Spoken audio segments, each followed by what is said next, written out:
Good morning. I'm awake. Hi, what's up? I didn't wake up 15 minutes ago, if that's what you're worried about. Hi. Welcome to the drawing endurance stream. I'm going to be drawing for the next 8 hours. Yay! I'm going to be drawing a whole bunch of stuff. Ideally, I'll finish a lot of stuff and it'll be great. But this is my first time doing a drawing stream. Hi, what's up? If you're new, I drew myself, my model. I also design costumes a lot, so I designed my own costume, and I designed the one that's up above my head here, which is what I want to draw first, because I have some deadlines coming up, and we have to get stuff done for Resoluscia, my idol group. Yes. Hi! Welcome, Brooke. Hi, Kinley. What's up? What's up? What's up? Thank you for coming. Hold on, I gotta open up the chat on my phone so I can actually read it. Thank you, thank you, thank you. Good morning, yeah. I haven't done a drawing stream in quite some time now that I think about it. It's been at least a year and a half. So I'm very excited to talk nonstop for 8 hours while showing you my new process, I guess, even though it's probably the same process, just a weensy bit different. Okay. I've got the chat open so I can actually view your existences now. Yay. Okay. So this, here's my sketch for what I want our, like, new bios to look like, which is going to be my first thing. As you can see, it's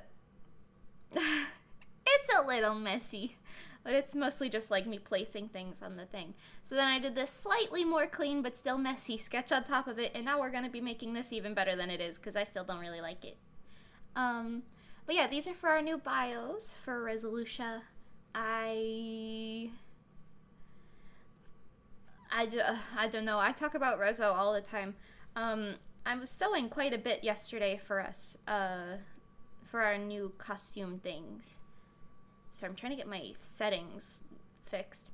I messed up my watercolor brush yesterday at some point, or 2 days ago, I guess, and I don't know how to fix it. Like, it doesn't draw as smoothly as it used to, which isn't the end of the world, because I can still use it, but it's a little confusing now, so I'm like, where am I? But yeah, if anyone has any questions about anything art-related or Reso-related, or literally anything, actually, because it'll give me something to talk about, by all means, go ahead. I might also turn on some background music for the first part of the stream. You're at work, so you'll be on mute, but you'll be watching as you can. Thank you! I'm not gonna have background music playing the entire time, because that's gonna drive everyone crazy, but I'll put it on for the first little bit. How did it do? Will I eventually be making the costume above my head? We've thought about it. We don't have any plans to, but I'm sure we will eventually. Where did I put my music? Humu humu. Oh, there it is. Hold on, I found it. I'm a little silly. It might be loud. Oh god. No, don't be loud. Oh god. Okay, I muted it real quick. Don't worry. Don't worry. Turn this down. And I turn this up just a little bit. Okay. How's the volume? I feel like you can't hear that at all. Is that background music enoughy? Is this okay? Let me know if it's bad and I can change it, don't worry. How's that Florida life? Honestly, a lot of people joke on Florida because there's a lot of crazy people here, which honestly, you right.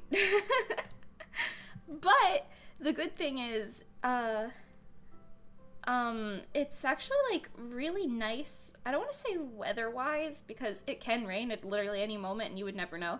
But it also stops raining at literally any moment and you would never know. And it's never really colder than, like, 50 degrees Fahrenheit, which I don't know what that is in Celsius off the top of my noggin, but It's not that cold. Like, freezing is 32 and it's 50, and most people consider 75, like, ideal.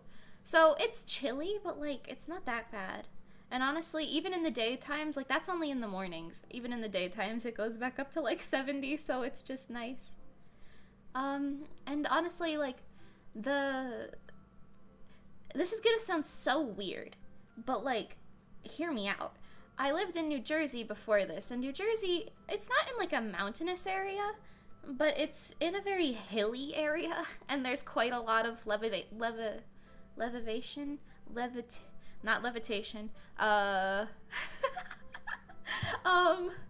elevation is the word I'm looking for. Wow, there's not a lot of elevation changes on the ground. Well, there is a lot of elevation changes on the ground in New Jersey, but here there isn't in Florida. So you can see a lot more of the sky, like, which is really weird. But imagine, like, hold on, I'll do a diagram. Okay, so imagine this is the ground, okay? And this is the sky. In New Jersey, because of all the trees and the mountains and stuff, you would see this much of the sky, right? But here, there's just some stuff down here. You see this much of the sky. And it's honestly very pretty. Sunsets here are freaking gorgeous, dude. Thank you.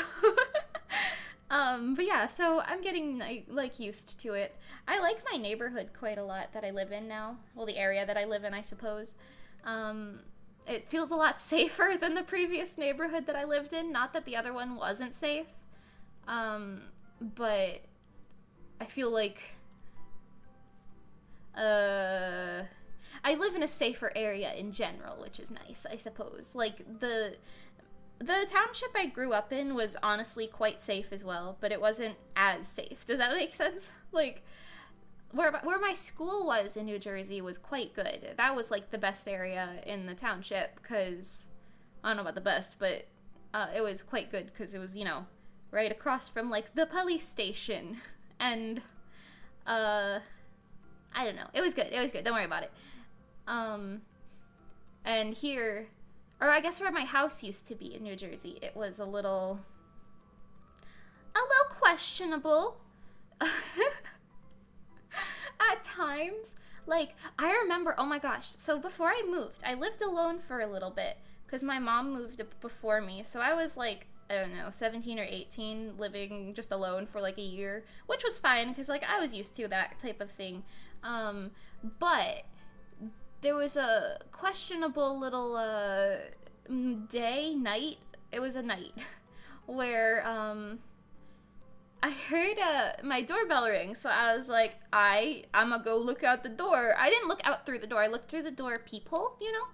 And, I lived in a townhome, mind you, so, like, there's a lot of houses around, but there was just this dude, like, this shifty, like, he looked like he was probably in college, but he was in, like, only Nike black clothes, and I was like, may I help you? And mind you, I had, like, a hurricane door on that, so I didn't open or unlock the hurricane door, which is, like, a big glass door, and, I just opened my, like, normal door, which was, like, the wood one that's behind the hurricane door. So there's, like, 2 doors.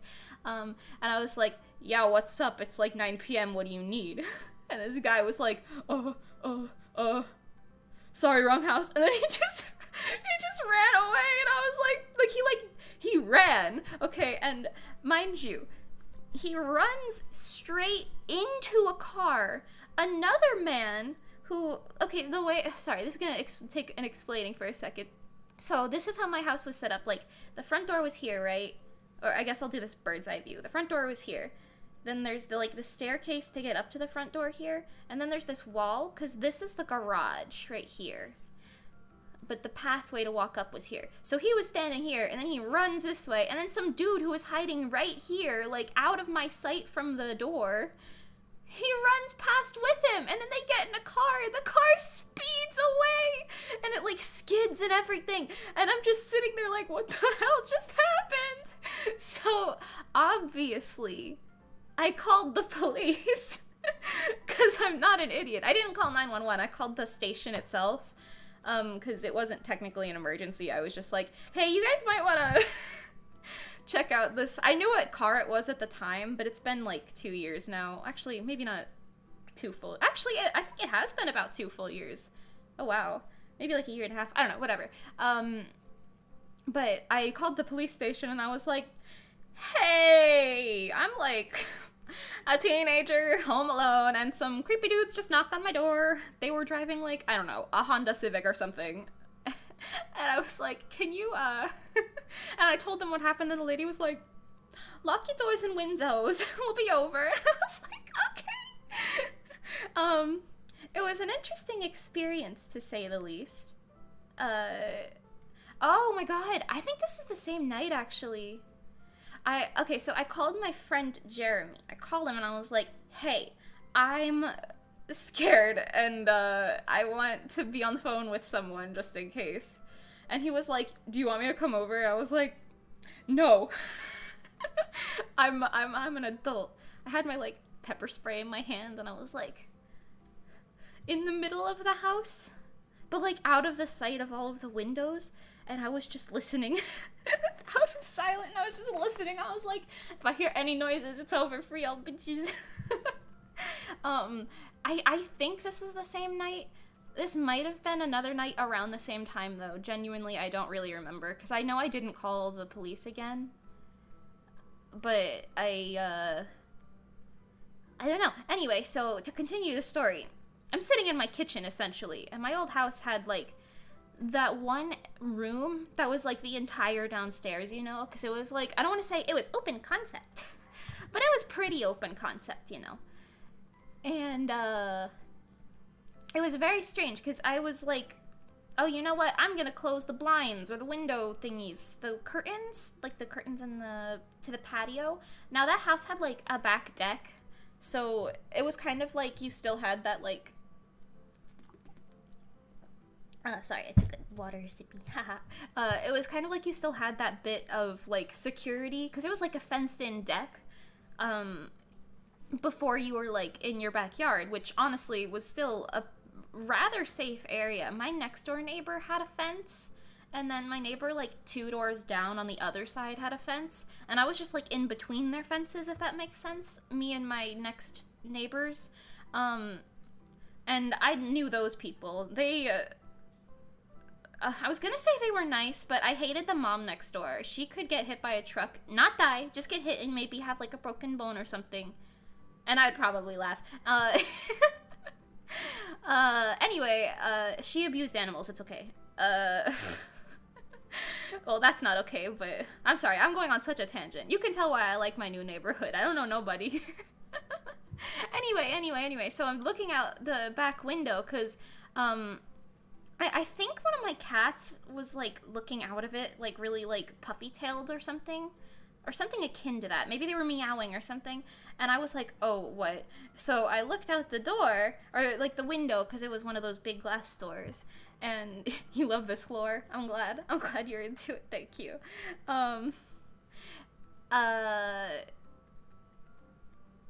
Sorry, I'm trying to make the eyes look correct while I tell this story. So the way my deck was, it had, like, it was kind of like a little fence around the deck. It was like a plastic, like, just fence, you know? And it had, like, holes in it, right? Not holes in it, but, like spaces between the fence bars. You gotta go to class, you'll be back later. Okay, have fun! So there was, like, the holes between the fence bars, right? Okay, so I'm just kind of, like, looking out there, like, okay, what's wrong with the cat? Is there someone out there? Do I need to call the actual emergency services and be like, "Oh god," because, you know, I don't know, I was already paranoid at that point because of the car, because it was either, like, that day or a few days later. I really don't remember. I feel like it was that day, but I don't know. Anyway, so I'm, like, looking out there, and it's dark outside, mind you. Like, it's not that there's no lights, but all of the lights are a little bit in the distance, so, like, my immediate backyard is quite dark. And granted, I could have turned on the patio light, but I kind of didn't, and I don't know why I didn't think about that, but I just didn't. So I'm, like, peeking behind the curtain and looking out, and I am not joking when I say this. I do not kid you.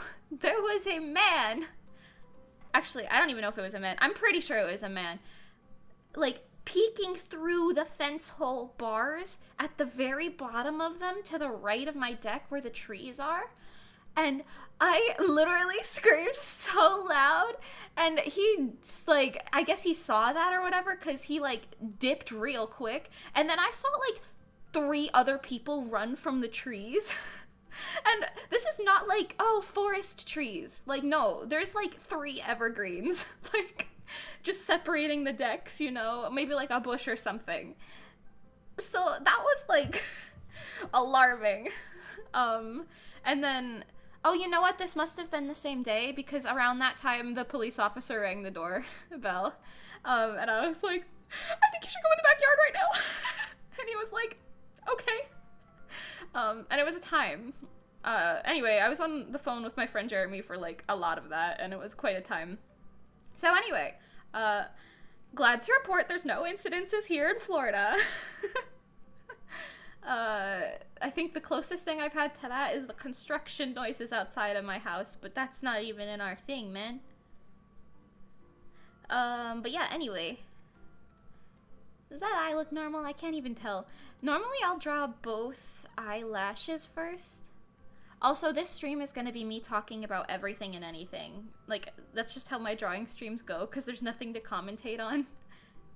So, get ready for lots of random stories, lots of, random topics, and then me just talking about art in between it for no reason. Okay, anyway, so, I was trying to draw these eyes equally. Normally I'll draw both eyelashes, and then I'll draw both eyes so that I can make sure they're even. Don't know why I didn't do that here. I don't even really like how this one looks, so haha, Thanos. I do have a very sketchy style, but this is the line art for me, so I know how it is. Sometimes I do, like, actual legitimate line art, but that's a lot of effort, my dude. Why would I do that? Okay,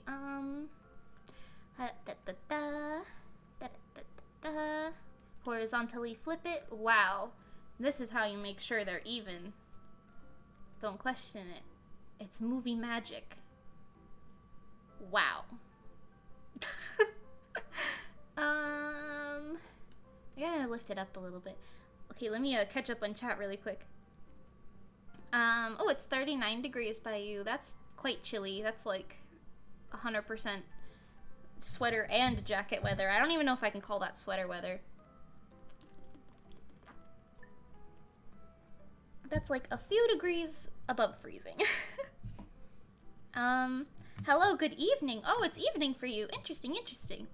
It is, the early morning for me. I literally woke up 15 minutes before the stream and I was like, okay, here we go.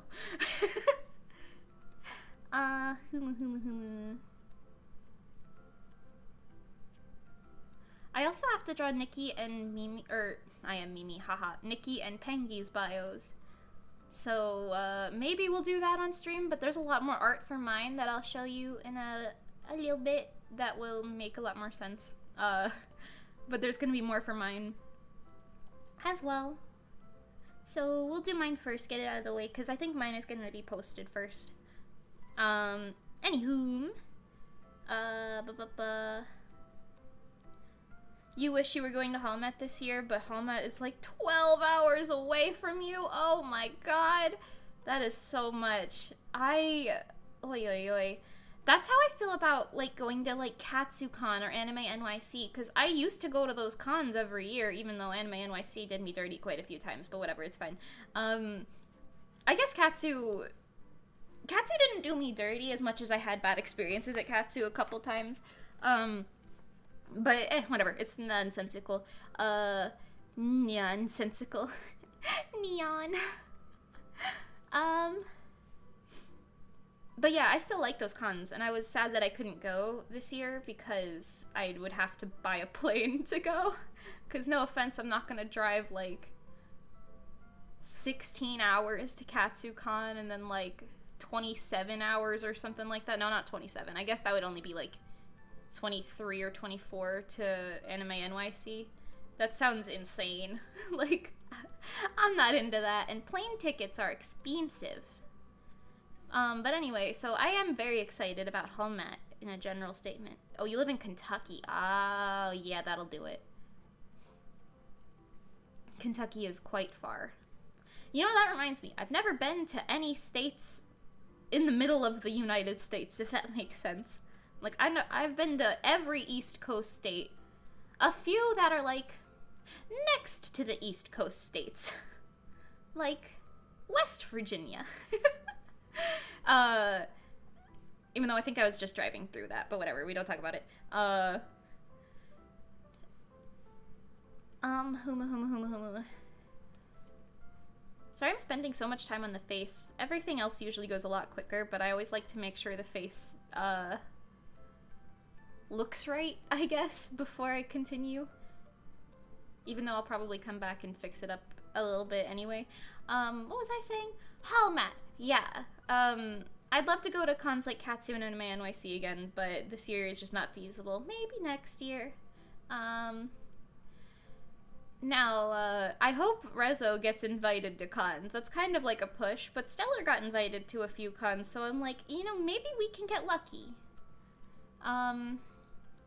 Speaking of Reso and Holiday Matsuri, which is Hallmat, I don't know if you've seen, but our announcement video saying we are going to be performing live for the first time, me, Nikki, and Pengi as Reso, we're going to be performing live for the first time at Hallmat in the Idol Fest competition. It's not a competition, actually. It's just the Idol Fest showcase, I think is what they call it. But yeah, and I'm very excited for it. Oh, maybe it's called concert, actually. Idolfest concert. That's the word I was looking for. But yeah. And I'm very, very excited to... I can't show you anything. I think I've already given away all of the, like, little hints that I can. But we will be releasing some info on our third single soon, which is, related. So, yes, stay excited, stay tuned. You might be thinking... Wow, Resolucia released Goddess, their first single, their banger, their MV that was so pretty, wow. This is how I think you guys talk. They released that in December of 2020, so that's cool information to know. But then they released Cold Case, their second their second single. Another banger. Wow. Swing. Crazy. Swing in an Idol song? Never before seen. Actually, probably before seen, but whatever, it's fine. Actually, absolutely before seen. I can think of at least 3 different Swing Idol songs. Whatever, it's fine. And they released that one in October 2021. That's like a 10-month difference. I guess it'd be more like a 9-month difference. Whatever. That's a lot of time, man. I don't know when they're gonna be releasing their next song, but we probably have to wait a while. No, you're wrong. Don't worry. Don't even fret. You've got less than a month. Actually, exactly a month, basically. A month and 1 day until our third single is released, which means we released Cold Case last month, and our third single next month, which means there was only a 2-month turnover.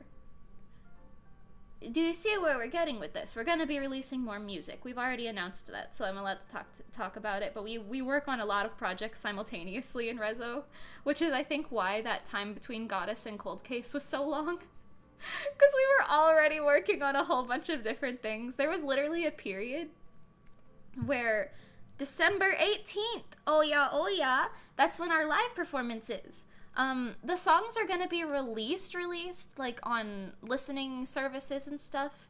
Now, you can quote me on this, but if it's wrong, know that it's not my fault. Our distributor seems to hate us. But it's supposed to be, like, released the, like, midnight after we perform it. So, technically December 19th at midnight, but, like, it's on December 18th, you know? Like... You get it. Anyway, because we can't control the time that it releases. I don't know if anyone noticed, but Cold Case actually released It released on Spotify on time, because Spotify cares about people who listen to their music, I think. But everywhere else, it was just like, BAM! Here it is before you release the music video. Screw you! And we were like, oh god, no! So now we're releasing it the day after, but that's fine. It's at midnight, so it shouldn't be that bad. But yeah. So if you saw the announcement video, you know it was on December 18th, and it's gonna be a good time. It's gonna be great. I wish I could tell you more about our performance, honestly. I really love it. But I cannot. You must go to Hallmat or watch the video from Hallmat that we will be posting. That sentence came out of my mouth in a really weird way. Watch the video from Hallmat that we will be posting. Yeah. Etc. Or listen to it on streaming platforms, although I think you'll want to see the choreography, because honestly, I really like the choreography. But yeah, get excited, get hype. You'll hear some familiar things and some not familiar things, and it'll be great. It'll be good. Good time.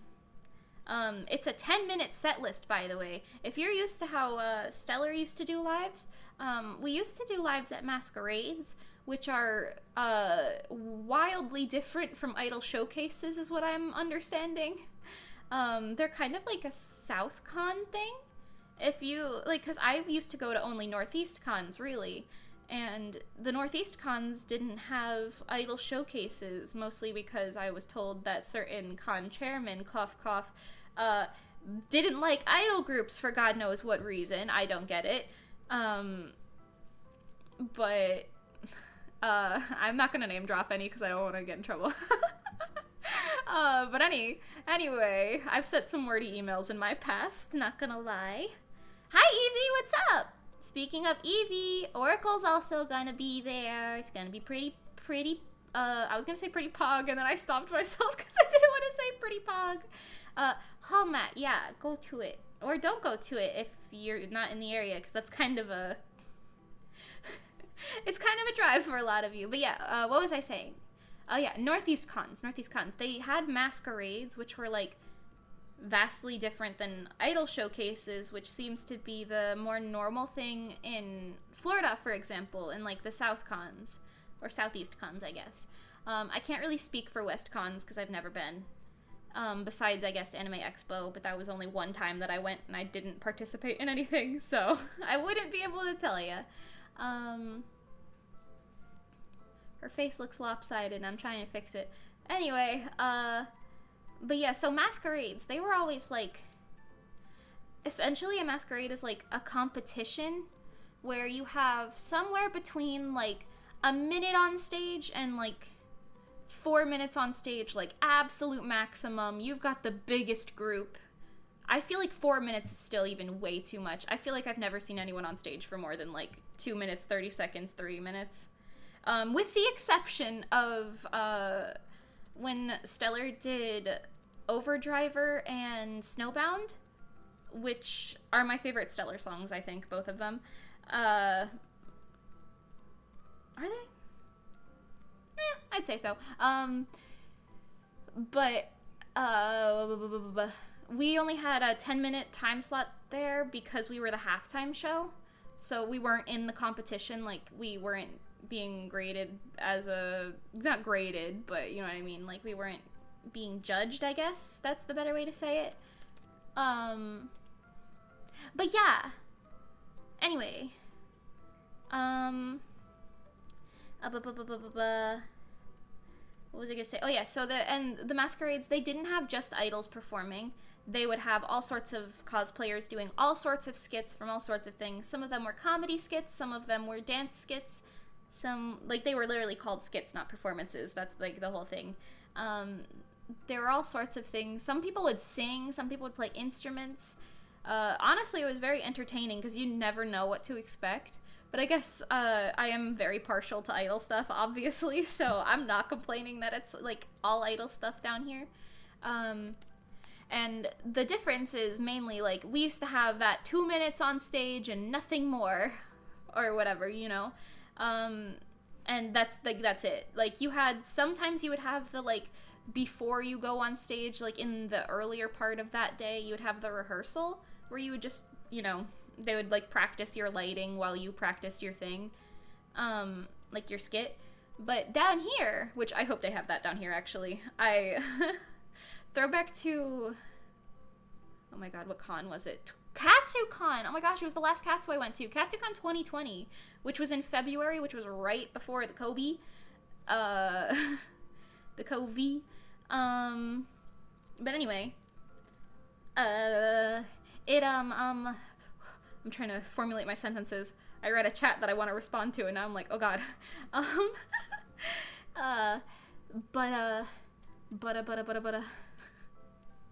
You had the... KatsuCon 2020, yes. I had to tell the coordinator, because KatsuCon, like, I don't know if they fired their previous coordinators, but they, because their previous coordinators did an amazing job every time. Their names are, I think, Dizzy Lizzie and Elizabeth. I only remember that because they were both, like, Lizzie. And it was very cute. But they were, like, so sweet, and they knew what they were doing with masquerades. Like, they ran the Otakon ones every year. I think they still run Otakon, actually, which is why Otakon is so good. But I don't know if they quit Katsu or if Katsu fired them or what, but I wouldn't be surprised if Katsu fired them. Katsu's chairman can be... Anyway, so I had to, like, tell the new person who was running it, I was like, hey, you might want to give everyone, like, a rehearsal time so that the show isn't terrible. Because if you can't rehearse on the stage,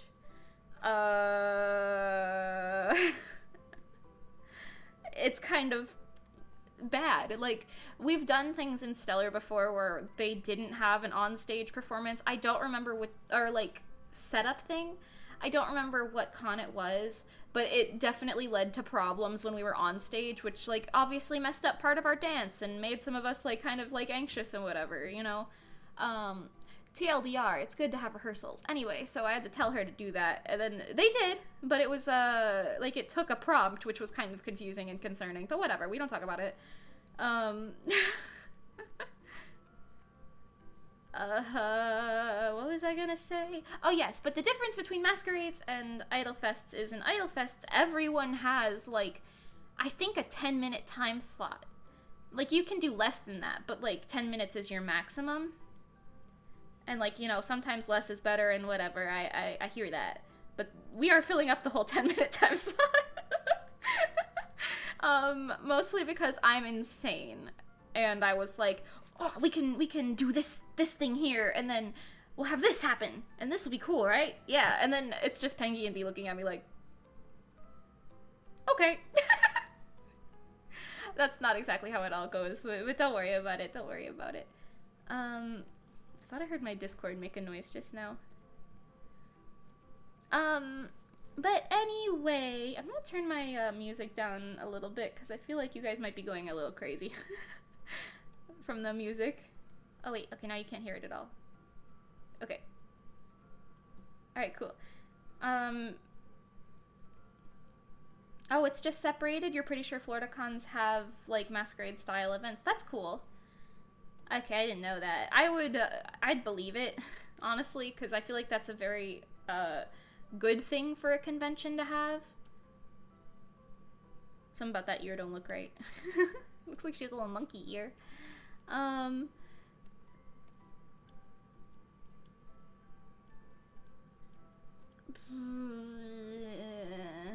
Something like that. Anyway, so you got the longer time slots, it's all idols. Sometimes there's live singing, but Hallmat this year, they said no live singing. I think it's just a matter of, like, sanitary reasons, because, like, you can't really clean the mic between everything without taking, like, an extra, like, total 10 minutes from the show or something. Because you would have to clean, like, up to, like, 9 mics for stuff, I think, because, like, Love Live groups are usually the biggest, and they have 9 people in them a lot of the time.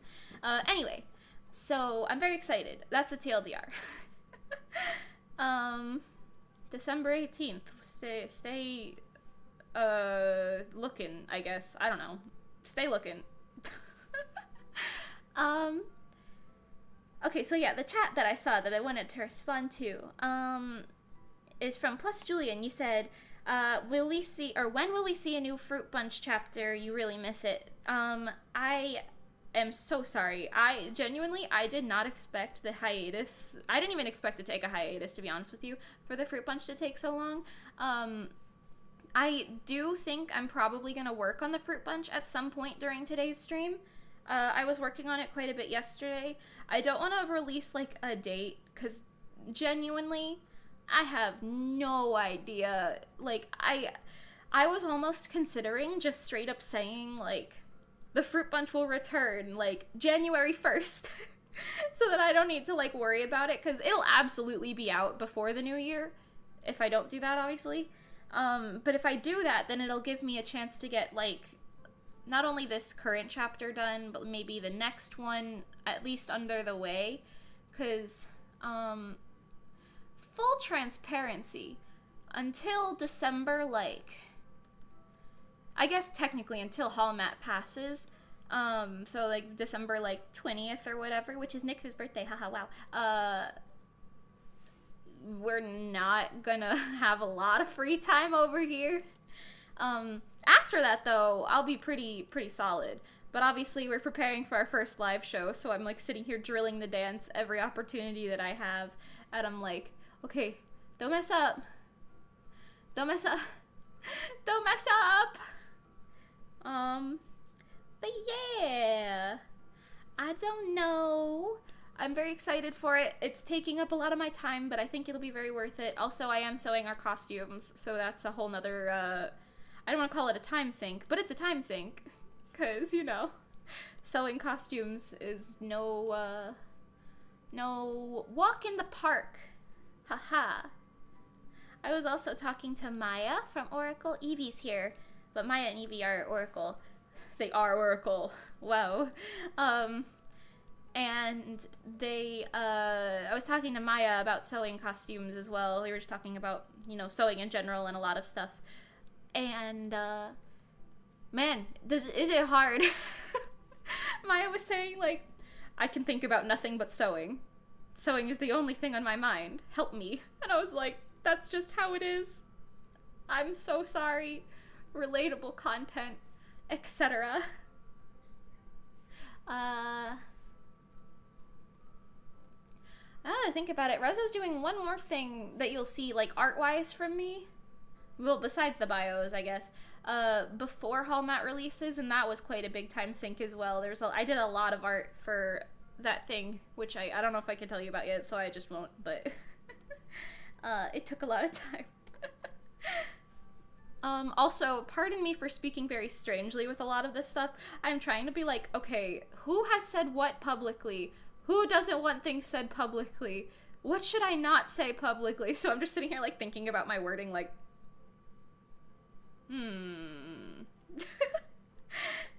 anyway, yeah. Mimi got a big freaking head, dude. I realized that I looked at some of my old art recently, and I realized, wow, for some reason I draw all of their, like, foreheads really small. Yeah, it's just big that way. And now ever since then, I've been thinking, like, wow, I gotta pay attention to that. Because, like, that was some of my old art from, like, months ago, and I was like, wow, I never even noticed that I drew the heads super small until I, like, looked at it again. And I was like, oh no, why do they look like that? Like, I looked at the old bio art for Reso, and I was like, oh, why do I look like that? I remember this art looking a lot nicer. And I guess that's just how it is for artists in general, but you know. Anywho, you wish you could help with sewing stuff, but you can't until it's the smaller things. That's fair. Not everyone knows how to sew, which is honestly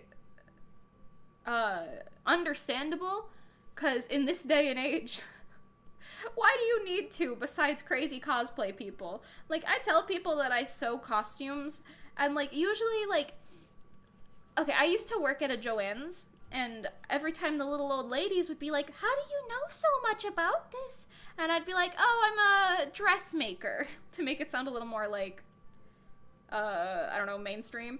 And then they'd be like, oh my gosh, you're so young, how do you know how to do this? Mind you, I was, like, I don't know, 18 at the time, probably. And, It was very funny because I realized, wow, the only people who know how to sew, besides, like, you know, well, actually, yeah, the only people who know how to sew are, like, old ladies, cosplayers, and, like, legitimate dressmaker people, or, like, tailors and whatever, you know? And that's a very funny concept to me. I don't, my star clips confuse me so often, because they're like, I don't want to say they're two-dimensional, but they're not, like, fluffy, you know? They're like scrunchies, but papery. Papery scrunchies. Even though they don't rip that easy, but you know how it is. Anyway, so every time I try to figure out where they would be placed on things, I'm like, what am I looking at here? I don't like how my face looks here. What is happening? I think I made the eyelashes too fat. I know that's some people's, like, style, like a lot of, like, chunky eyelashes, which is totally fine. But every time I look at my art like that, it just looks a little too busy, I think? Because I have a lot going on the face already, and I'm always like, oh god, there's so much happening, and now I have to make room for the chunky lashes.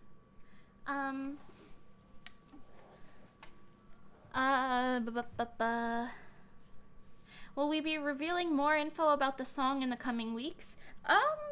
Yeah, actually, we're releasing the cover art for it in the next couple weeks. I don't know exactly when off the top of my head, but soon enough. Definitely before Hallmat, so. There's no need to worry. You will see more stuff about it. The cover art obviously will show the costume designs that I made and I'm happy with. I really like them. Yeah, I don't know. You'll see the cover art, which will reveal the song name, and I guess maybe the general vibe, and then the costumes. I feel like that's about all that really reveals, but hey! It's pretty cute. I will say that, actually, I don't know. I was gonna say that the new single, it doesn't have a center, but, it kinda does, but it doesn't. You know, it's not like Cold Case, where it was, like, very obviously Nikki Center, you know? I don't know. I will say no more. I think you'll understand when you see it, but yeah, so yeah, you can expect more on it. She taught you, but then you can tell which one has the Eevee touch. Oh no! Aww. That's cute though. I do remember Faye or Hope, she it was very funny because she, for Endless Sky, which was that like one song that we did in between Stellar and Reso. I just did it with the oldest members of Stellar because we wanted like a little shebang for ourselves, you know. I don't know. I actually don't really remember what our reasoning for that was, but we just really liked it. We wanted to do that. Anyway, so for that, Faye was trying to help me with costumes. Astra made her own, and Nyx made their own as well. Well, I think Nyx's mom helped quite a, like, for making theirs, but the gist is that they made them and I didn't. I made mine, and then Faye tried to help me make hers. And I love her. Don't get me wrong.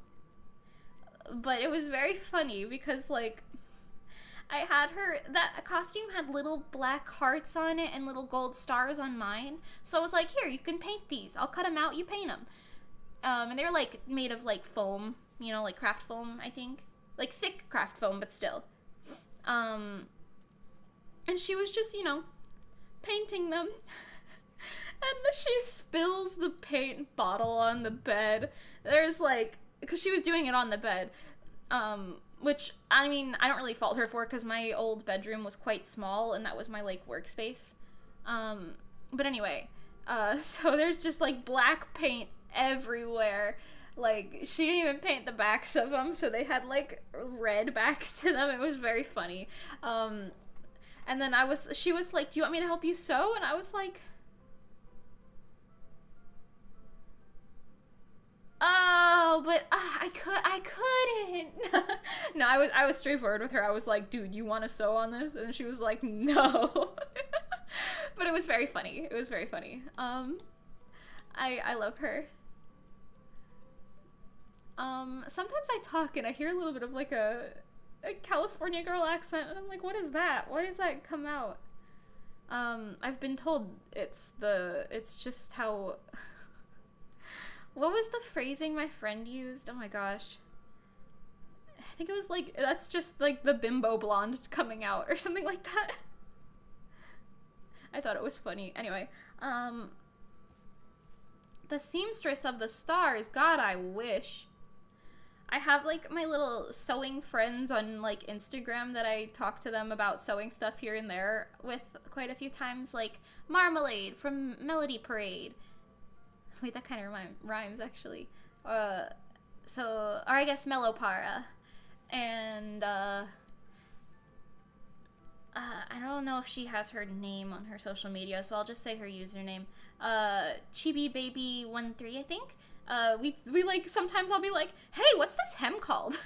Or like, we'll comment specifically on each other's like sewing, like picture progress things, because that's one thing that I do kind of miss. I wish I could post sewing work in progress pictures more, because being able to post that stuff for some reason keeps me motivated.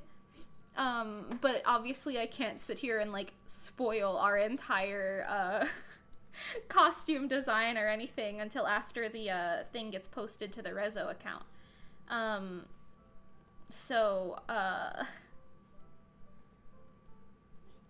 You know. Did I make my brush thicker? Why did it... Oh, I did. I was gonna say, why did it get all fat all of a sudden? Fun fact. Why was I... I was gonna say the universe's most cursed fun fact just now. I'll say it anyway, because it's kind of funny. I was gonna be like, fun fact.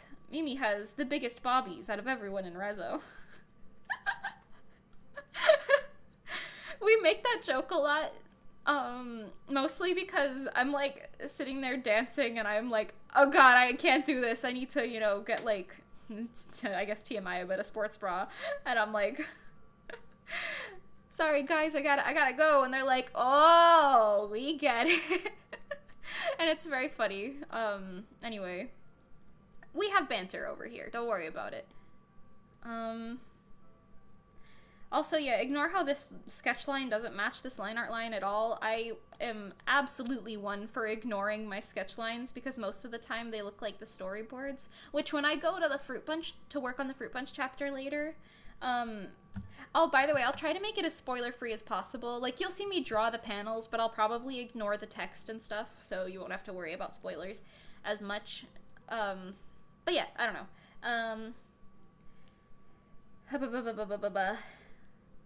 What was I gonna say? Oh yeah, but my sketches for the Fruit Punch, like, storyboards are almost always just like this. Like, they look like... They look like this, and then I turn this into, like, this type of thing. So I'm used to not really following my own guidelines. It's very funny. Anyway. Also, a lot of my storyboard panels are very cute. Like, I like them, because they're, like, they're goofy looking, you know? Anyway, you know, now that I think about it, I don't think this is that high up.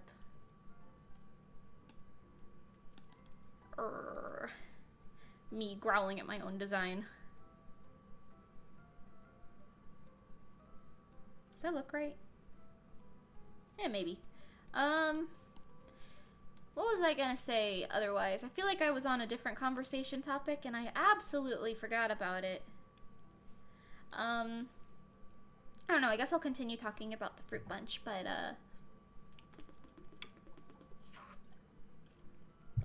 water break, my dudes. But yeah, so the Fruit Punch, I didn't mean for it to, like, I don't think I've updated it since, like, June or July or something. I in no way intended for that. I was like, oh wow, I haven't posted, like I haven't been able to work on it, like the 2 weeks after I was supposed to, like the 2 weeks when I was supposed to post it, like after the previous one. And I was like, crap, I'll just try to work on it next week. And then it stayed on my to-do list at like almost the top. I just have other things like, you know, commissions and Reso things that have, I don't want to say higher priority, but higher like importance to finish immediately. So I don't know, man. The gist is basically that it wasn't supposed to be this long of a hiatus, but it won't be like this for terribly much longer.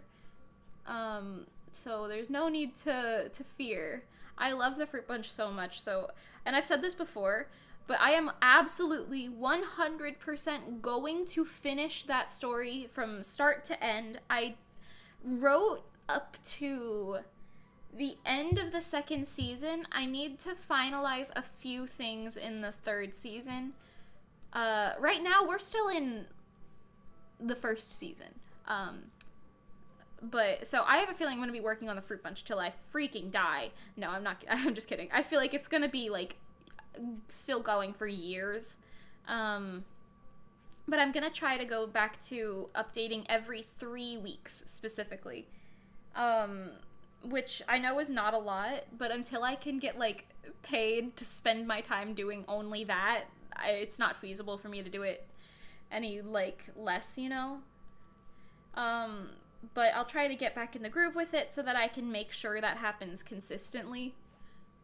I'd love to do every 2 weeks, honestly. That would be, like, my favorite ideal. Actually, my favorite ideal would be weekly, but I don't know, like I said, between everything else, I just don't see how that's possible. It worked out great for me in the beginning of COVID when I had no other things to do. But now that we're, like, you know, getting really into Reso stuff and all that, and I obviously have to take commissions to afford to live. Yeah, you know how it is. There's a lot going on. Don't worry about it. Oh, I just realized I don't even need these lines here. Zoinks, Scoob. Oh wait, I have to go back down to the thinner thing. Before my pen got all messed up, my pen settings, I used to use 7 all the time as like a go-to size, because I use 3000 by 3000 pixels canvases most of the time.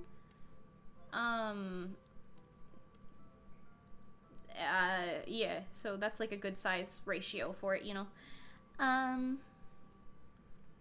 But yeah, the fruit punch will update soon. Don't worry about it. I love it so much. I will not give up on it. I literally refuse. I could be on my deathbed and I would be like, hold on, I gotta get this chapter out real quick. So it will see to completion. So I will not leave anyone hanging on that. Don't worry. It will just, like, sometimes updates take a little longer. That's all. Anyway, let's see. What's my opinion on virtual idol groups like Interlunium, Connections, and Abyss? Okay, admittedly, I don't know who Abyss is, but I do know who Connections and Interlunium are. I think they're great, honestly. Like, I wouldn't want to be in one, mostly because I greatly prefer the real-life aspect to idol stuff. Like, you know, the live performance dancing, and then the, like, wearing the costumes in real life, and etc. Like, that's, more of an appeal to me, so I wouldn't want to be in one of those types of idol groups, but nonetheless, they're still valid, you know what I mean? Like, they make good music. I really like, there's one more group, oh my gosh, what is their name? It's not Connections. Hold on, I'll find it. That's gonna bother me. Oh, actually, you know what? There's two other groups that I want to tell you guys about. Can I, like, I don't know if I can stream my internet browser, but whatever. Give me 1 second. Okay, so I'll show you their channels. I'm not gonna play any of their music because I don't want to, you know, upset anybody. Oh wow, I'm subbed to so many people.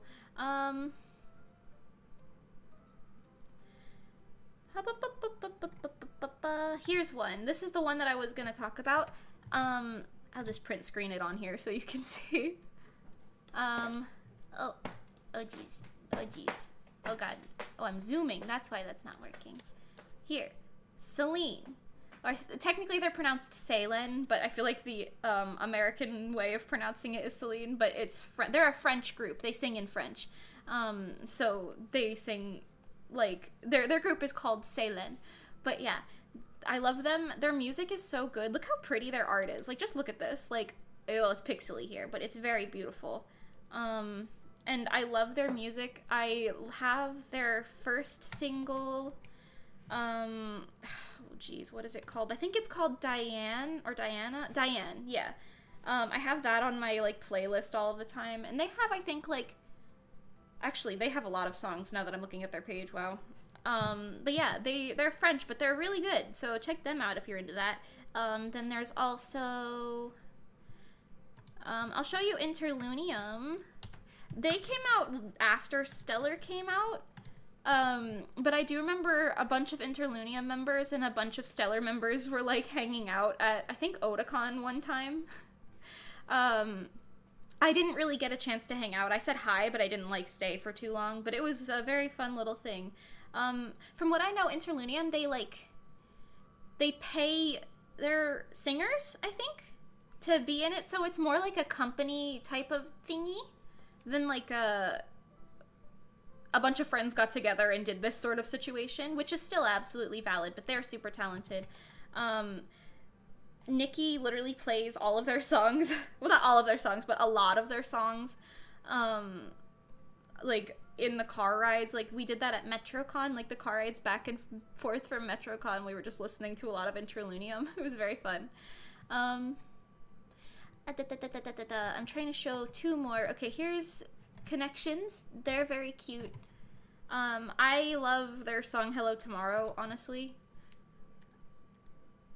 Very, very precious. Here. Them. This one, Hello Tomorrow, is very good. Yeah.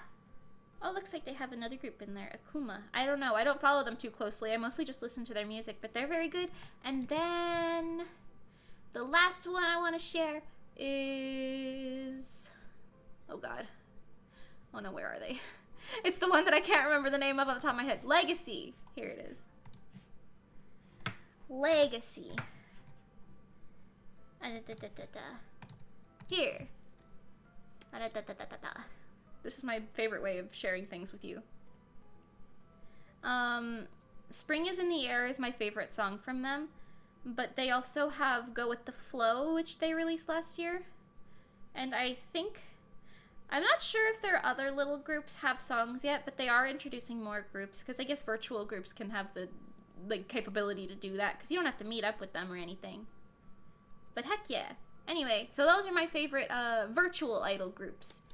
I could talk about, like, idol groups that are more akin to Resoluscia. Like Oracle, for example. I don't know if Evie's still here, but Oracle's very cute. A lot of these groups don't do, like, original songs, so if that's what you're looking for, I don't know, but, like, they do really, really nice covers. Like, some do vocal and dance covers, like Oracle does. Some do just dance covers, some make their own costumes. Either way, it's always, like, a pleasure to see them. Melody Parade, I mentioned. Non-Sweet, they do originals. Their originals are very cute. Oh, there's definitely so many more, and my brain is, like, blanking. Cortesque is one. Oh my god, my brain. There's a lot of solo idols, too, that do, like, cute things like that, like Ayumi, Phoebe. My brain trying to think of all these off the top of my head. The gist is there's quite a lot, so they're all very cute. I like seeing it when people put out new content. I watch it like every time and I'm always like, haha, yes, enjoy. But yeah, so the TLDR is I just very much so enjoy idol things in general. Yes. So my thoughts on virtual idol groups, love them.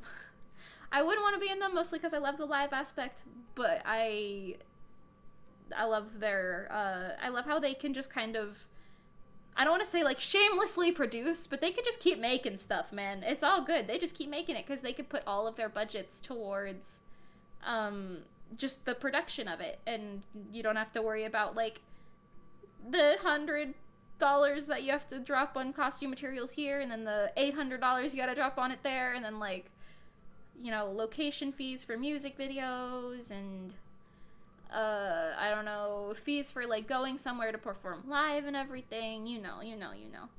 You'll get it. Hello, man-eating burrito here. I ate a burrito last night. It was really good.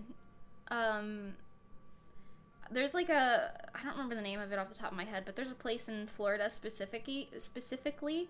I never saw this place up north, so it might exist up there, but I don't know. I never saw it. But they have really good burritos, and I love it. Anyway, I had one yesterday. It was a great time. I really like spicy food, so yeah. I usually draw a lot faster than this, but I think it's because I'm talking. I'm going kind of slow. Art stream, let's go. Hi, Soul! What's up? Still here, just cooking. Oh my gosh, what you cooking? What's cooking? Good looking. I'm a smooth master. I might not be romantic, but I will compliment you given the opportunity. Yeah, I was gonna say something else too, and I don't remember what it was. But yeah, I usually draw quite a bit faster than this. I think it's just because I'm like preoccupied talking that my brain is like, haha, slow go. Why did I give her this type of collar? What am I like not, what am I doing? Hello? I hardly ever design things with that type of collar because, honestly, it's kind of annoying to have to sew a bunch of teeny tiny little accessories and stuff. Like an extra collar that's not attached. A wristband, for example. Like, it's because then you're like, okay, I've finished the costume, and then you're like, wait, no. Oh, shoot, I gotta go make the accessories. That's like false hope, man. Anyway, I don't dislike sewing, but I don't openly enjoy sewing. You know? Like, will I go out of my way to sew on a free day? Absolutely not. But I'll get it done, you know? Sewing is like a testament to how long I can keep my patience. My deadline for our costumes is approaching so quickly, not vastly. It is approaching so quickly, and I'm just sitting here like, yeah, our endurance stream all day. Anything else? No. I was actually gonna do this stream yesterday, then I realized my mom was working from home yesterday, and she like does a lot of talking on the phone and stuff, so you really don't want to have me yabbering on in the background about I don't know, everything. Spicy ramen! Oh my god! I would kill for some spicy ramen right now. You stayed home from work because you got your booster. and your flu shot. Oh yeah. You need sleep. Valid. Take it easy, my dude. Play some Animal Crossing. Okay, I'm gonna try to speed up this process a little bit because I'm kind of getting fed up. I have like really good patience sometimes, and then other times I realize I don't have any patience. Oh, wait. I don't know what the heck my brain was thinking when I designed these costumes, but I was like, let's have 2 pairs of sleeves. what could go wrong? I do like these costumes. I think I called it the melodic wing set, because, the one Nikki wears has, like, a butterfly on it, which is like wings. Pengi has penguin wings. Yuya's had bat wings. Obviously, Yuya's not, like, a full-fledged member anymore. We still like to work with Yuya, though. Or Mani, I guess I should call her. Yeah, so they had, like, the bat wings, the bird wings, which are on mine. I guess Pengi also has bird wings, but flippers, penguin flippers, because Pengi, trust me, I know, I'm a visionary. And, nom nom nom nom nom nom nom. The butterflies. So I called it the melodic wing set, because see, the music notes and the wings, I know, kind of crazy. Pretty great. You should see me labeling my sets all the time. It's very funny. If they're, like, sometimes they're actually, I was gonna say sometimes they're very straightforward, but now that I think about it, me naming just about anything is usually really funny. Because unless I'm taking it seriously, you guys want to hear a story about Pokemon Go? So, this was like 2016, okay? Maybe 2017. The Pokemon Go craze was, like, just dying out, I think. Maybe it died out a little bit previous to this, but, it was, like, right when they released the second generation of evolutions, like, not the first three, but, like, the two that came after that, which I think was Glaceon and Leafeon, or maybe it was Espeon and Umbreon, I really don't remember. Anyway, I wanted one of them, and I was like, oh, hey, Faye, how do I do this? Like, how do I, get this specific new evolution? And then she was like, oh, you just have to name it the thing, and then, you know, like, whatever the second step was, like, evolve it, like, level it up or something, I don't know.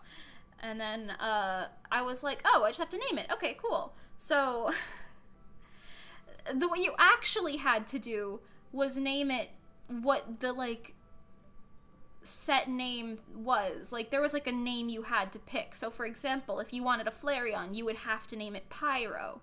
If you wanted a... actually don't remember what the other ones were, but, like, if you wanted a Vaporeon, you had to name it, like, it's not Hydro, but I'll say that for now. You had to name it, like, Hydro, you know? And I was like, okay, cool. I forgot that at the time. And we're just driving around at, like, I don't know, 1 a.m. or something, so we're already in kind of a giggly mood. And I was like, oh, I just have to name it and evolve it. So I named it, and I evolved it, and then it turns into a Vaporeon, not, like, an Umbreon or whatever it was that I wanted. And I was like, oh, it didn't work. And then she was like, it didn't work. And I was like, yeah, I got a Vaporeon or whatever. And then she was like, well, what did you name it? And instead of naming it what I was supposed to name it, which would have been something like Leafa, or, I don't know, like Shadow or something like that. Like, you know, a name that corresponded with the type. I named it Busu. Spelled Buusuu. I don't know what the heck that means, but my brain was like, what's a cute name? I literally just named it Busu. And then I was like, I named it Busu. And then we started laughing hysterically for, like, so long. And then that became an inside joke. Because, what the hell? Why did I name it Busu? I don't know. Anyway, the TLDR is I make very funny names. Don't let me name anything, in fact. It's probably a bad idea. I don't remember what I was going on a tangent for with this, but whatever it was, don't let me name things. Unless you want them to be funny. Oh, for Cold Case, actually, we had a placeholder name for it.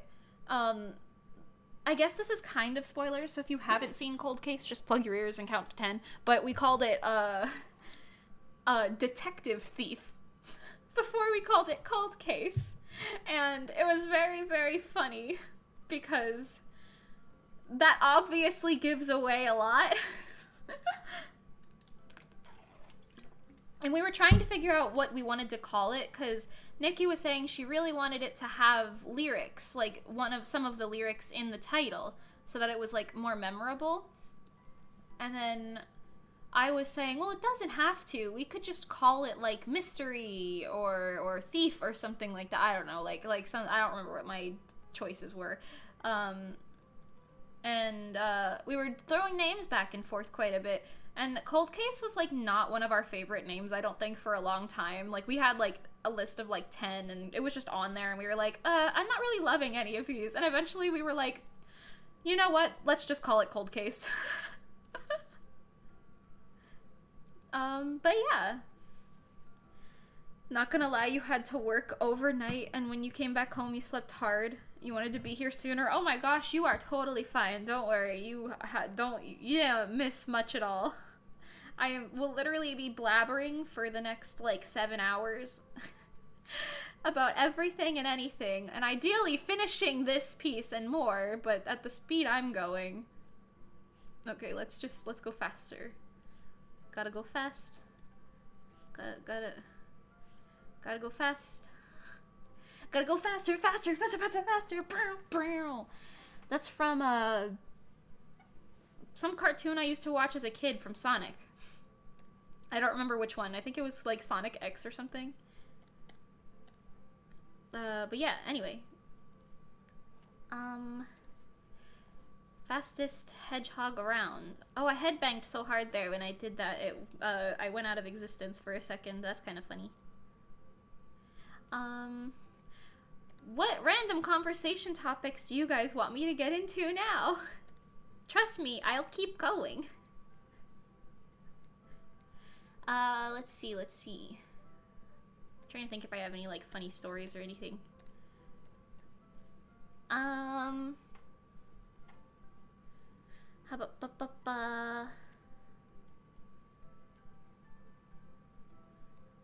kind of hungry, too. I'm definitely gonna take, like, a couple, not meal breaks, but I'm, like, gonna go grab a snack and, like, eat it while I draw for a little bit every night. Like, maybe, like, twice on this stream, maybe 3 times. Also, the only reason I'm ending this stream at 5 and not even later, because I'm used to drawing literally all day, so it's not any skin off my back, but we have a Reso meeting at 5, so I gotta poop out of here at 5 so I can hop in that. So I was like, I was gonna start the stream a little later, actually, and go later, but, you know, I was like, why not start it 10 minutes after I wake up? That's a great idea.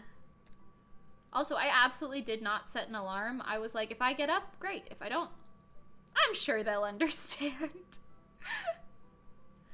Even though 9:30 is not that early, actually. But I hadn't slept well in a few days, so I was like, I might just clonk out. I slept well last night, which was good. But, you know how it is. His hand looks a little weird. I feel like I'll come back to that. No, actually, I don't want to leave it looking like that. Why does that look like that? Why does it look like that? What is wrong with my cat? Wait, actually, speaking of animals, not cats, the squirrels outside of my room, they are crazy. This is gonna sound very, very weird, but hear me out. I've never seen squirrels with straight up, like, abs and muscles before. It's terrifying. Like, it's terrifying. There's like 4 or 5 squirrels that live in the tree in my backyard, and they like come and steal the food from the bird feeder and stuff, and my bird feeder is like right up against my window, so I always see them. Right now there's literally one hanging hanging vertically from the wall. I can't make this stuff up. Also, they like to just stare at my cats because they know my cats can't get them through the window, so they like to, like, I guess, taunt them or whatever. They just come right up and stare at them. They're like 2 inches apart. The only thing, like, saving that squirrel is the window itself. And my cats, like, I can tell they get so angry. They're like, freaking squirrel! Like, smacking the window, headbutting it and stuff. I don't know. Anyway, the squirrels are ripped. It's terrifying. Like, those squirrels have more muscle than I have ever had in my entire life. And quite honestly, it's kind of concerning. Because I see them, like, you know, climb on the screen, so I see their, like, tummies and whatever. They shouldn't have defined muscles like that. I think the squirrels are, like, on something. Like, that's not normal, is it? Because that's terrifying. Anyway. Like, imagine this outside of my window. You've got the squirrel, right? They look kind of like this.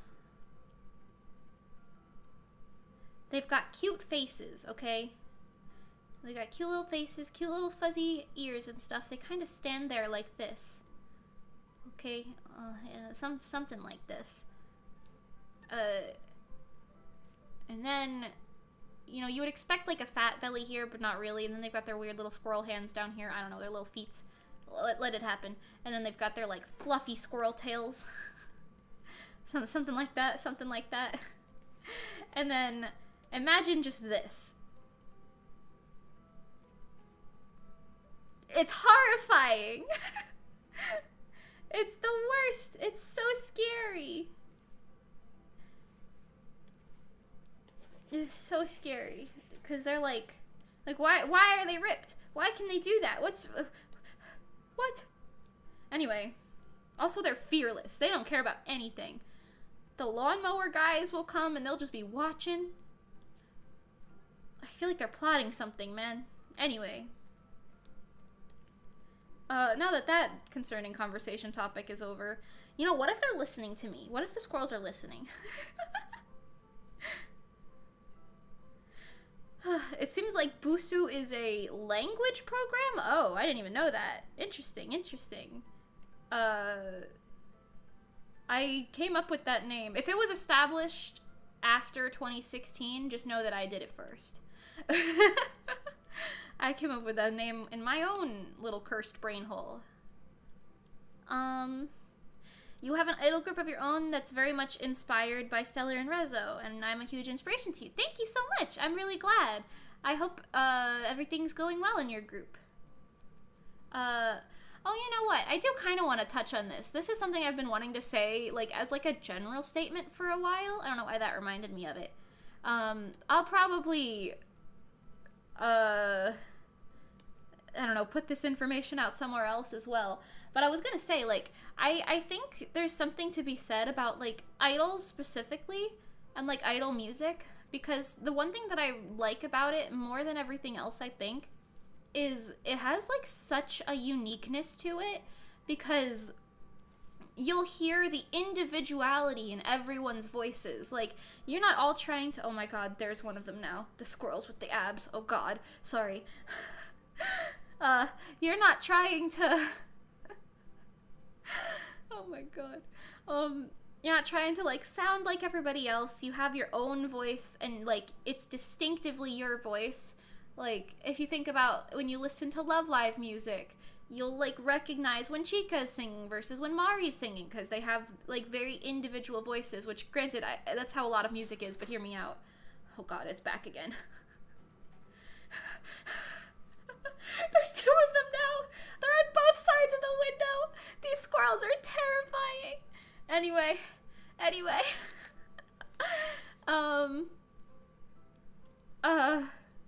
Oh, now the hand looks weird.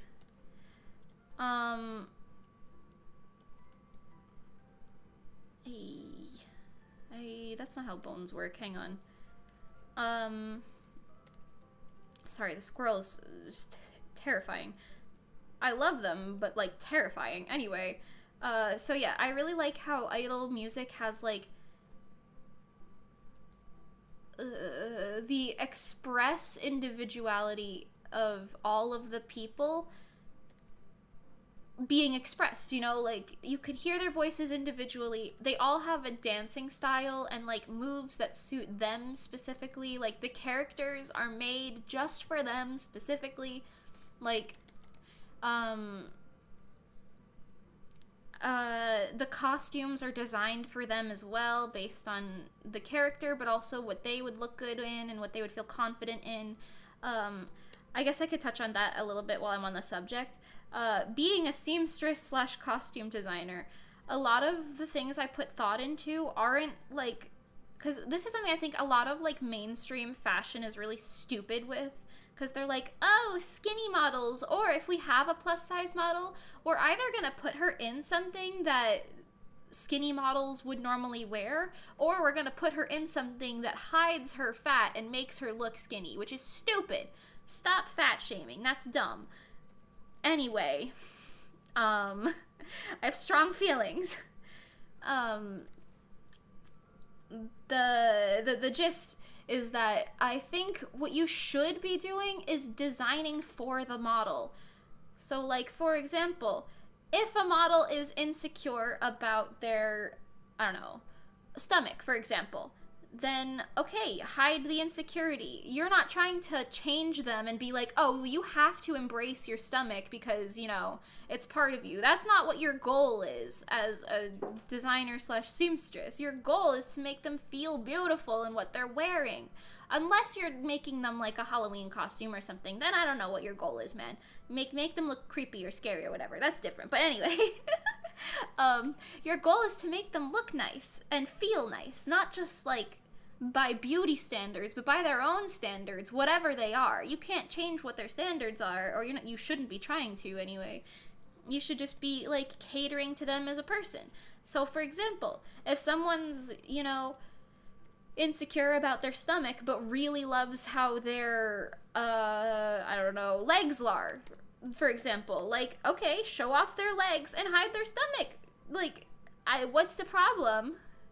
Like, you can do that in so many ways, and like you can even like apply any sort of concepts to it. I feel so strongly about this, so every time I design anything I am like, who am I making this costume for? Which is also why I've never really been super comfortable like just designing random idol outfits and then being like I'll auction it off or whatever, you know, because it's just like, I don't know though, I'd want to change it based on who's wearing it and like not only what they're comfortable in but what their personal style is as well.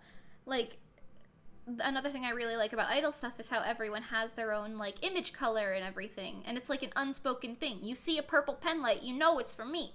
Well, I mean, assuming I'm the person on stage, not a different group, you get the idea. But like, you see an orange one, you know it's for Nikki, etc.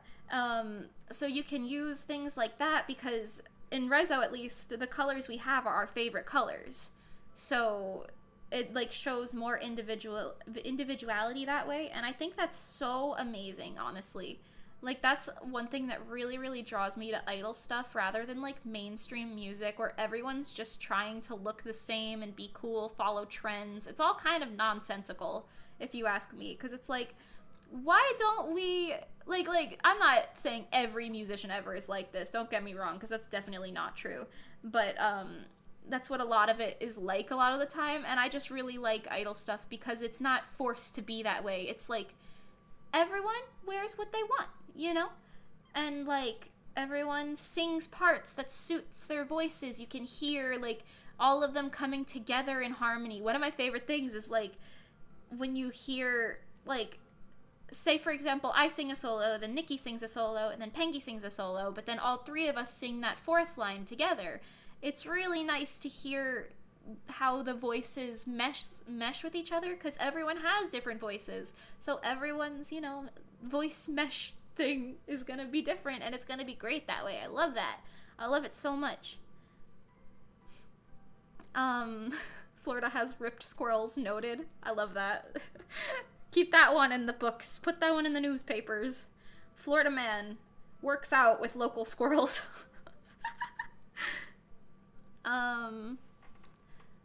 Busu sounds like Japanese syllables, so you wanted to give it a look. Oh, okay, I see. But yeah, so the gist is I really like the individuality of idol stuff, because you can celebrate everyone together while celebrating everyone individually, and I think that's great. I think that's pretty pog, you know? That's a good thing. And I feel very strongly about that. Like, I don't know. I could keep talking about it, but that's the gist. I really like the individuality of it all, because, like, that even comes to play in things like HoloLive and VTubers and stuff. Like, you hear them talking on stream, and you familiarize yourself with their voices and how they sound and the noises they make and things like that. Like, for example, like, Gura's like, ah, and stuff like that. You familiarize yourself with that type of thing, and then, when you release a song and or like, even if it's a cover or an original, it doesn't matter. You release a song and you're singing it, people hear your voice singing and they can identify it as your voice singing, and it just makes it all the more enjoyable that way, because it's like, oh, this is this person that I, like, know, you know? It's not just like, ah, this is a singing voice, cool, you know? I don't know. I think it's nice to personalize everything like that. It makes it sound really nice. It's fun. It's unique. No one can really steal your stuff, because, like, what is there to steal? It's literally all just you, you know? Anyway, it's great. I like it. Cool. Moving on. Next topic. What's my favorite and absolute least favorite Pokemon? Oh, wow. Okay, water break first.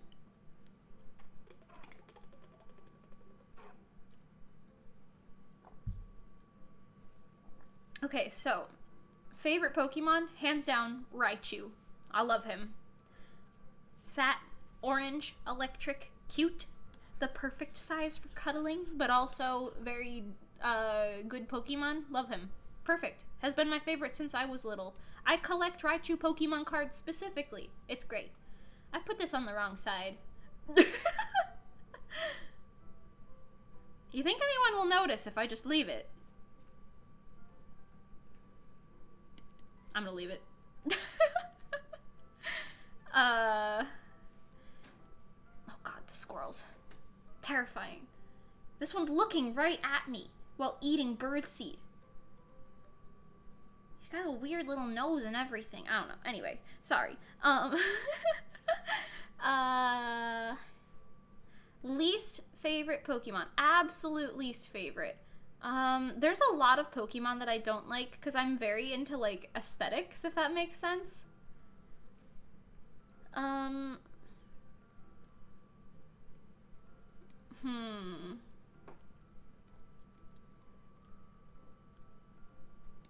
trying to think, because, okay, my instinct was, like, initially, like, oh, I don't really like Nosepass or Probopass, because they're just kind of like, ugh, why you look like that? But at the same time, I feel like that's not my absolute 100% least favorite Pokemon.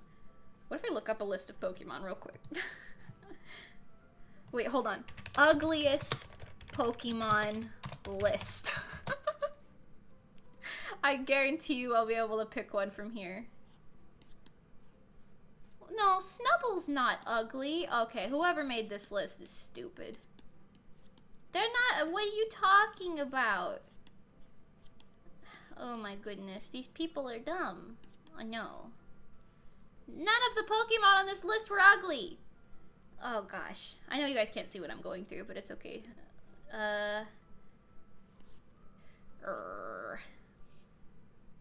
Alright, this is not helpful to me at all. Let's just say Probopass, I guess. Because I'm trying to think about it. I'm sure it'll come to me one day and I'll be like, this one! But I don't know. Because there's a lot that I like. But every time I see Probopass, I'm always just like, no thank you. Speaking of Pokemon, I used to watch all of the, like, original Pokemon series on, like, VHSs and stuff when I was little. I think I've talked about that before, actually, but, I, really liked a lot of things about, like, the English dub, because that's what I was watching. Like, I didn't know it was a Japanese show when I was little. I was just like, yes, Pokemon, wow, good, yes, take, good, enjoy. And I would watch it, like, you know, like Team Rocket and everything and how they were, and the original series. Like, I've watched newer Pokemon series. But I didn't watch anything past XY because I can't stand the animation that they have right now. Nothing, like, I don't hate it or anything. I'm very animation particular, I guess. But anywho, what was I gonna say? Oh yeah, you remember the sounds that they used to do for Pokemon when they would, like, dub over them in English? And you would have, like, Victory Bell, and it would just be a woman screaming as his, like, noise. And I feel like that was the original noise, too. Like, I don't even think that was, like, necessarily always dubbed over, which I think is so funny.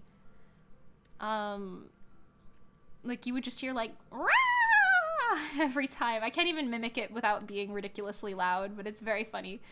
And then I'm trying to think of another one that was really funny. I know there was. A lot of the Pokemon James had were very entertaining. I don't know. But yeah, that was the gist. I think they were very, very funny. What are my thoughts on Alolan Raichu? I love it. I love him. He's so cute. I have a little teeny tiny figure of him. Well, I say him, but they could be girls too. But Alolan Raichu is just very good because the blue eyes and everything. It reminds me of this one episode specifically from the original Pokemon series that I saw when I was little. I don't remember what the name of the episode was, but it was the one where they introduced surfing Pikachu for the first time, and his name was Puka, and he was just this, like, blue-eyed Pikachu who could surf. And it just gives me, like, such memories of that, specifically.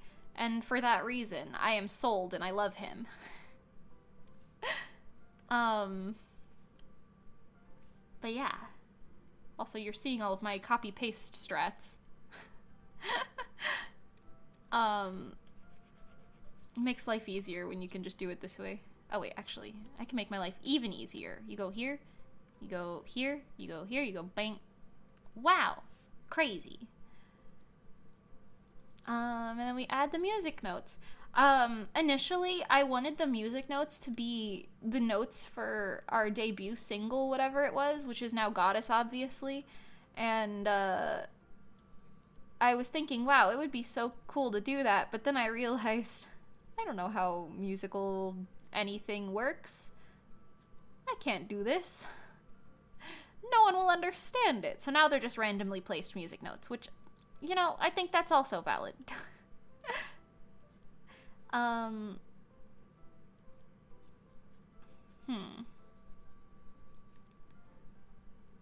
That doesn't really look right, but that's okay. We'll clean it up anyway.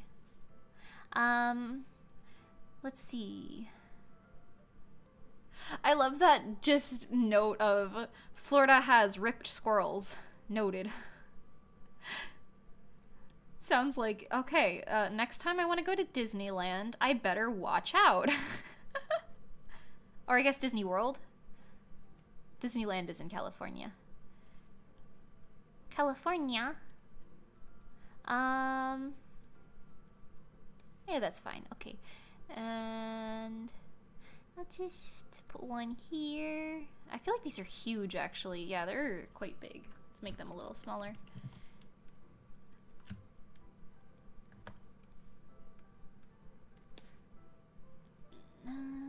Yeah, I'll put one there. Why not? What do I have to lose? We'll make this one one of those these looking ones. I wonder if anyone who knows how to play music is watching this and they're just like, what do you mean one of these looking ones, please? Pengy actually knows how to do music writing stuff because she's a piano person. A pianist, if you will. A pianist. A pianist. That's a dangerous word to say. Anyway, this music note looks a little strange, but that's okay. Um, Lick a Tongue made you and your cousins die laughing when it spoke in the anime. Doesn't it just go like licky? Isn't that the noise it makes? Or are you talking about that one movie with Palkia, Darkrai, Dialga, and the one guy? I think his name was like, oh my god, what was his name? Sir.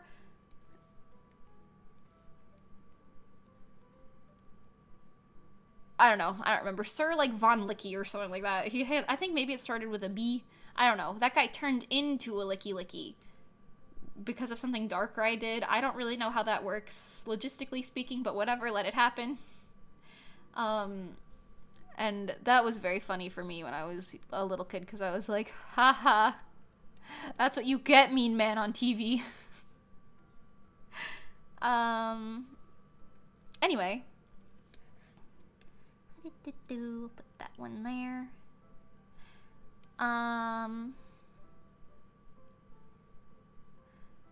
You're actually pretty sure that was being referenced? What was being referenced? Oh god. I think I saw that too late. Oh, wait, the Alolan Raichu. Probably. Yeah. I think so as well, but I just really like that. It's very good. I was gonna say, because in the anime, that's like one of those things where early Pokemon anime was kind of like just making up its own lore as it went, I feel like. Like, they were just like, yeah, that sounds like it could be a thing. This is a kid's show. It works. So now when you look back on it and you're trying to look for, like, the logistics of how things work, it's just not gonna happen. Like, before they released Dragonite, it was, like, I don't even remember how tall. It was, like, taller than buildings. Like, it was a giant, like, it was like a skyscraper on top of a skyscraper towering over the ocean in like an episode with like a lighthouse. And then they released Dragonite, and then that you literally just saw this like slightly taller than a man, big fluffy guy in one of the movies delivering mail, I think. In the Mewtwo movie, delivering mail, I believe. It was very funny. It was a very entertaining time. But between things like that and then, like, the whole thing of, like, Ditto not being able to transform into anything correctly because it keeps its face. But in the anime, they made it seem like other Dittos could do it right, but that Ditto specifically couldn't. It was very funny. Sorry, we got caught looking at a squirrel again. Nah, it was the movie? Gotcha. Keep in mind, I watched all of these when I was like, I don't know, 5? Maybe a little older than 5 as well, but like, I was quite young. I have liked Pokemon my whole life, though.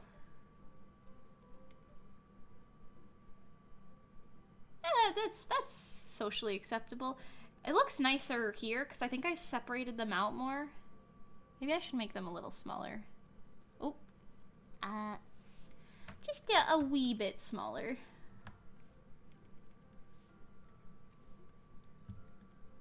I feel like they'll be less distracting that way. Okay, we just put that one back there. Put this one somewhere in this direction. That looks normal. Sure, why not? Oh. Can't argue with that. That's dope. Seems legit. Okay. Like my music note placement, everyone. I'm very good at music. Yeah, if it's not clear, in Reso, I am the one who is mostly in charge of, like, the costumes and art, visually. I don't really touch none of the, well, that's not true. I write a lot of our lyrics, actually, but, I don't particularly touch any of the, composition aspects. Because I don't know nothing about no music.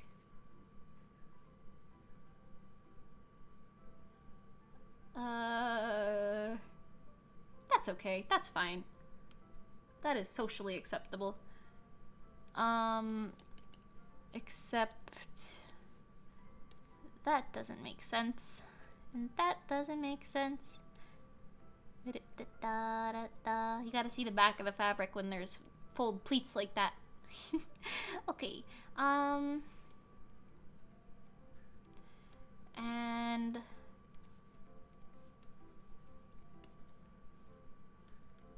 yeah, that's pretty solid.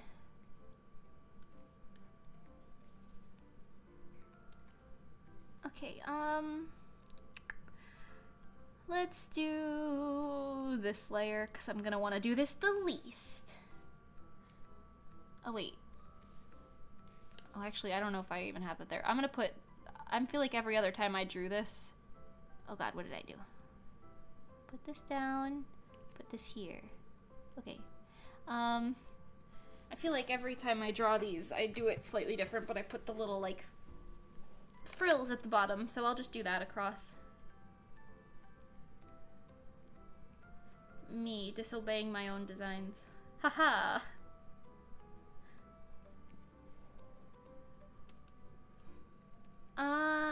Let's see.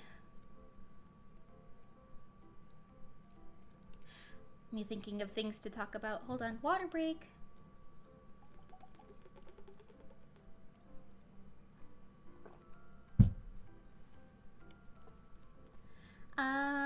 Okay, big same, you can't read sheet music to save your life, but you can tune a guitar by ear? Oh, that's pretty cool, actually.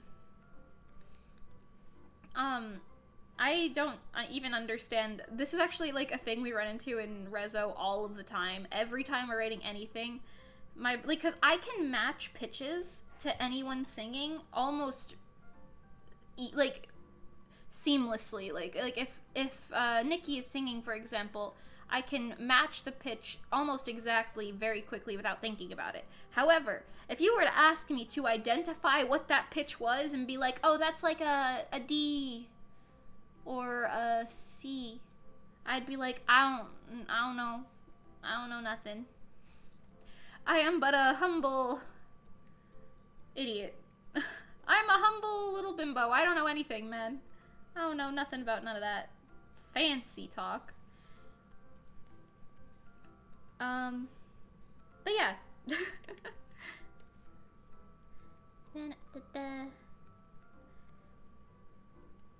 I was also thinking we can do, like, a, not karaoke, but, like, baby karaoke, where I just hum to some music later, and, you know, when we run out of talking topics, because it'll happen eventually.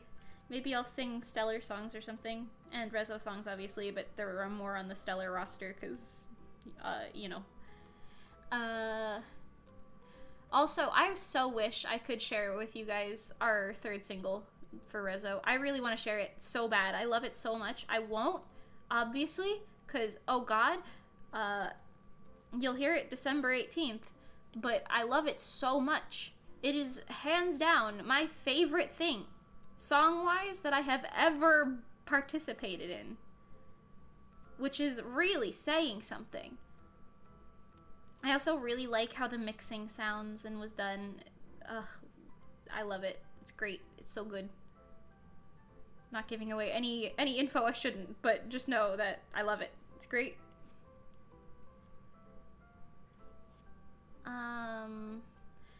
I feel like I always like drawing me with, like, thin pigtails, but then I always go overboard drawing hair, and then they look like thick pigtails. I don't really think with my head a lot.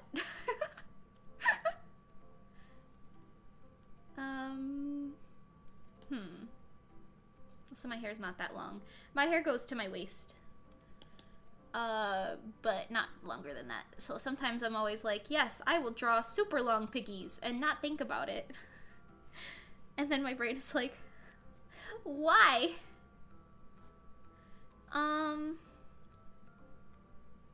You want to hear it? I can't spoil it. I'm so sorry.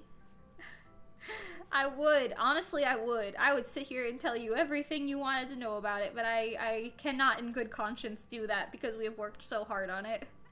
I can't just be like, let me spoil, baby. But when you hear it, you will like it as well. It is hands down, like, I like Goddess, but it's not necessarily, actually, yeah, Cold Case too. I like both Goddess and Cold Case, but they're not, like, 100% my, like, style, if that makes sense. Like, they're not my, like, go-to music genre to listen to. Because Goddess is very, like, I don't want to say dubsteppy, but it has, like, a lot of, like, a stronger pow, pow, pow to it, which is fine. There's nothing, like, wrong with that. I'm more of a, well, my favorite types of music are, like, generic idol music, rock, like, J-rock specifically. I like pop and rock as my favorites, but I also listen to a bit of metal. But it's almost all, like, J-rock instead of, like, American rock. I listen to, like, no American music, which is very funny, actually. But yeah,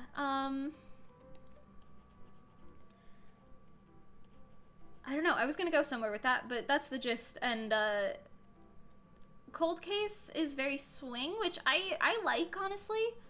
Like, swing is good, but it's not, like, I'm not gonna go out of my way to listen to, like, swing vibe songs, you know? But I wouldn't consider, actually, I would straight up consider our third single, like, right up my alley, you know? I eat it up. Love it. Love it. Eat it. Consume it. It's great.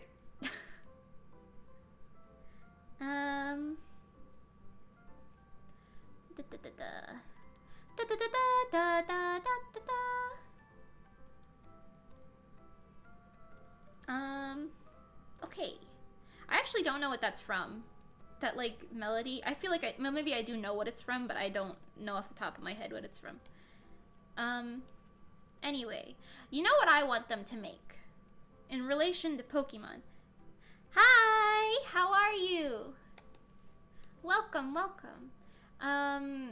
In relation to Pokemon, I would love for them to make a Pokepark 3. Like a good Pokepark game for the Switch, you know? Because I loved Pokepark and Pokepark 2. Pokepark 2 was probably my favorite Wii game of all time, and that's saying a lot because I really liked Mario Party 8 and, like, Mario Kart and stuff.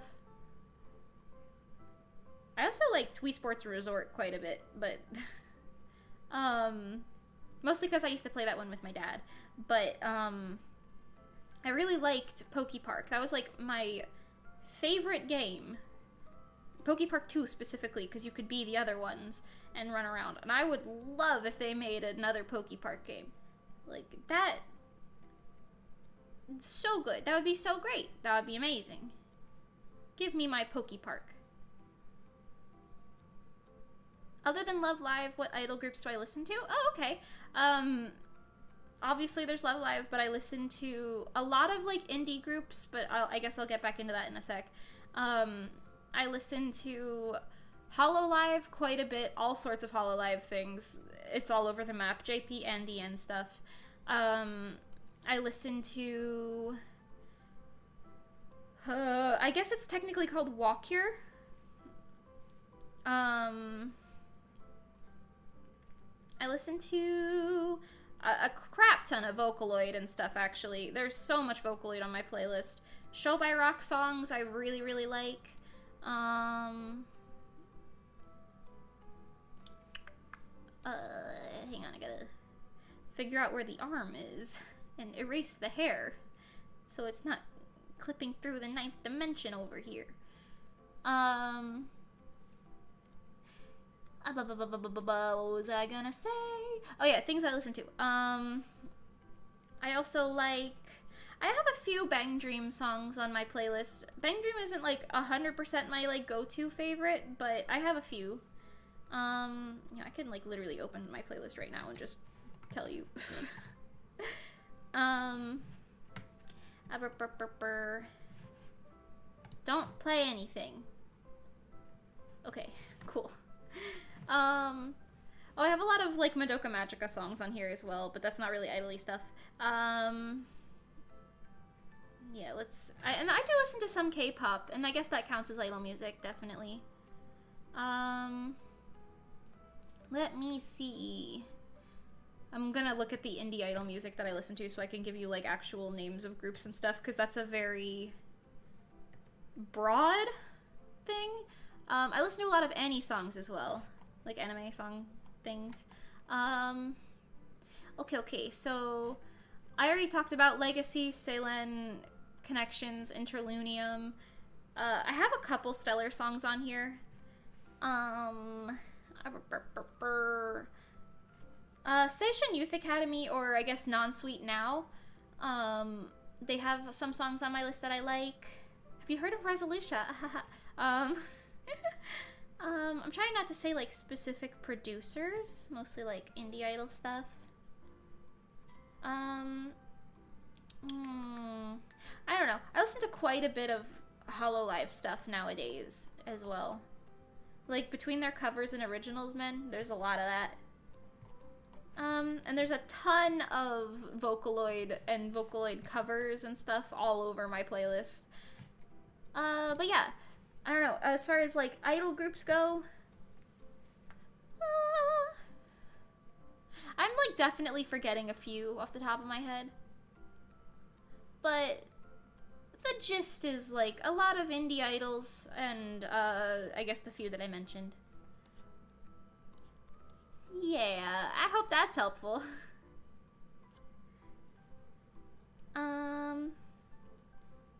Oh, I also listen to a bit of baby metal. It's a little too hard for me, so sometimes I'm like, not the mood, but, like, sometimes if I'm in the mood, oh yeah.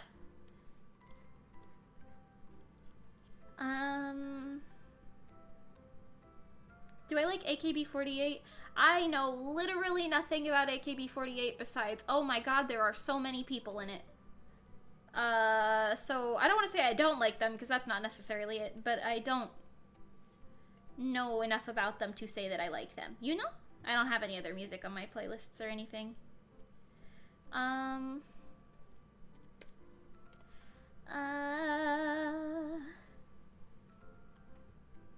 You want to see more games like Pokemon Stadium because the mini games were really cool.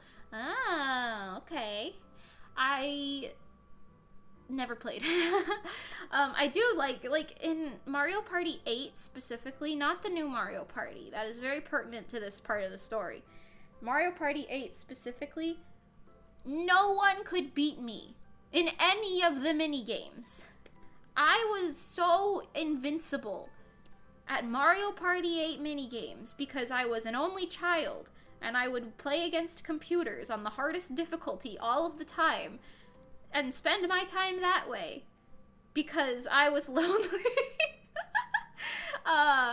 Anyway, I tried playing Mario Party 8 with my high school friends a few times, and I was often gotten quite mad at because I would win every mini game, and also every time we would play in, like, partners and stuff, because there was a lot of us, whoever got to be my partner would be like, here you go, now that we're playing a mini game, you can do it. I'm like, okay. And they would do, like, the games and the rounds. Anyway, yeah, don't play me in Mario Party 8, you will lose. Unless you get really lucky on, like, the map itself. But when it comes to minigames, you will lose. Yes. All of them I was good at. Every single minigame. I would literally go to the minigame thing and I would just play the minigames while I was at home alone at night sometimes. Just be like, yeah. Mario Party 8, what's up? Also, I almost exclusively play as Toad. I played as Toadette when I was little, but then I realized I want to be Toad. I also sometimes would play as, like, Princess Peach or whatever, but you know. When I play Mario Kart, it's always Toad. I had a friend when I was little think his name was Todd. And I was like, it's not Todd, there's an A. And we had like a whole argument about it when we were like 6. Anyway, that's an interesting conversation for another day. Yes, Hololive is very good. Yeah. I like listening to Suisei's things. And I like all of the Myth members' music. No matter what it is, I love it. Myth is like my favorite of them. They're great. That hand looks kinda stubby. I'm trying to fix it, but I think it's also the angle that it's at, maybe.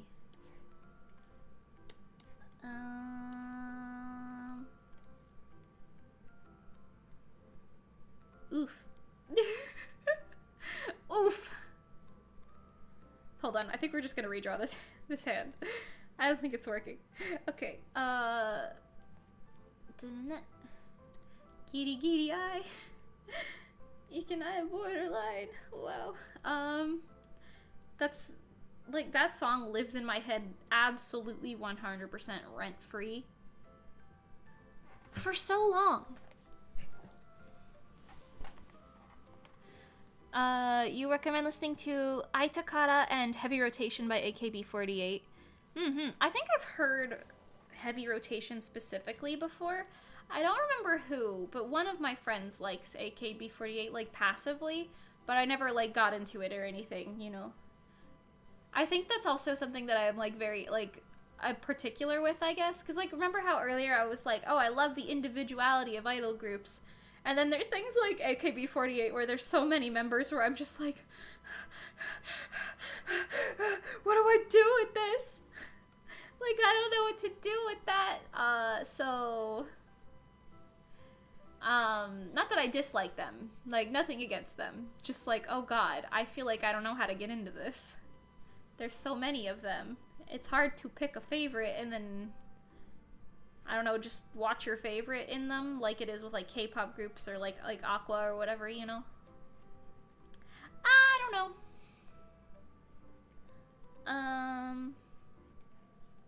Man, hands are weird, huh? I was about to be like, who invented hands? I think I'm gonna get a snack soon, too. My tummy is growling at me quite a bit. Oh, that doesn't look right either. Oh, no! Okay, hold on. Let's just place the top fingers first, because I think I'm making them go, like, too straight up.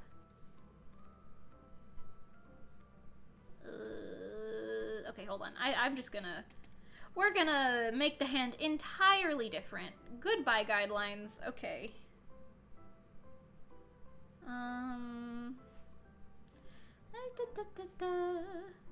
Let's just go like this, and then...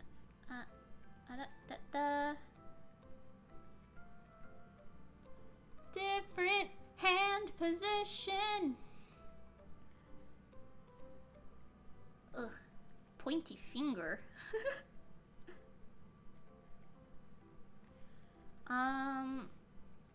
Wow, I am like so hungry right now. My stomach is like, girl, what are you doing? Hold on.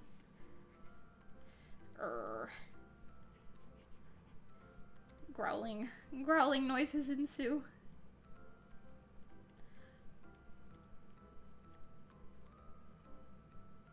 The gist is I want it to look kind of like this, you know? Like it's out there.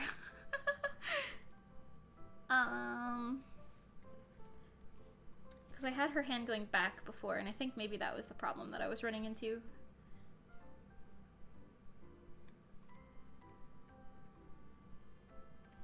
Okay.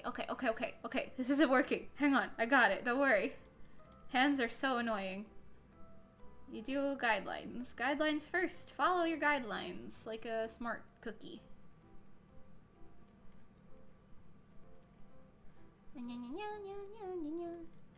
Does that look normal? With some tweaking, it will. Actually, her thumb is in a weird position. I'll fix the thumb. If it was like up here, maybe? Up here?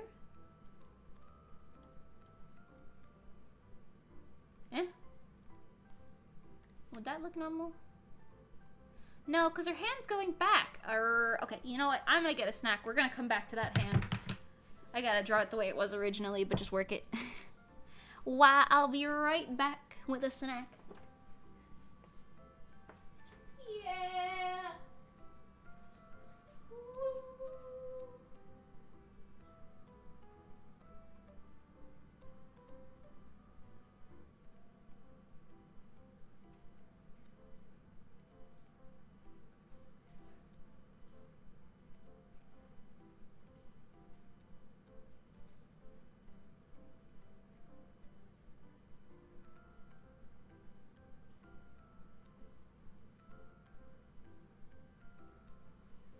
I'm back.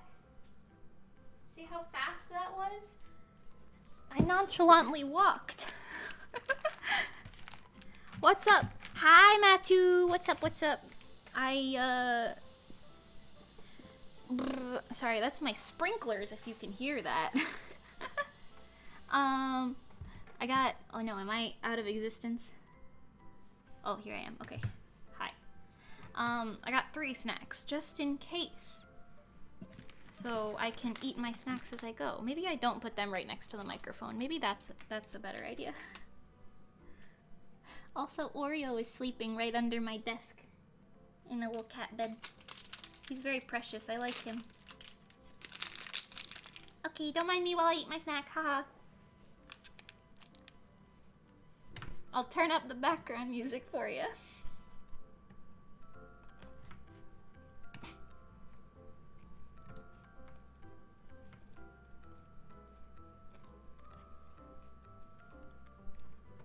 Oh no. Wait, why am I sideways now? Hang on. Why am I leaning? Girl, come back.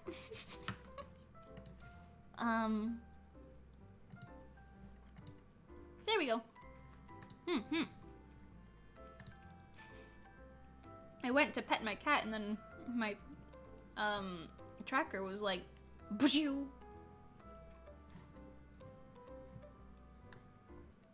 Any nonchalant walkers in chat?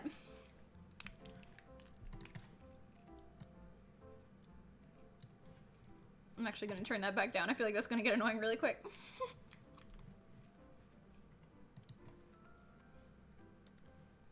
I like my background music, but I wish I had more. So I could like interchange it, you know?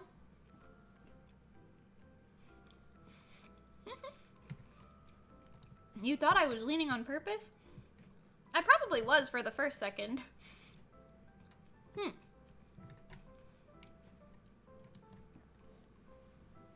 Because I was petting my cat. But, you know. Okay, we're gonna come back to that hand because I really don't want to deal with it right now.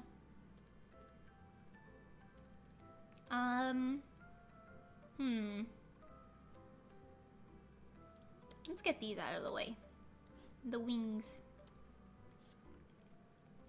Oh my gosh, I drew something really cursed while I was at Nikki's house a few practices ago.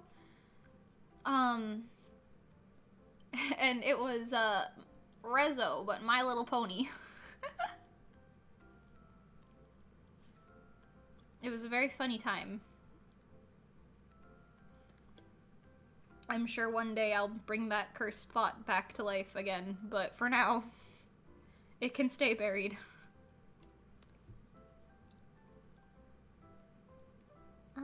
Sorry, I'm still eating my snack.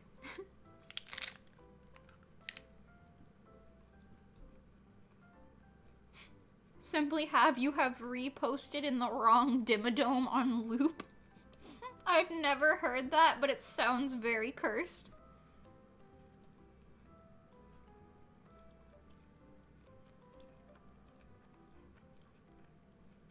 Doug Dimmadome.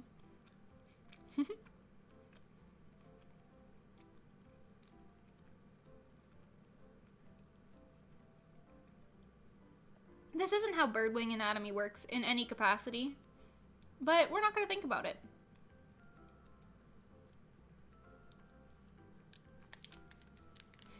My little Reso, oh yeah. To put it in perspective for you, it looked kind of like this.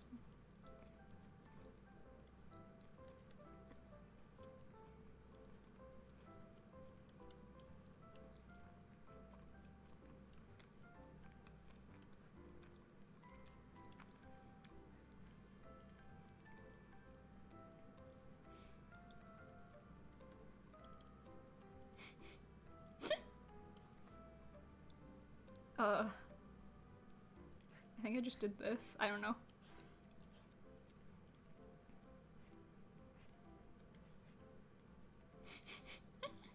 That's a hoof. Don't worry about it. Doesn't look like a hoof. It looks like a finger. There you go.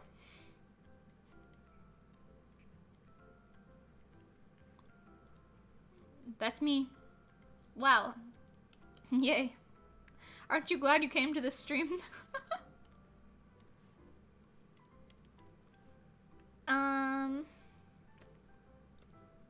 I don't even remember why I did that at one of our practices. I was like doodling in Nikki's notebook. And for some reason that was what my brain was like, yes, this is what you're doing now. Do it! I think I just drew Nikki as a unicorn at first, and then we were like, well, now we have to draw all three of them. Mimi gets flashbacks from Stardust Pony, yeah. Just saying, I was like 12 on the internet when I had My Little Pony things. No shame, but, you know.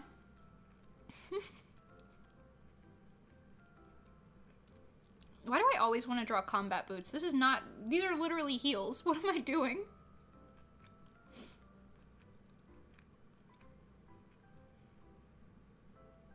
I'm like super partial to combat boots for some reason. Like, just like, I really like how the rubber bottom feels when you're walking. Because it doesn't feel like you're gonna slip, but you also tower over everyone. Also, you look like a badass. It's great. Okay, that is not correct. Speaking through anatomy, that wouldn't be there.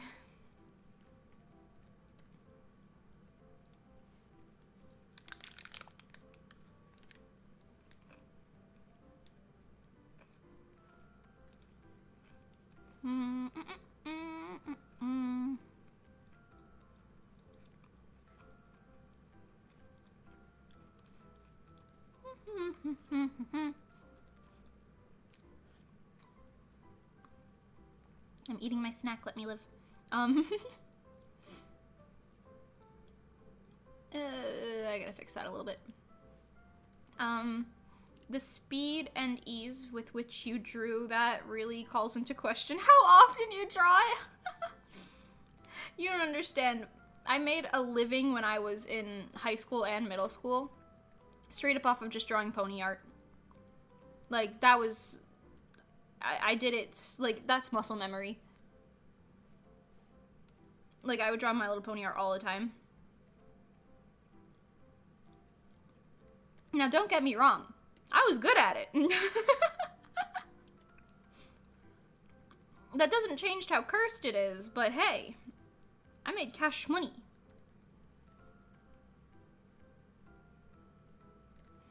I remember one girl, for like one of her classes, they had to like interview a fellow student, and she was like, I wouldn't say she was one of the kids who would like bully me, but like she wasn't nice to me.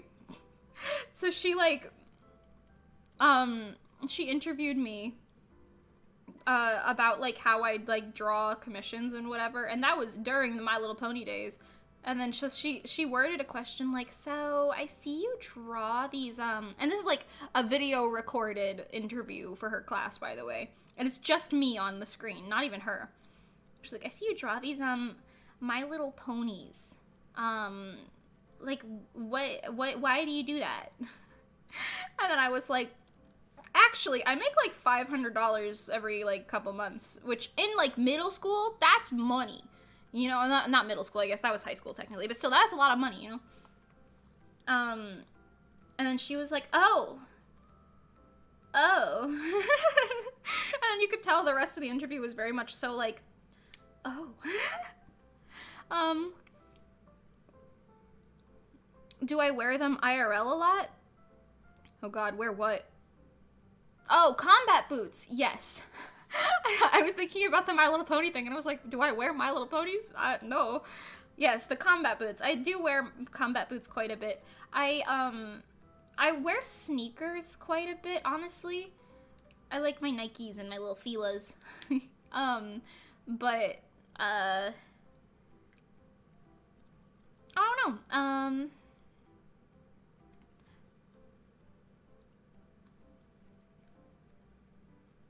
I was gonna say something. Oh yes, I do own a couple pairs of combat boots and I like them. They make me a lot taller than I am, so it's great.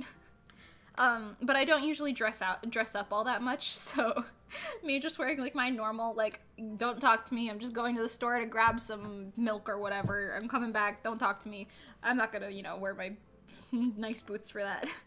Nice boots!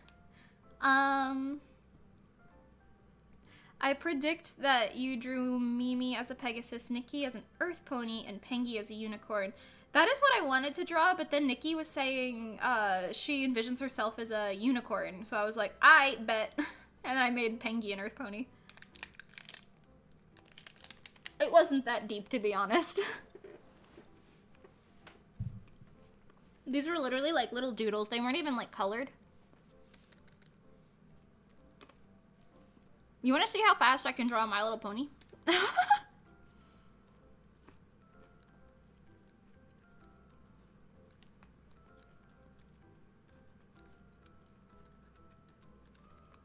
I'll just make it me. Again.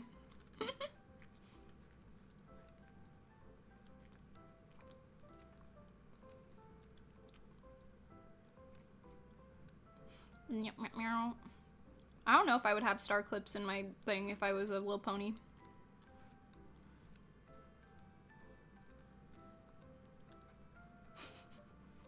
If I was a little pony. Honestly, though, the My Little Pony, what is it, Friendship is Magic series was actually pretty dang good. Like, I loved that when I was younger. Not even that much younger. Like, I'd probably still watch it today. No shame.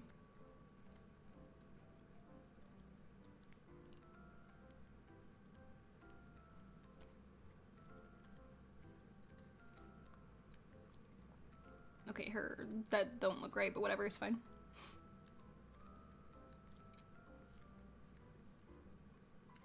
I know drawing the Pegasi was always my favorite, because I'd be like, oh yeah. I don't need to worry about how they're connected to the ground, I can just... Pretty bird wings.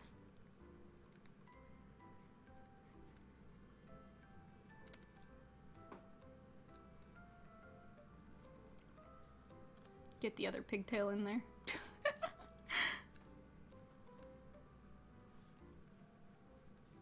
Look at that. Wow. Amazing. I didn't even spend any time on this. Also, look, my cutie mark would be my little image symbol. The star with wings. Wow, there it is. Wow. She looks a little long and disproportionate, but we're not going to talk about it. Anyway, back to drawing actual me. What if we covered a My Little Pony song and I drew us as ponies? Not even gonna lie, a lot of the My Little Pony songs kind of slapped, though. Maybe we can do that for, like, April Fool's Day or something. Do you think Nikki and Pengy will be, like, down for the idea?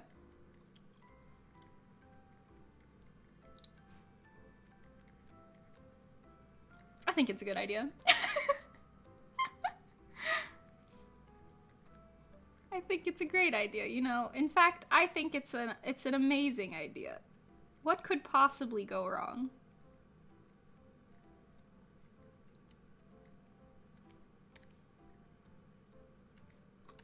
Also, fun fact about me, because I liked My Little Pony so much when I was, like,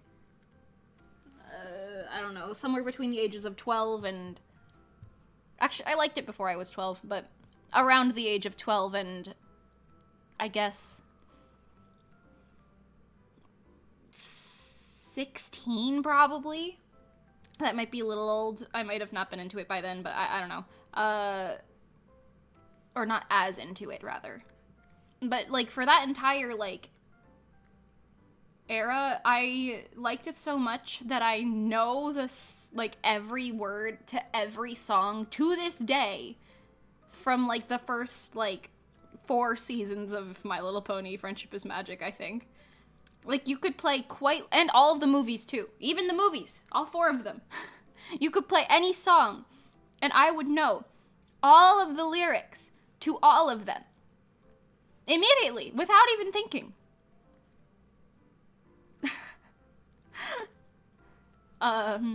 Cursed facts about me.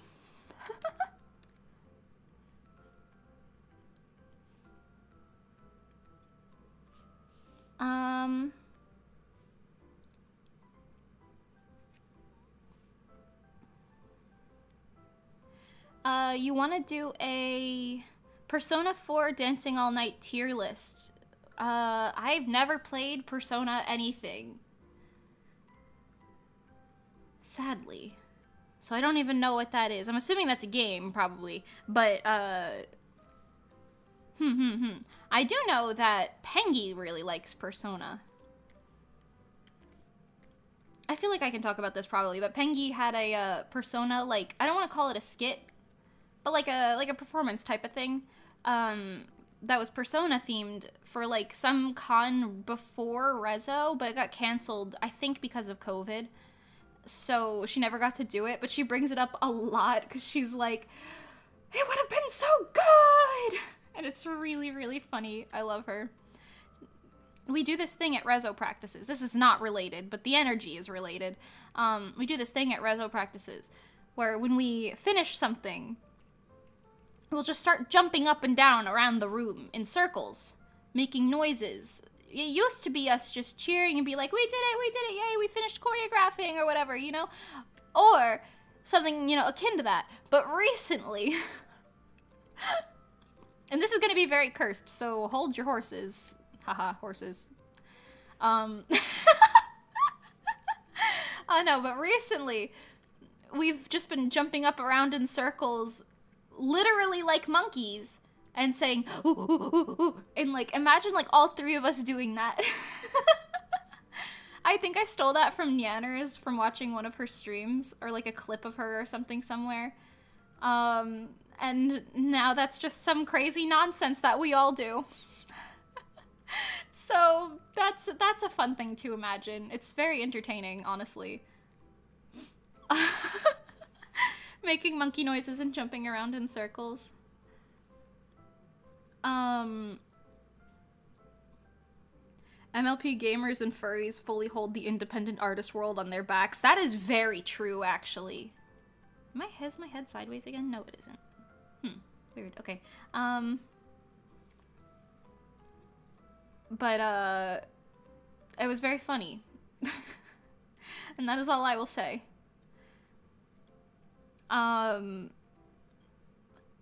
Next to you, it actually looked like your pet, the pony. That's kind of funny. If I have a PS4, I don't have a PS4. I'm so sorry. I've never played on a PlayStation before. I was like an exclusively Nintendo child. Mostly because that's just what my parents got for me, you know, and that's all I knew. So and now I play on like PC, obviously, but, you know. It's a rhythm game with a silly plot and idols are obviously involved. That sounds lovely. I definitely missed another chat thing, and I'm trying to see which one it was, but I don't remember. Too fast. Scarily fast. Maybe we'll just draw ponies on a stream one day. That'll be a thing. I've got to come up with more content anyway. So, you know, why not that, of all things? Okay, we can draw the little dots now. I think these are supposed to be rhinestones. I say I think as if I don't know. I don't think I had any rhyme or reason to it. Yeah, they all look kind of random, so I'll just keep doing it this way. Meow.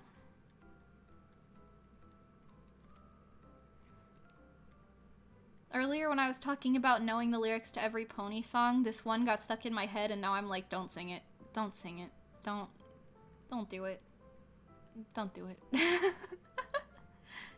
So you're welcome. Don't buy me a PS4. Oh my god. That is so expensive. Did I tell you? Nikki buys us a lot of, like, things for Reso, because Nikki has, like, a stable job right now.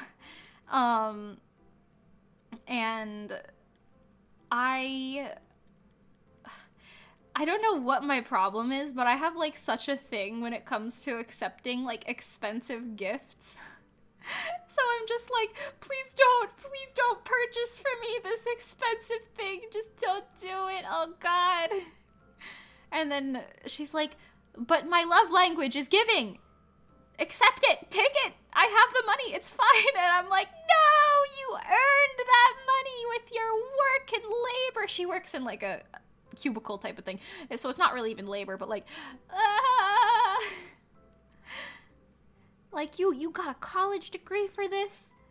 You spent years on your life getting this money. Why are you spending it on buying me expensive things?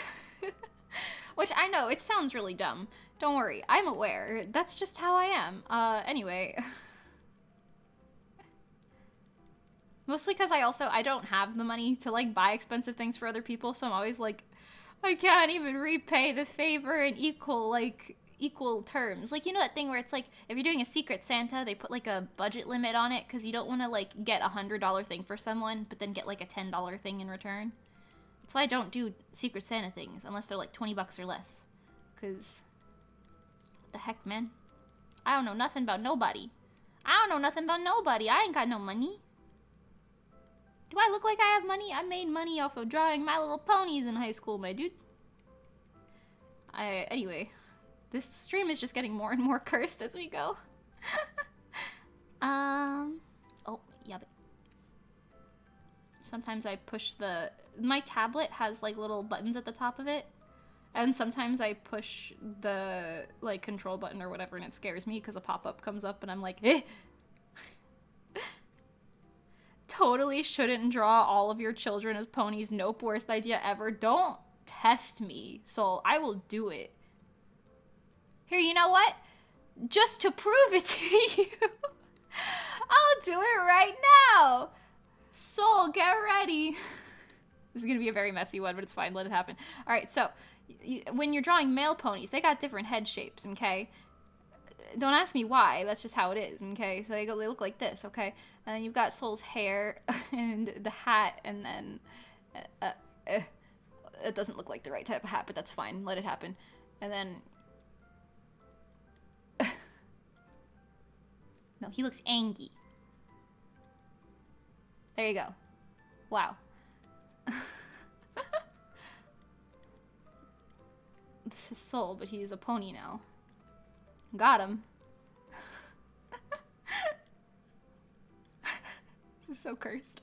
This is so cursed. Soul, would you be a unicorn, an earth pony, or a Pegasus? This is a very important question.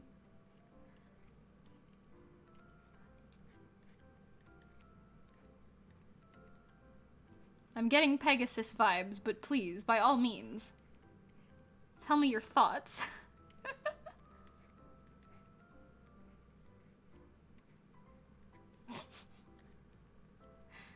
Oh my god, this is the way that it is. And then you got his cutie mark, which is the sun. But not just the sun, like his version of the sun. You know. You guys know the vibe. Okay, and then,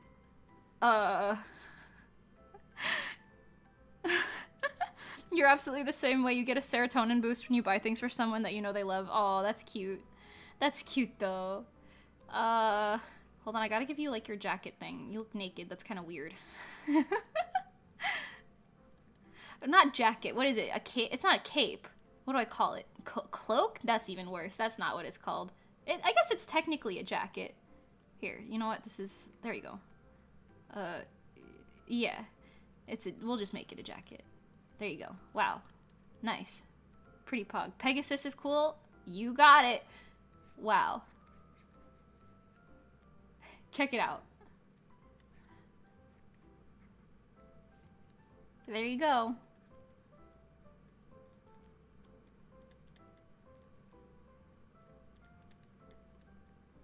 There you go. That's him, everybody. That's him, every pony. Wow. Okay. Can you tell that I don't draw male ponies as often? That took me approximately 6 seconds longer than the female pony. I plead the fifth.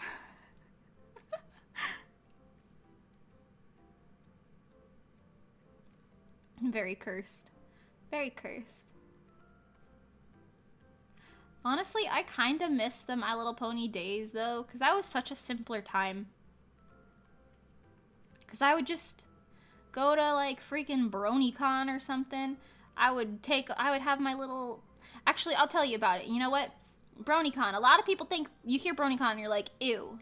That's where all the bronies are. That's where all the old men who are like pedos or something go. Nah, not really. Honestly, I feel bad for a lot of the people who are like older and just happened to be male who liked My Little Pony back then, because it's not like it's actually a kids show. Like, there was some dark shit in My Little Pony, not even gonna lie to you, but like a lot of them were like people who were like on the autistic scale or something, you know, or like didn't have a lot of other stuff, or maybe they just enjoyed it. I don't know. Let people enjoy things. They're not hurting anyone. But I feel like they got a lot of shit for like no reason. I had like maybe like 2 not even terrible experiences in the like 3 or 4 years that I went to BronyCon as a kid. And like, actually, yeah, specifically 2 poor experiences.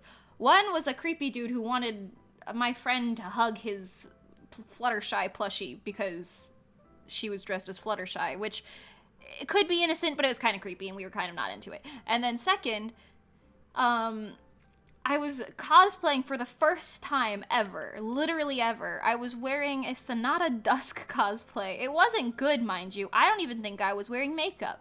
But I definitely wasn't wearing makeup. I was really stubborn about makeup when I was younger. Anyway, and I, like, just got out of, like, the little thing that goes to the con, like the little shuttle or whatever it was, or we're just walking in the front door, basically. And, this dude just says, "Nice Sonata Dusk cosplay, but the ponytail is too low." And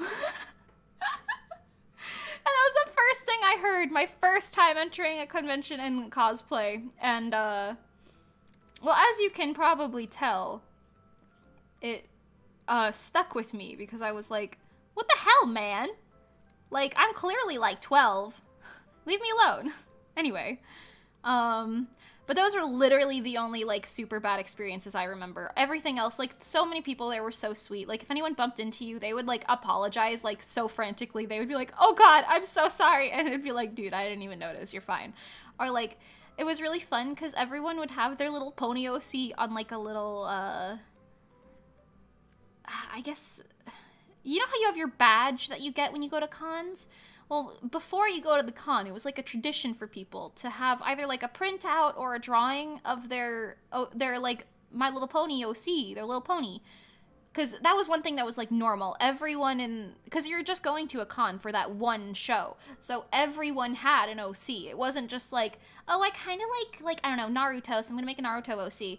But like, not everyone has seen Naruto, so they don't get it. At that convention, everyone saw the only content the convention was made for. So, and like, everyone had OCs. That was just a thing.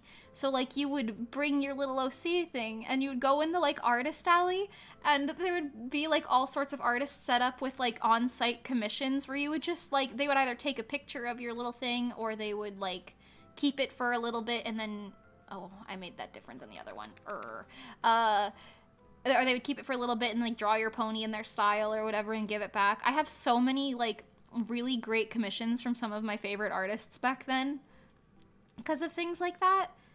And it was a lovely time. It was such a lovely, like, stress-free, everyone was just really kind. Like, it was great. It was great. And I stopped being super into My Little Pony because I shifted to idols, so here we are. But yeah. Oh no, that looks weird now. No! Please stop looking weird. I think it's because of the way I drew the nails. It looks a little strange, but that's okay. I'll fix it later. The gag was that you would love a stream of all of us VTubing. Oh, all of us VTube babos as ponies. That's great, honestly. I'll just do a stream one day, like another drawing stream. And it'll literally just be me drawing everyone I know as a pony. And I'll, like, put effort into it, too. Like, I'll make them nice. It won't be any of the little doodles I've done here. It'll be cursed, but it'll be a lovely time. Okay, I think I've done all of the details besides the bows. Yeah, okay. So let's just add the bows on there. And then we can get into coloring this bad boy. How long have I spent doing this line art? I feel like it's way too long. 2 hours! Jesus. Oh my god, I'm so slow. I gotta pick up the pace, my dude. I usually don't spend that long on just that.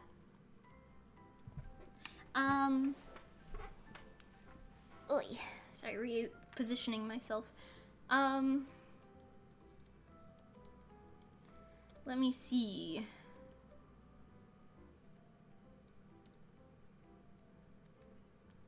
I'm trying to think of stuff to talk about, but my brain just keeps, like, shooting back to My Little Pony now, and that's probably very cursed. All of the people who were, like, normal in chat and didn't go through a pony phase are like,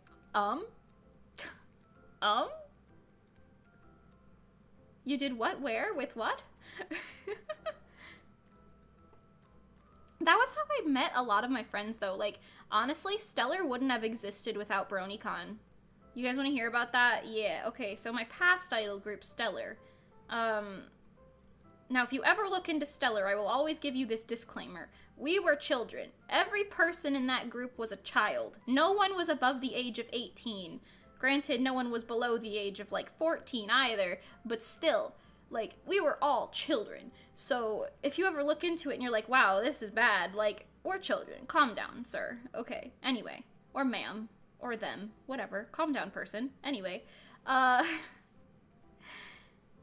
So, I'll say, originally, I was still going to BronyCon at this point, but originally I wanted to do a My Little Pony idol group, because I saw Love Live, and I was like, wow, this is really cool, I really want to do something like this, and then I was thinking about it, and I was like, you know, we could probably partner with BronyCon to do something like this, honestly, because that probably would have been something that would have succeeded so well in that thing, because, like, I did a panel as, the like, little sister ponies in My Little Pony. They're called the Cutie Mark Crusaders. I don't know if that's pertinent information to the story, but whatever.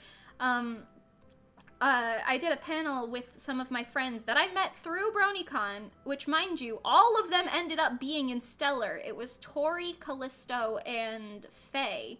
We cosplayed as the Cutie Mark Crusaders when we were, like, 13 or something. 14, maybe? I don't know. And, actually, probably 14 or 15 now that I think about it, but, we did that, and a lot of the people, like, it was a surprisingly popular panel for people who never hosted a panel before in our lives. Like, a decent amount of people went to it, and we didn't even advertise it or anything. And I think it was just because it was kind of refreshing, because we were all kids, like, literally cosplaying as kids, so we had a lot of, like, fun little, like, games and stuff to play with the audience, and then, like, there was this one guy, because the character I don't think I knew this at the time, but I think she's, like, representation for a disabled, like, physically disabled character. I just figured she was a child, so she was a Pegasus who didn't know how to fly. Like, I didn't think farther into it at that point. But, like, looking back, I'm, like, pretty sure that's what that was meant for. And a guy who had, like, I don't remember, some sort of a disability with, I think, his leg or something. And I think he was also, maybe on the scale or something. He, like, we had, like, a question and answer type of thing while we were, like, I don't know, role-playing as the characters or whatever. And he had, like, a really emotional, like, little speech where he was, like, thanking me as if I was Scootaloo for, like, giving him confidence in himself or something. It was, like, I was, like, really embarrassed at the time because I was like, oh god, I'm not actually this character, bro, but, like, it was cute looking back on it. Like, it was like, oh wow, I'm glad I could have, like, I did that for that person, I guess. I don't know. Anyway, the gist of where I'm going with this is people really, like, since they already knew the characters, it was easy for them to get attached to them. And like I said before, My Little Pony has some banger songs. Not even gonna lie. To this day, I'll probably still listen to some. I don't actively, but, like, I probably could. And, like, we were gonna do literally a My Little Pony idol group. Like, I think I was gonna be Pinkie Pie. And it was just gonna be, like, the 6 of us doing that. That's literally why Stellar had 6 members in the beginning. Because we ended up saying, no, let's not do that. If we're gonna make all of the effort to make an original song or whatever, or something happened along the lines where we were like, if we're gonna do all the effort for this, we might as well make it original. And then I think we were all kind of getting out of ponies at that point anyway, so nobody really fussed over it. But it was, like, originally announced that it was going to be a My Little Pony group, and honestly, it probably would have done really well at BronyCon. Like, I don't know, man. It probably would have done really well. Anyway, I'm done talking about that now.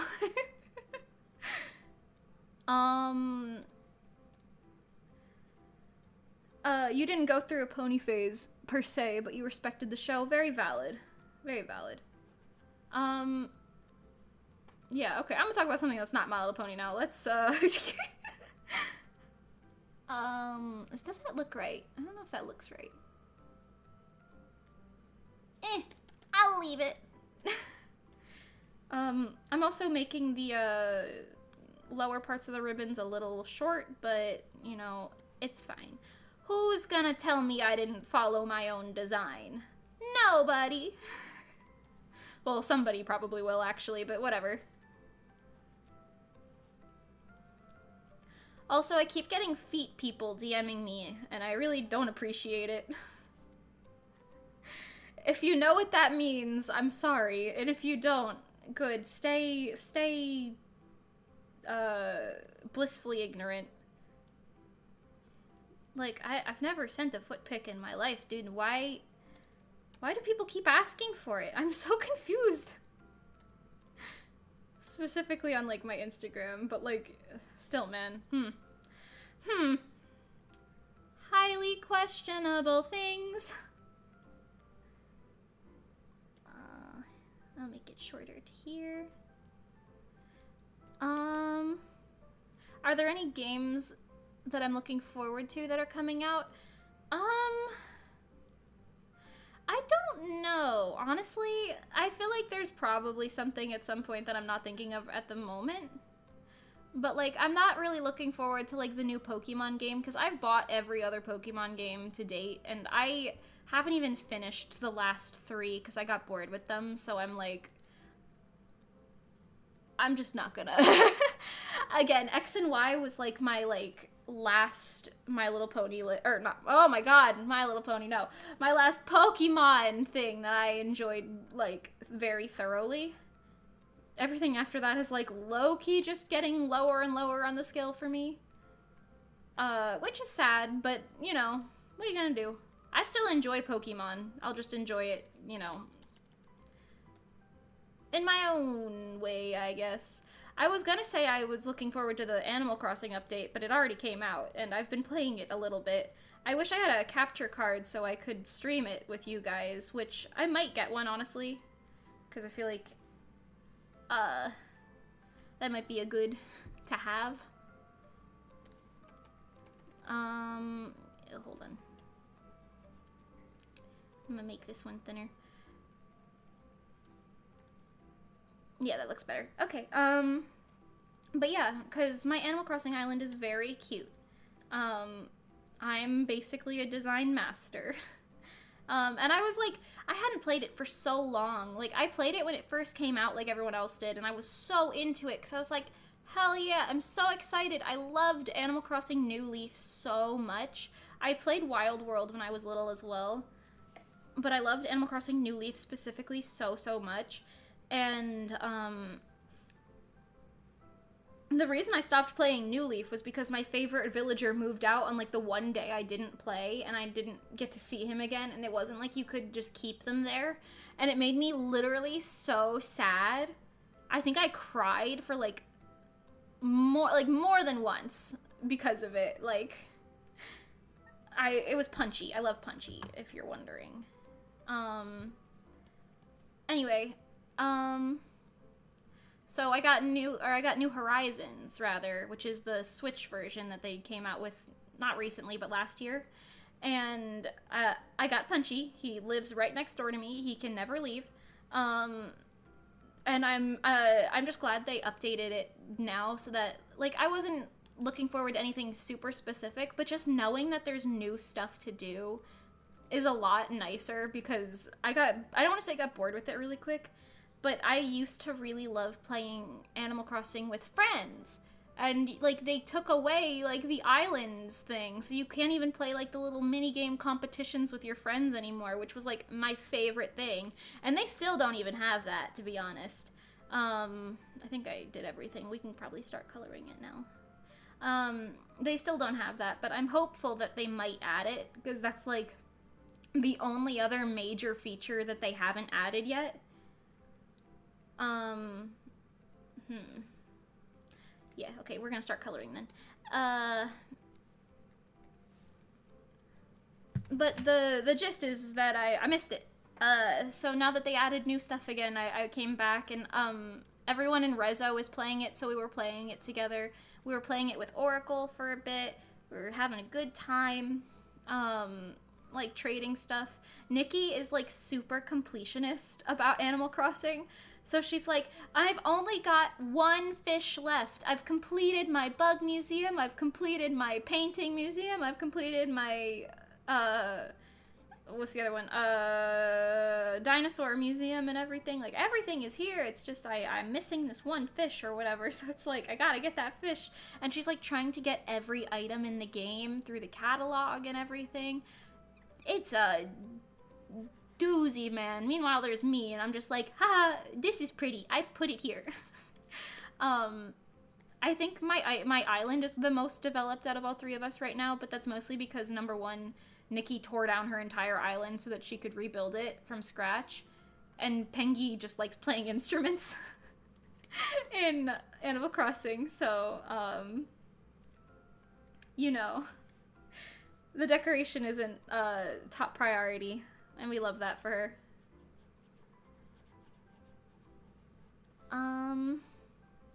But yeah, I wear little new outfits every day in Animal Crossing, and then I'm like redecorating parts of my island, because initially I had a, like, the entrance to my island from, like, the airport thing was literally 3 giant waterfalls, one in front, 2 on the sides, and you would basically walk through them, and then you could go left or right from there, like, before the one that's in front of you, on the paths. And it looked nice, but the problem was it was so loud. Like, I couldn't even run by there while I was playing it, because I'd be like, oh my god, it's so loud. You just hear the whole time.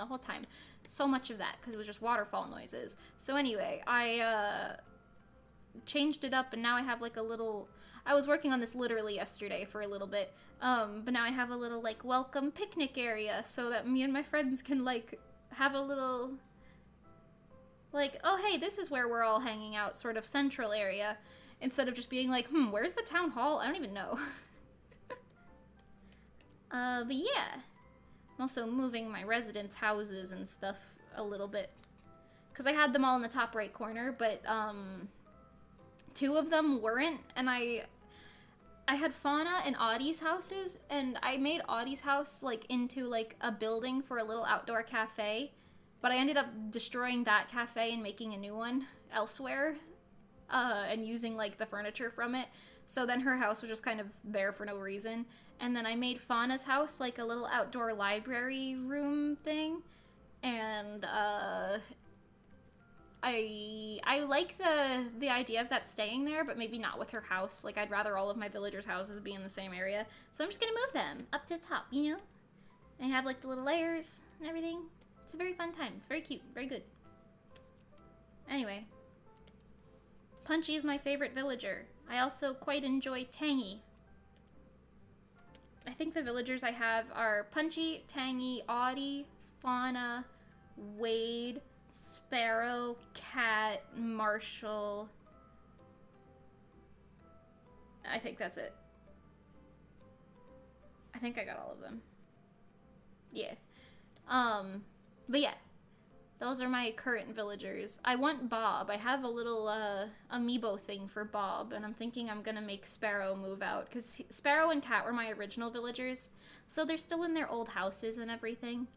And I have, like, attachment to them because they were there originally, but also I'm not, like, uber attached, you know? Anyway, that's Animal Crossing for you. Hi, you're back for a bit. Welcome back, Brooke. Sun and Moon was your favorite Pokemon game aesthetically. Very valid. I really liked the, like, I guess, yeah, aesthetics of it. It was laid out nice, like the region and everything. It was very pretty. Although, and like, there was nothing wrong with the story, honestly. It wasn't bad. I just didn't get into it. Which happens. So, you know.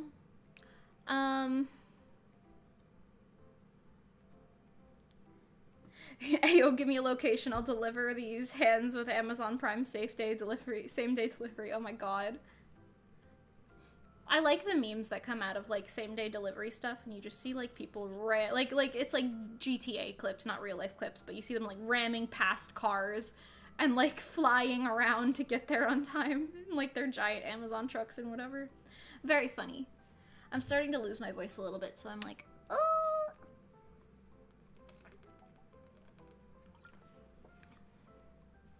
I'm going to eat another snack and give my voice a break.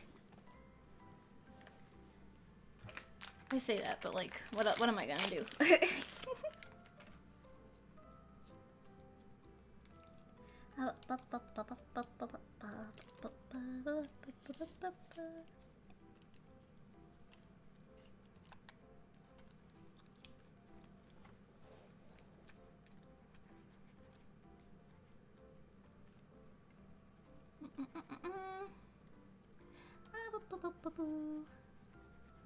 I'm shading right now. I know it looks kind of sussy. Don't worry, trust the process.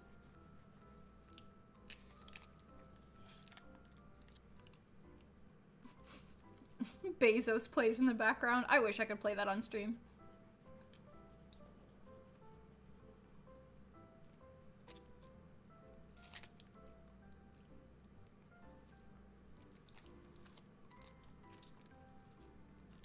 You loved the entire cast of Sun and Moon and Lusamine as your wife. Very valid. I loved their designs. Oh my god, what was his name? The Sun. He was like my baby boy. I liked him. Emo little boy. I can't remember his name off the top of my head. I know Lily was really cute as well. I wanted to cosplay Lily for a bit, actually. But I don't think I ever went through with any of it.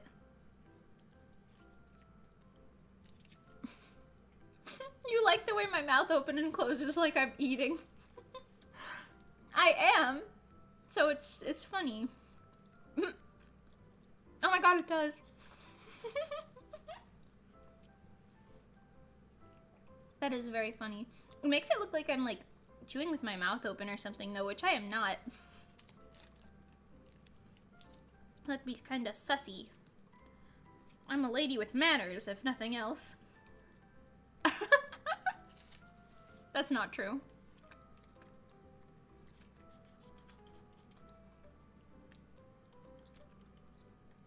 You know what? Nikki said this to me at one point. Not worded the same, but essentially.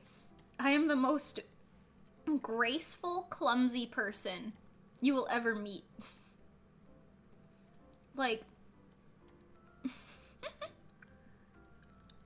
I will fall up the stairs, but catch myself in, like, a split. You know? Gladian, yes, that was his name. Thank you. And, like, Mimi sus, what did I do? Why am I sus?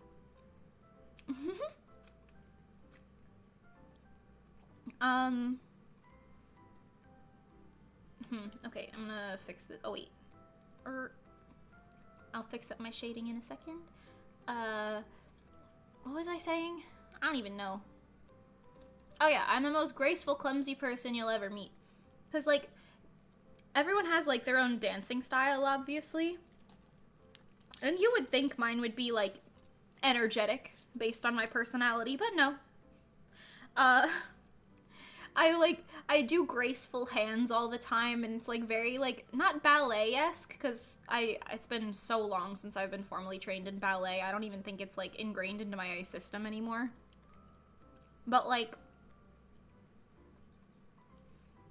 I don't know. We'll do, like, a cool dance or something, and I'll do, like, graceful arms and hands. And Nikki will be like, for some reason, this doesn't look right. Like, Goddess was pretty far, like, up my alley for the most part. Because it had a lot of moves that kind of suited that. And, like, I guess Cold Case was kind of good as well. Swing is easy to pick up, surprisingly. Or at least the swing moves we made for the choreography. I don't know anything about actual swing.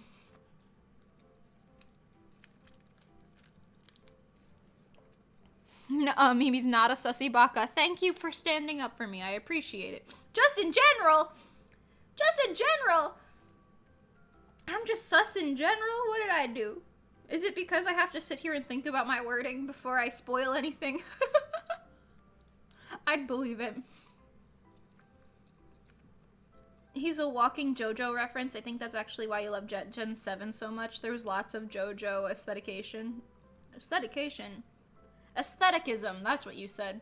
I was like, that's not a word, is it? Listen, I'm a little dumb. It's okay.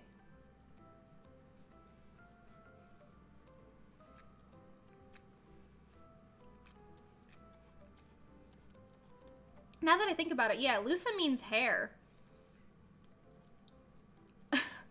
It makes no sense, like, by physics, like, speaking through physics. I was gonna say physically speaking, but I guess that doesn't make sense. Like, if you're talking about hair physics, it doesn't make any sense to any capacity. But hey, it's pretty, so who cares?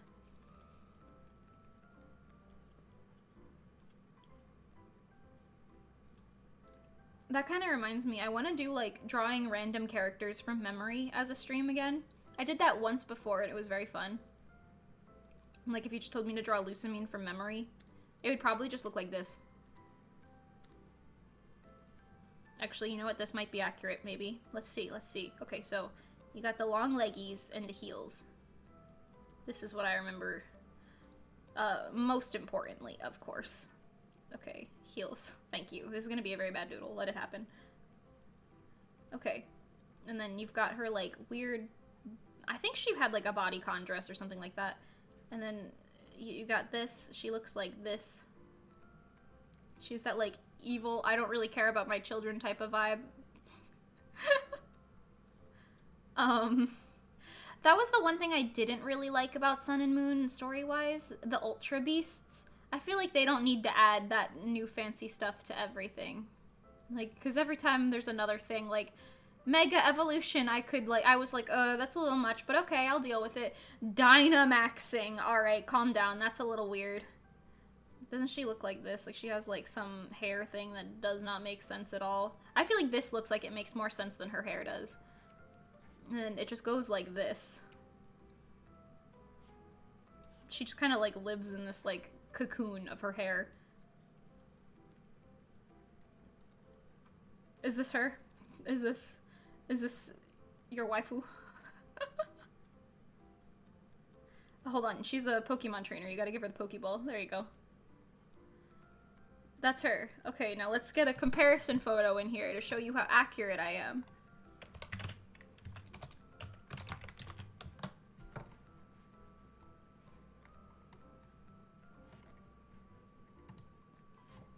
Oh wow, did she have like a redemption arc or something? Because she looks a little different than what I remember. Oh, okay, so I was kind of wrong, but I was kind of right. This looks more like that one Ultra Beast, I think. But here. There's your comparison.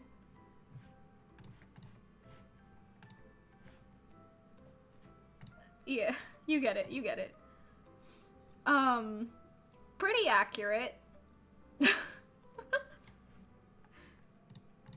Anyway.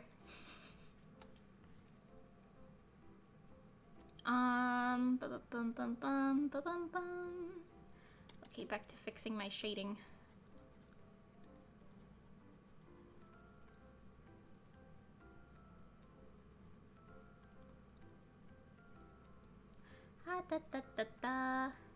You know what I can talk about?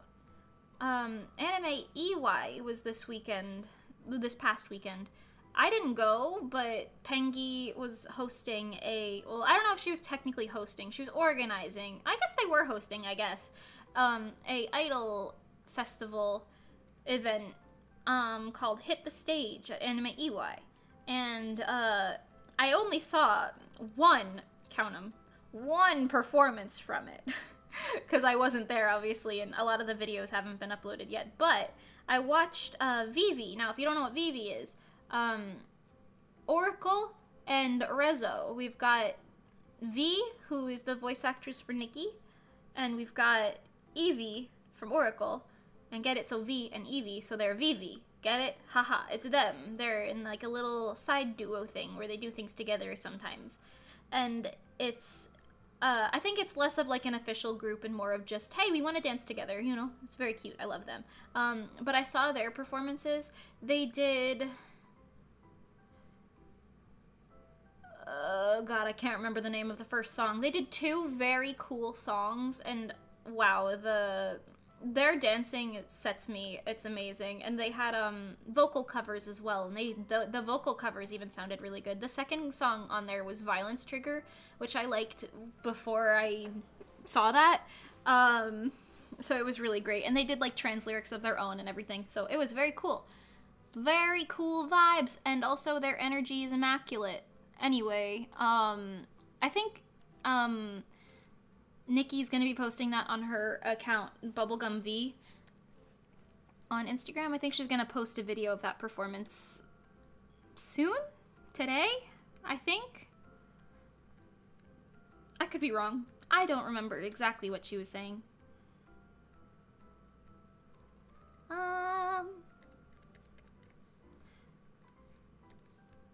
I know the lyrics were like, mess it up and pull the trigger.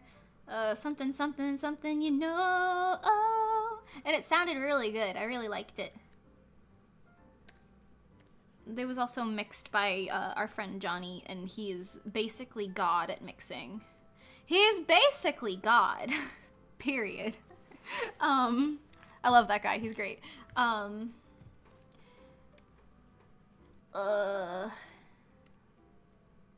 That looks a little strange, but it's okay. Let it happen. If you trust the process, the shading will look better. Don't worry.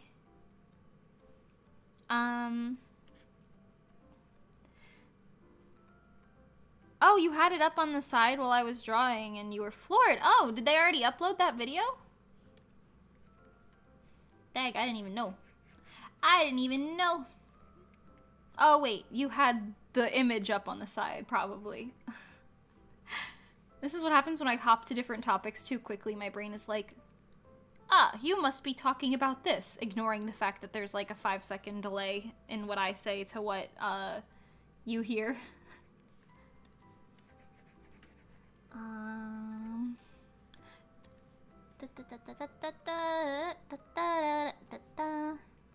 Fingers. Mess it up and pull the trigger. I think it's like, the bullet travels quickly, you know. Yeah. They both have really strong voices. I don't. So me singing it sounds like I'm trying to sing a lullaby to you about a gun, which is kind of weird. Let it happen. Also, I'm losing my voice just a wee bit from talking so much first in the morning. So, I mean, I don't know what I was expecting. This happens every time I do a drawing stream, because I will just talk. And talk. And talk, and talk, and talk, and talk. Because I'm like, well, I can't just sit here and be silent. Where's the entertainment? Okay,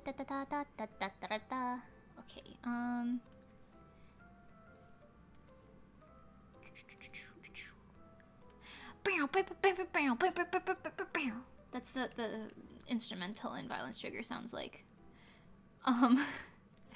Anyway, it's a banger. Can you tell I've watched that performance a few times? I'm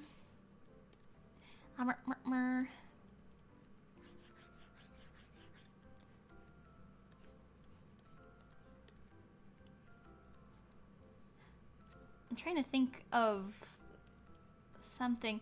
I don't know if I have short-term memory problems or what. I don't think so. I might just be kind of dumb. But sometimes I'm like, oh yes, I will talk about this other thing in a minute. And then while I'm thinking about talking about that other thing in a minute, I forget what I was talking about originally. So while I'm trying to remember what I was talking about originally, I then forget what I wanted to talk about afterwards.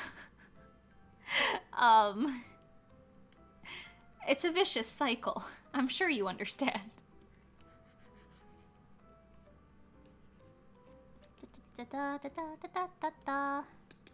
Oh, yeah, wait.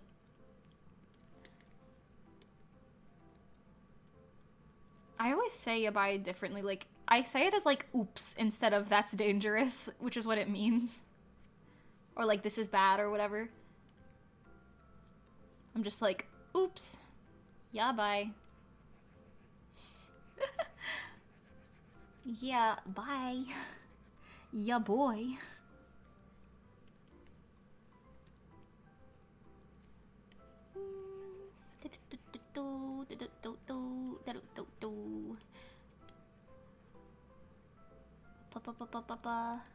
Okay, shading part 1 is there. Now shading part 2, you're gonna be really, you're gonna be shocked by this one. Now hear me out. You go like that, and then you go like this on all of the entities.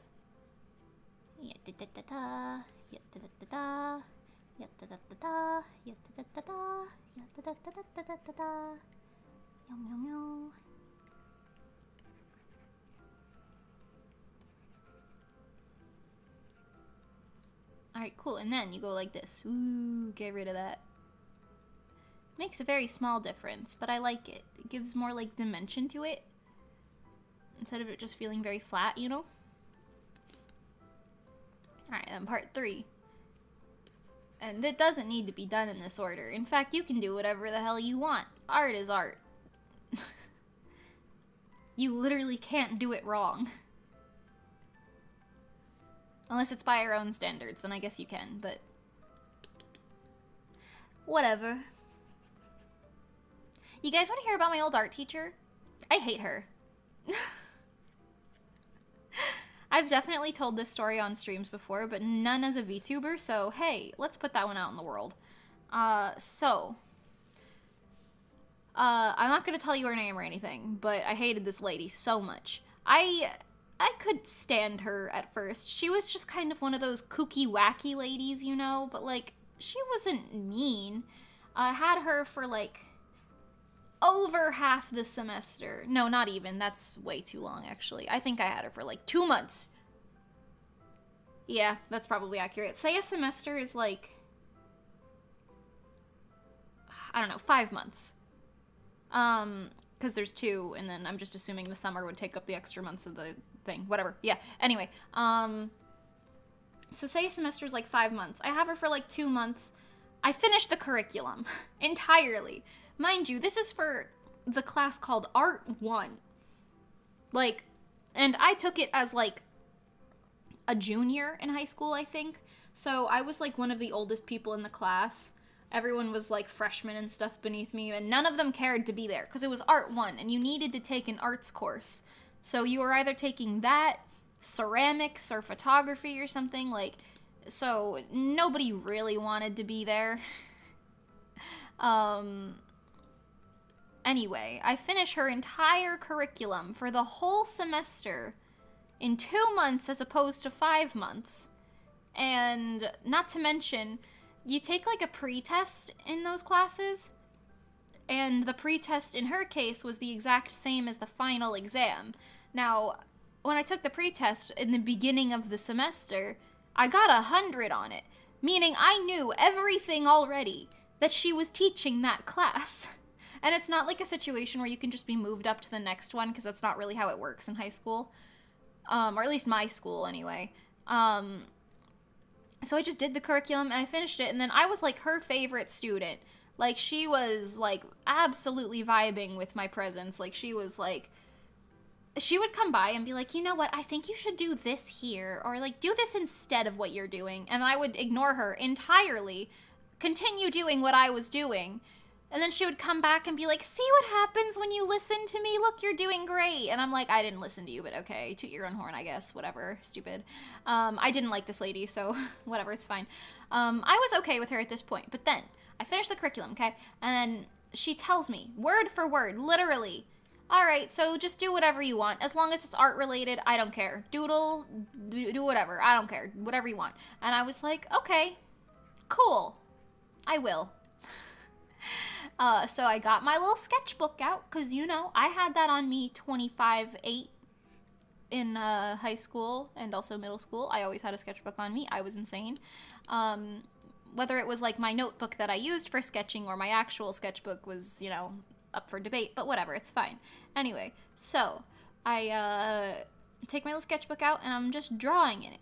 Mind you, I draw an anime character. I think it was, like... I don't know if it was my OC or what. I don't even remember. I was just doodling, okay? It wasn't even a good doodle. I was just doodling. And she walks around the class doing her, like, usual rounds or whatever to just check up on everybody. And she sees me drawing this. And she stops. And she's like, oh no! Oh no, I can't believe this. And she's, like, throwing a whole, like, fit in front of this class.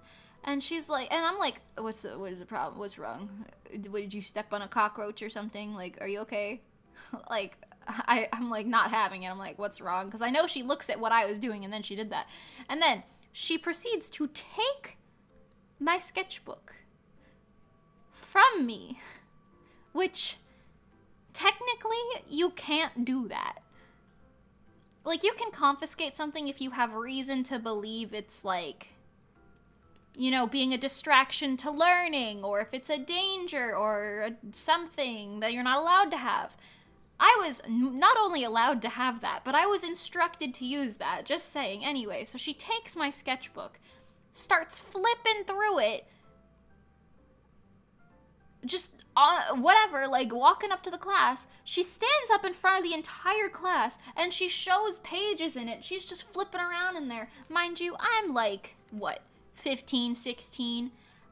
I'm like angsty or whatever, you know? There's vent art in there. Nothing bad, but like enough for like, why is this anime girl crying? You know, like, but like it was enough for me to be embarrassed by it. So she walks up in front of the class. She's like showing it off, and she's like, this isn't art. This is a disgrace. Like, this isn't art, blah, blah, blah. She's trying to give some like really shitty argument as to why that's not art. And I'm just sitting there like, ma'am, do you know what the definition of art is? Because you're teaching a class quite literally called art. So it's kind of funny to me how you don't know what the definition of the subject you teach is. But anyway, it's fine. It's fine. Well, you know, whatever. And at this point, I'm like, I wish I had as much like confidence as I do now back then, because I would have made a scene. But instead, I just started crying, and I walked up to her, and I took my sketchbook from her, and I tried to explain to her briefly, like, I was like, you don't understand, like, you literally told me to do this, like, this, you don't understand what art is. I tried to give her that. It didn't really work. She was just starting to yell at me and berate me in front of the entire class. So I just walked away, back to my seat, grabbed my stuff, put all my stuff away, put my sketchbook in my bag, and I just walked out. In the middle of this class, not even halfway through the semester yet. And I just walked out. And I'm crying, like, straight up. Like, I'm not, like, sobbing, but, like, obviously I'm, like, holding in my, like, tears. I'm not in a good state. And she's screaming down the hallway. She's like, get back here right now, young lady. She's throwing a whole fit. And I'm like, I am not turning around. And you can't leave because you have to watch the other kids. So screw you, stinky.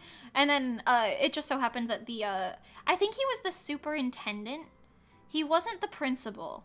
And he wasn't the vice principal, but he was, like, the third highest up dude in the school, you know? And and he was like the person who's normally in charge of like disciplining bad children and stuff, etc. I guess. And I'd never met this man before, mind you. I don't even remember what his name is. I'm thankful for him, but I don't remember what his name is. Because I literally only met him that like one time. But he was like, I got it, to the lady, to my teacher, and like he just was like, it's fine, I got it, stop, calm down, you're making a scene. And I just walked a little bit farther because his office was in that direction that I was walking in anyway, because I think I was headed to like the main office or like the guidance counselor's office or something. Like that's where I was like trying to go to, and his office was in the same general area. So we just went into his office instead, and he was like, all right, tell me what happened. And I'm explaining it, and I'm like, I hate this stupid lady, she doesn't know what she's teaching. And I'm like just venting to this man I've never met before, and he's like, listen, you handled that situation really well. We can't really do anything because she has tenure, but also, you know, I'm not going to send you back to that class if you already finished the curriculum and aced the pretest and everything. Like, you've basically, you're done, so, you know, whatever. So instead, he signs me up for an independent study in a different art teacher's room that I actually liked. And then I ended up eating things like pizza and ramen in this lady's room because I really liked her. I'm not going to say what her name is, but this other art teacher, she was in charge of the yearbook and also like some graphic designs classes. This was like 2 years before she retired, so she was like older, but she really liked me. And I already had her for a class, so I would just hang out in there, because I think I had her for the class right before that class, so I would just stay there longer, essentially. And I did an independent study on God knows what in there. I think it was supposed to be on like the programs we used for the yearbook. I don't even remember what the programs were, to be honest with you, but I picked up on it really quick because I was already doing digital art on my own at that point, so I really had no learning curve. Like, it was just like, yeah, okay, I got it. And then she was like, you know what, this is great, join the yearbook team for your senior year. And I was like, gladly. And she had like a microwave in her like little room in the school, and it was really funny. So like I would just like make ramen in there and eat it during this, and she liked me, and she was like, yeah, that's amazing, that's so good, like, you're doing great. And then like came the actual yearbook the next year. She ended up liking me even more, to the point where she would like ask me like, what do I want, like what food do I want, she'll bring me anything, and I was like, I don't know, some candy or something.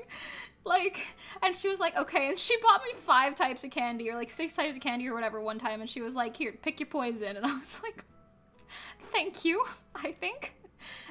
Anyway, the reason she liked me more in that class was or the yearbook class was because, the requirements for that class were like, you're supposed to do 3 pages, like 3 spreads, so technically 6 pages in the yearbook, as each person on the yearbook thing was supposed to do. And I ended up taking a bunch of other people's work, because like some kid in my class got his girlfriend pregnant, so they had to drop out. That's kind of another story, but we're not going to talk about that. Or they took like a leave or something. I don't know if they were like full dropouts, but I ended up doing his pages. I took a couple other kids like pages if they were going kind of slow. I ended up doing like 18 pages instead of 3. And none of them were bad, too. And I would also run around, like, I would have my little camera, and I would run around and take pictures at, like, sports games and stuff. Honestly, it was the funnest class I've ever done. Like, it was great. Because you had, like, the freedom to just wander around and do whatever you wanted. I took a lot of fun classes in high school, honestly. Like, my photography class, you could just run around with a camera and take pictures of literally anything. We would go outside some days, we'd stay inside other days. It was whatever. It was free range. You just have to take little fun pictures, and that was fun. I did a ceramics class, that was fun. It was just this one, like, every other person in the arts thing liked me, except for this lady, when she saw me drawing an anime girl. So,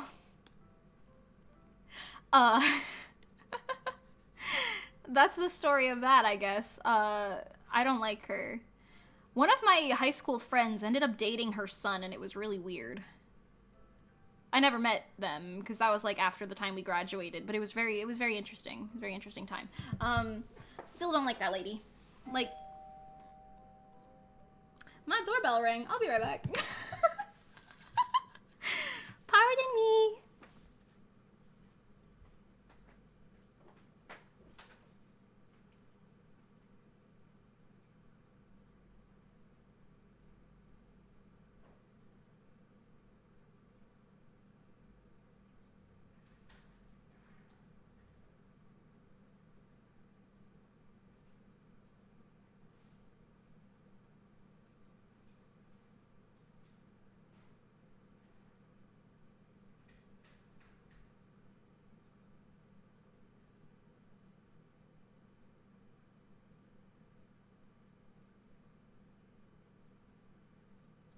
I have returned. It was a delivery. Anyway, hi. What was I saying? Yeah, I don't like that art teacher. She was a terrible excuse for a teacher. Also, she was kind of crazy. Like, we were doing... One of the projects we were doing... I walked to the front door and I'm out of breath. That's not good. I mean, I guess I lifted a heavy box into the house too, but still, whatever. I gotta work on my stamina training. We did those little, like... You know those things that kids would play with a lot where you, like, scratch off the black layer on top and, like, there was, like, a shiny foil layer underneath? And you could do that in whatever patterns you wanted. We were doing that as one of our... I guess, like, projects.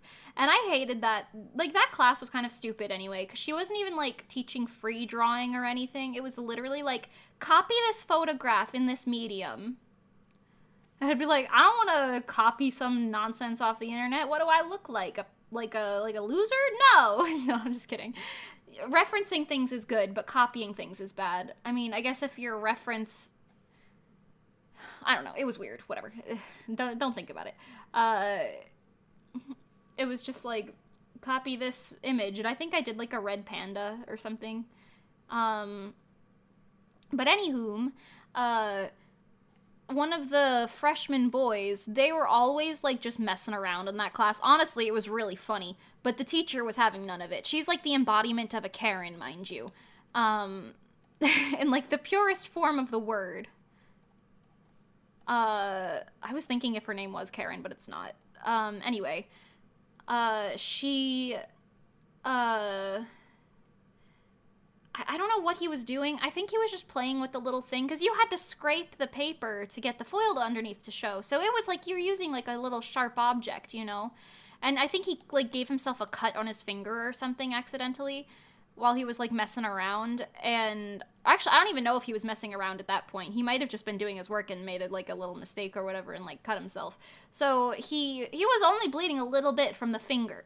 And like, but he was like actively bleeding, you know? So he was like, oh, hey, can I go to the nurse and get a Band-Aid? And then she was like freaking out. She was like, oh my God, you need to disinfect that right now. Go run it under the sink right now and like disinfect it, put like, blah, blah, blah, blah, blah. And she's like lecturing him. And he's like, can I just go to the nurse and get a Band-Aid? And then like, she was like, no, you need to do this instead. And like, he's like, I'm not allowed to go to the nurse. Like, you could tell they were all kind of antagonizing her, but still, it was very funny. I'm not even gonna lie. She was like frantic about it. I don't even know, like, it was really strange, but she wouldn't let him go to the nurse. And it made me think, like, wow, are we, like, not permitted to be doing this right now or something? Like, was this, like, was she not allowed to give us these tools or something? I don't know. She was, like, it was in the curriculum, so I don't know. It was interesting. He ended up going to the nurse anyway. I think he just left. But it was very funny. Because, like, what are they gonna do? Stop you? Anyway, it was funny. And she was crazy. And I don't like her, so I'll make fun of her all I want. Girl, I just joined this stream right now, and out of context I hear you say, screw you, Stinky! Listen, I'm a comedian, if you will. Also, I like calling people stinky. It's a lovely insult. Oh no, I popped out of existence. Wow. Okay, I'm back. That's insane. Yeah, very valid. I didn't like that lady. Joke's on that lady. Now I'm successful and an anime girl. She's probably crazy and has cats that don't like her. Honestly, I don't think she liked cats, because I wanted to do a cat for something, and she was like, no. Actually, I think it might have been the thing where I chose a red panda instead, now that I think about it. I don't know. I had lots of things I didn't like about that lady. Also, apparently she retired recently, too, and I'm like, bro, you couldn't have retired when I was supposed to take your stupid class? Like, you're gonna wait 1 extra year? What's up with that? Ugh, ma'am. Anyway. Made me angry. 'Cause, you know, stinky and all, very valid. Like, I don't know. How are you gonna teach a subject and not know the definition of it? I just want to know. I just want to know. Because, like, one of her main points, and this is going to sound really stupid to everyone here, because I'm assuming everyone here has seen some version of anime in their life at least once. I think it's very stupid because her whole point was this isn't art because it's all the same. None of it has any style to it. Like, it all looks the exact same. And I was like, you're dumb. I can show you 35 different art styles right now just on my Instagram feed. What is wrong with you? You're stupid. Like, I wasn't saying that, but, like, that's what I was thinking in my head. I didn't have the balls to say that back then. But, like, I'm just saying, don't cross me now, because I don't give anything, man. I will fight you immediately. No, I won't fight random people, but, like, if I was, like, in that situation with that, I would have totally gotten myself detention or something by talking back to her. Anyway, it doesn't matter. I didn't go to college anyway. But you had a similar experience with art teachers. We were told you could pick anything to paint, and being about a massive weeb, I chose Miku. Good choice, good choice, good taste. And he said anime wasn't real art in front of the whole class. What is wrong with these art teachers, my dude? What is wrong with these people? Oy, like, how are you gonna teach art and be like, that ain't art? You gonna tell me that ain't art? You're not art. Get out of here. What do you draw? Who do you idolize? Picasso? Shut up. Honestly, I have nothing against Picasso. I just think it's funny because it's like, what's the first artsy name I can think of? Leonardo da Vinci. Picasso. That other guy. Like, is that the only thing you know? They're also the type of people, because we went on a couple art field trips, and, like, all of the arts classes would go if you were in, like, one of their higher up classes. Or actually, no, I think if you were in any art class, you could be invited to go.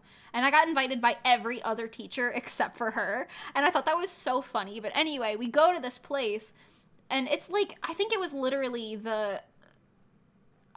it was in New York City. It was like an art museum in New York City that was very popular. Generally, I don't know the name of it because I don't really care about any of that type of art, really. Like, it's art, but I don't care about it, you know? But it's like, she would be the type of person to walk up to a painting of sunflowers and be like, you can just tell that the artist was drawing this in a state of mind because he used yellow to paint the sunflowers, so he must have been feeling this way. And it's like, girl, sunflowers are yellow. What are you talking about? Like, shut up. Could you tell I have, like, such a lack of patience? Now, mind you, if any of my friends were to talk like that, I'd probably laugh at them, but I wouldn't be like, you're stupid. I just don't like this lady in particular. You know? I'd probably be like, that's kind of silly, but, you know, to each their own. Except this lady. She doesn't get to have her own. I don't like her. Anyway. You didn't draw anime for like 3 years after that because you were scared of being called out again? No! Oh my god. I'm so sorry to hear that. I'll call up your school right now if you're not there anymore. I'll call him out and I'll be like, hey, fire this guy. Right now. They'll be like, what, why, who are you? And I'll be like, I'm correct. And I'll just hang up the phone. I won't do that, but it would be very funny. Disclaimer, I'm kidding. I just think it's, like, very silly. Ugh, I don't know. Anyway, she gets my blood boiling. Oh my gosh, now that reminds me. Embers of a Phoenix. The lyric, blood boiling in my veins. I sung that.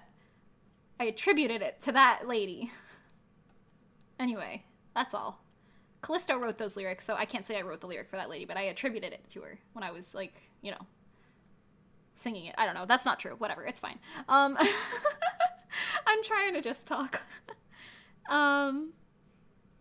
You believe in first or second grade when you were in an art class, we had to recreate a picture of a fish in a glass with paint and whatever, and your teacher made you redo it because you painted it like the Pokemon Sea King. That's so creative and cute. What the fuck? Also, yeah, I curse sometimes. My bad. I try not to curse on my streams, but this is one of those ones where it's like, whatever. Anyway,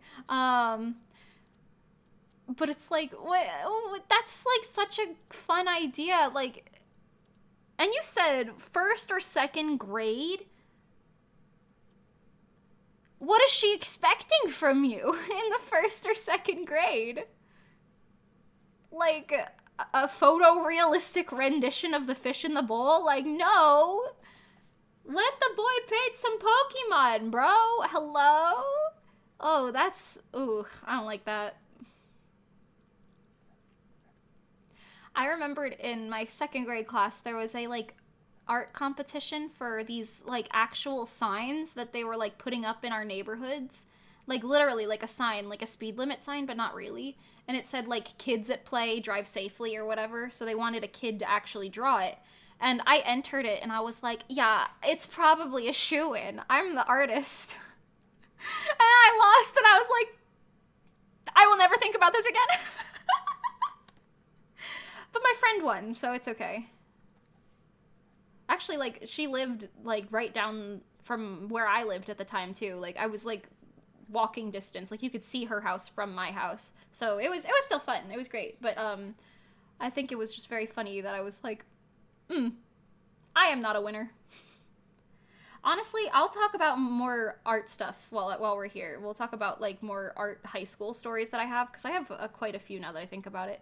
But, like, you know how in, like, history classes and, like, language arts classes and stuff, I don't know if every school was like this, but mine certainly was, they would give you, like, random projects that were kind of crafty. Like, you would have to make, like, a propaganda poster, or, like, label a map, but in, like, a creative way or something. I don't know. Or, like, do creative story writing and do a picture with it or something. Or make a poster to advertise your writing or something. I don't know. They would do, like, lots of, like, creative projects like that, which I liked, because I was like, great, I don't need to sit here and think any harder than I already do. But one time, in my 10th grade, history class, I really liked that class, honestly. We had, like, those, because those were, like, higher up classes, not AP, but they were, like, honors level or something, and, I liked my two teachers for, like, language arts and social studies. They were so nice. They were great. They were both dudes, but they were both really funny, and they were good teachers, too, so it was a good time. Anyway, whatever.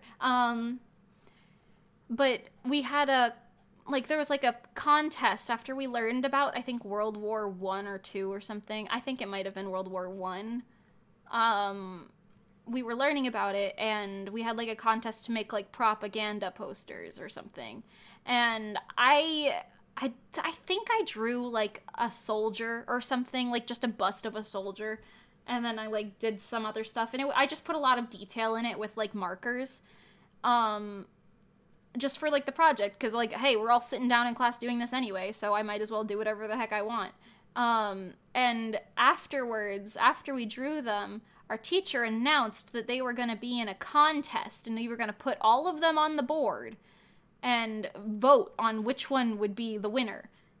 And immediately, like 3 or 4 kids in my class literally were like, that's not fair. Julia's an artist. Like, she's gonna win. And I felt so self-conscious about it that, like, after that conversation died down a little bit, after some nervous laughing and me being like, haha, I'm sorry, I literally walked up to the teacher and I was like, can I just, like, go to the library while you do the voting and not participate and, like, not have mine up there? And he was like, why?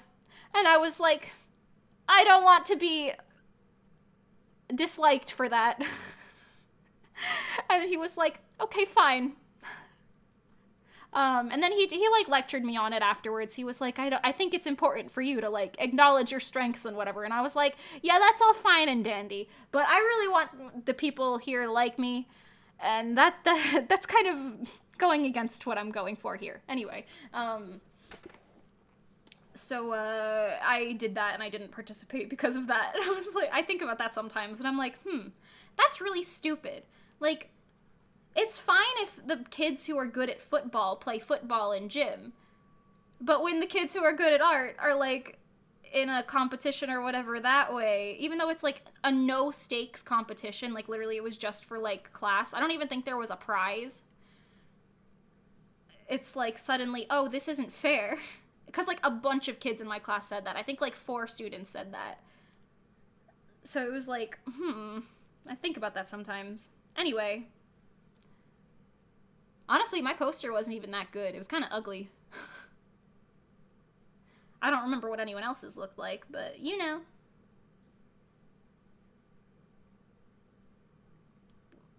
Content review. Hang on. Hang on a minute. I got an email. Oh, never mind. It was from our distributor. Our stupid music distributor who hates us. They addressed me as Mimi Luchel, and I was like, huh? Who's sending me an email saying I'm Mimi Luchel? Full name and everything. Anyway, yeah, that's that. Hold on, I gotta open up my chat again. I closed the chat. Oh, Oreo is stretching. He is such a good boy. He's so cute. I love this cat.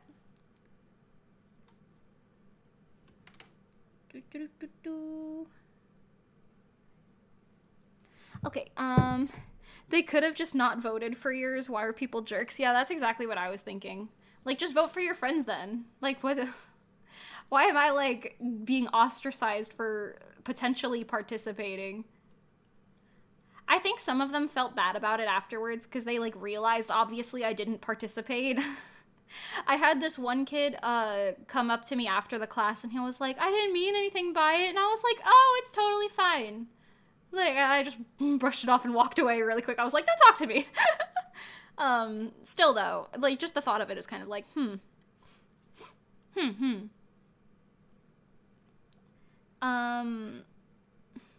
you've been the main reason stinky is in my vocabulary. I love that for you.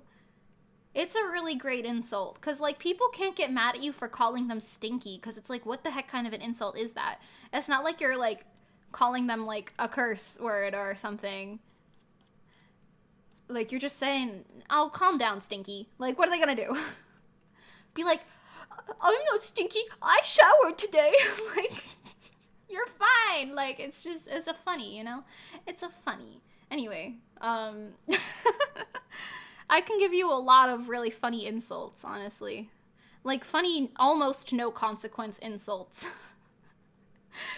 You'll hear them over time, don't worry. Stinky is just my go-to. Your stepdad is very much the same way, very critical of anime, and as an art style, very needlessly. That's so silly! What is wrong with these people? I think anime is a great, like, art type, I guess. I don't want to be like art version, that sounds kind of weird, but like, I think like manga is so beautiful. The art of animation itself is so beautiful. And then like the fact that people are like writing these stories and stuff that mean a lot to them and like sharing them with the world through them, like, it's amazing. What are you sitting here like badgering on them for having, like, characters and stuff. Like, what? Can we not read Romeo and Juliet now? Are you saying that? Are you saying that that's not art? Like, get out of here. Shut up. Anyway. I have strong feelings. That is the TLDR. Your art teachers were all awesome. Your personal favorite was the one in the 3rd to 5th grade. Oh, cool. I think my 3rd to 5th grade art teacher was very nice, too. He was kind of, like, funky. So, like, not funky. Like, a lot of people thought he was weird. But he was nice, you know? He had, like, a bust of himself in his classroom, which was kind of funny. Like, when I say a bust, I mean, like, a sculpted bust of his, like, head and shoulders, like, in his classroom of, like, I don't know what the medium was, but it was, like, sculpted out of, like, plastic or something. It was it was honestly kind of cool, but it was, like, if you weren't, like, an artsy kid, you'd probably be like, what the hell? What is that? What am I looking at? Why is this here? Actually, I think he had multiple of them now that I'm thinking about it. Anyway, he was, like, a very bald dude. But I enjoyed him. I enjoyed his very nonchalant sort of teaching thing. Like, he'd be like, yeah, so here's what we're gonna do. Here's the general idea. Go off. He didn't care. He was like, well, he cared, but, like, he didn't art police you. Like a lot of stinky art teachers. I'm, like, struggling so hard to not say her name, because I even think her name is stupid. But I don't want to, like, name drop, so I won't. But, like, just know that that lady had a stupid name, too. She was dumb. Her name was dumb. She was dumb. Her class was dumb. No. Anyway. But yeah, that's some of my school art stories. What a lovely tangent to go off of right after talking about My Little Pony for so long. You might be wondering, hey, why are you shading this with orange or lighting it up with orange? And honestly, I don't know. I just like the way that orange kind of glows into this, like, pinkish orange color on my hair color. 'Cause it looks nice. I don't know. I'll shade Pengies with, like, a pink a lot, and I'll shade Nikki's with, like, a blue, like a light blue a lot. It's a little less noticeable on theirs, I think, because they have the gradient in Pengi's hair, and then blonde is, like, a lot lighter, so it's hard to see, but you know. Anyway.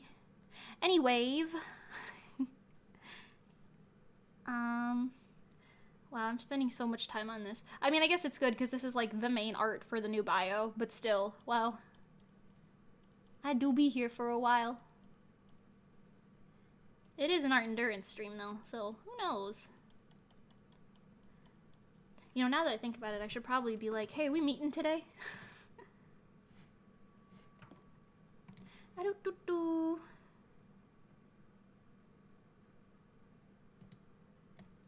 Oh, somebody already asked. Pengi was feeling kind of sick this week, so I don't know if we're actually meeting today or not. We don't want to, like, push her or anything. Also, I feel like everyone kind of had a rough week this week, honestly. In Reso, so we're all kind of just like, what if we just talk while we play Animal Crossing or something? Because we do weekly meetings anyway. Yeah, wow, check that out. Hair lighting.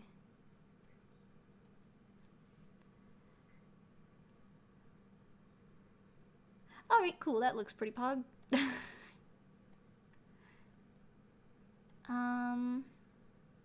Oh, you know what? I always do this too, because you see this, like, dark part in the forehead that I just, like, this, I don't know. I always take the hair color and kind of shade it down a little bit to make that a little less noticeable, because it's a little harsh. Also, did you know? You know, I might actually play around with this before I move on too far. If you shade with, like, purples in the shadows and oranges in the lights, it often makes it look a little more like pop, you know? And I like to do that a lot. Not saying you have to do that by any means, but I just like doing it.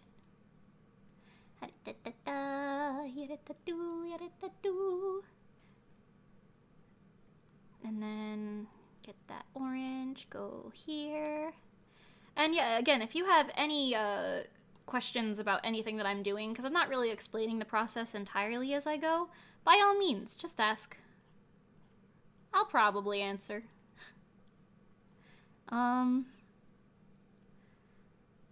Have I ever had any Japanese food before? If so, what's your fave? You love orange chicken. Is orange chicken Japanese? Interesting.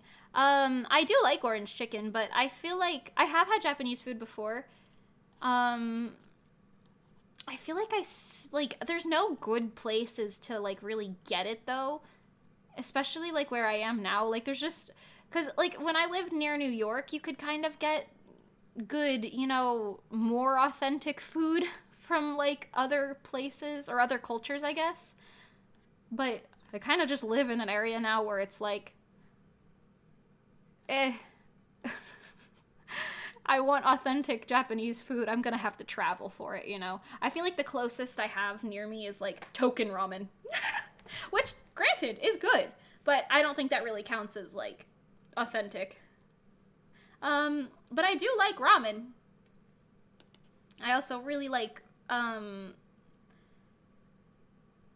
guess I like Korean barbecue. That's not Japanese, but I do like it. I'm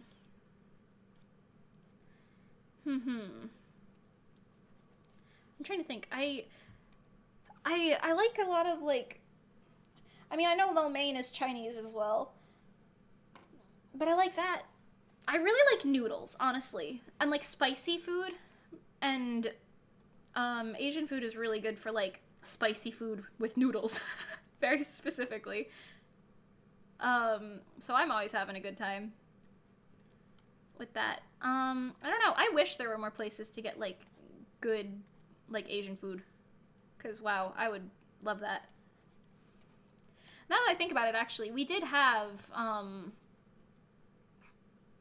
when we were in Miami for practice a few weeks back, we got there's like a new Japanese restaurant that just opened. I wish I remembered the name of it. It was like Imperial something, I think. I don't know.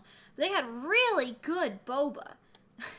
And we also got like, actual food from there. We got like tempura, fried rice. I honestly, I don't know. I got like a bento box type of thing, and it just kind of came with a bunch of stuff in it, and it was good. I just don't really know what all of it was. But it was good. So, TLDR, yes, and I don't know.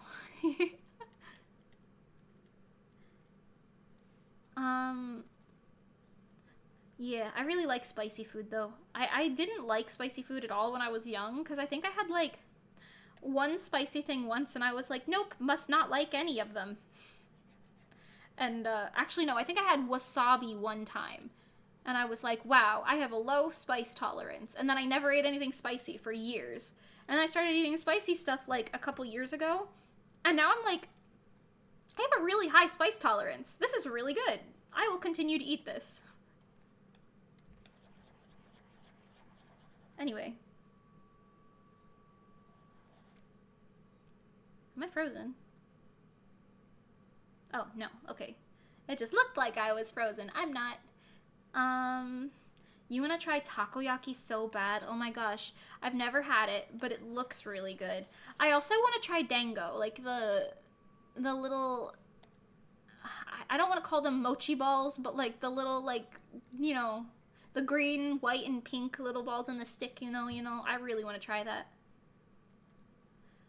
Also, I've been, I don't know if any of you know who Stephanie Sue is, but she's like a true crime storyteller on YouTube, but she also does like mukbangs while she tells you stories. And like, I'm mostly there for the true crime stories because I find that stuff interesting or whatever. But like, some of the food she like has on her things, like I'll usually skip by the like mukbang part in the beginning and then I'll just listen to the story. But like, some of the food she has makes me so hungry. It looks so good. And she lived in LA for a lot of that stuff, so I'm like, dang, I can never get any of this unless I go to LA. And I'm not just going to LA. Like, hello. Ugh, it makes me want some of that food so bad. Like, Korean street food looks so good. I just see some of that and I'm like, oh man, I want to eat that. I want to eat that right now. And like black bean noodles and like nuclear noodles and stuff. Oh my god, it looks so good. And then there's just me making my really shitty ramen in my kitchen. I mean, I make it spicy, so it at least satisfies that, but it's no real ramen, you know?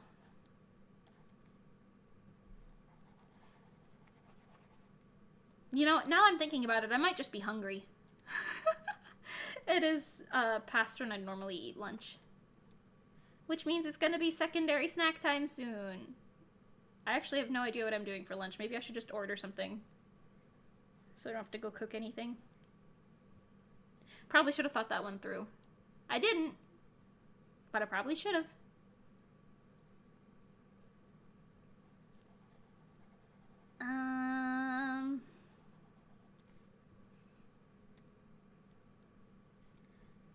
You say you tried tonkatsu ramen and it changed your life. Oh my god. I've never had tonkatsu ramen, but it sounds so good. Cause like I said, we go to sometimes I'll go to like, what is it called? I just said it.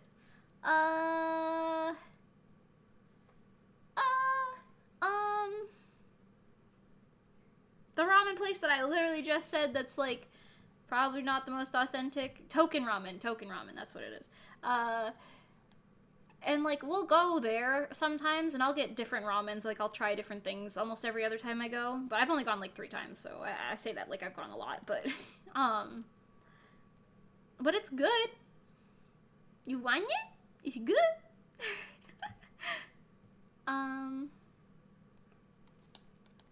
Anyway, I think I'm just hungry. I'm going to order food while I talk to you guys about my existence. And then when it gets here, I will eat it. And I will be healthy, and it will be great. Also, I think sometimes, like, I think of things that I could stream that would make my life easier. You think Shake Shack's open?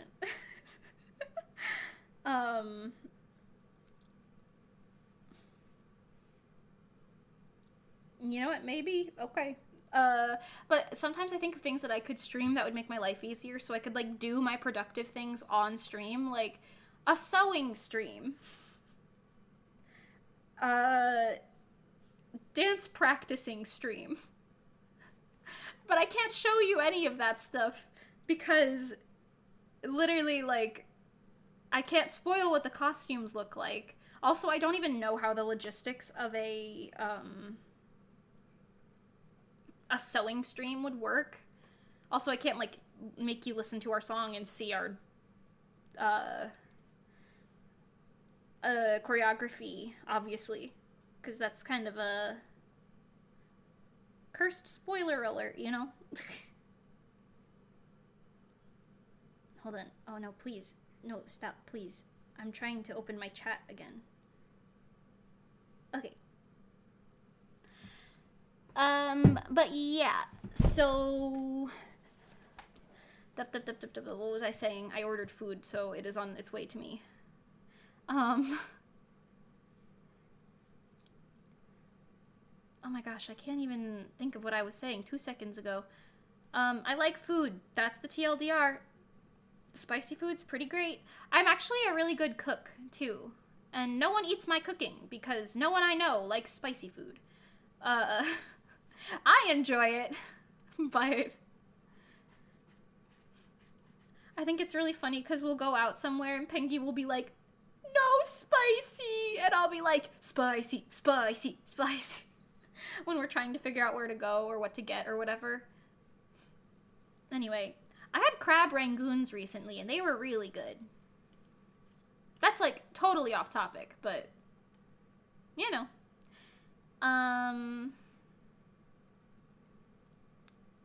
Oh, my background music stopped a while ago. Oh well. Just wondering, but is art your full-time job? Technically yes. I would love for my webcomic or Reso to be my full-time job, ideally, but we don't make enough. I don't make anything from the Fruit Bunch at all. I should probably make fruit bunch merch and sell it. That would be a really good idea, but I don't know. We'll get there later. And Reso, Reso makes money, but the problem is we have to spend that money on stuff like almost immediately, so we don't turn a profit yet. We're hoping to get to that point soon, but so yeah, commissions are my full-time job technically. I should probably take on more than I do. Why does this look so orange? That's a little much. But you know, we a little busy. It's a little hard.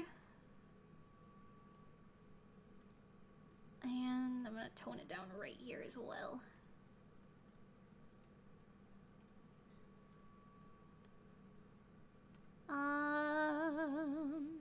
I messed up the color balance.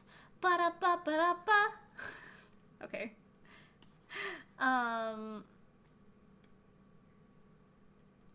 Yeah, that's fine. Anyway, I'm also thinking I would love to, like, be able to print the fruit bunch as, like, manga. I would have to redraw almost every panel in the entire thing, though, in, like, obviously the manga style, which, in theory, is fine. But also, the fact that I can't even get through it to begin with is a thing. A thing. Alright, let's do this part down here. I'm kind of feeling like drawing some sparkles right now. Drawing sparkles is fun. I've been drawing quite a lot of them recently. Like bokeh and like stuff like that, you know? How do do. Not gonna color drop from that. I'm gonna just pick my own colors.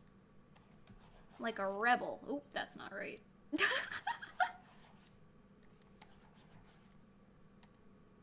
Okay, color blending 101. Never blend directly into black.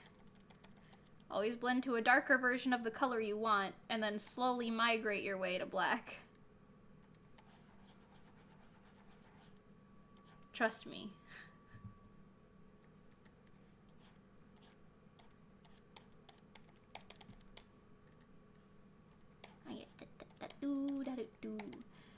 People also say never shade with black, and I kind of agree with that. Like, obviously, you can do what you want. I will not stop you, certainly. But, shading with a color often gives you, more depth. Like, I guess a more professional look or whatever. So try shading with different colors. Like, not just purple and purple all the time. Like, feel free to shade with, like, blue on purple. Or, like, red on orange. Or yellow. Etc. That's my wisdom. Okay. Oh, Mimi of the pool, what is your wisdom? And it's just, shut the fuck up.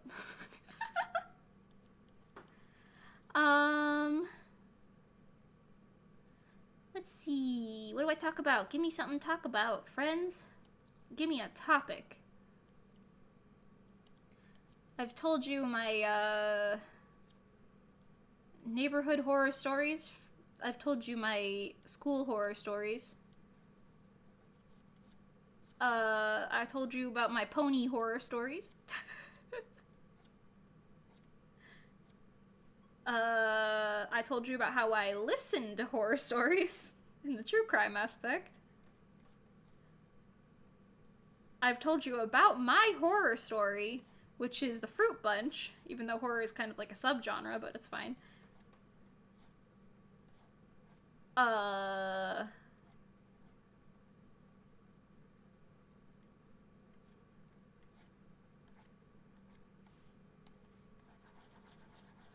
don't know. I'm fresh out in my brain. Water break.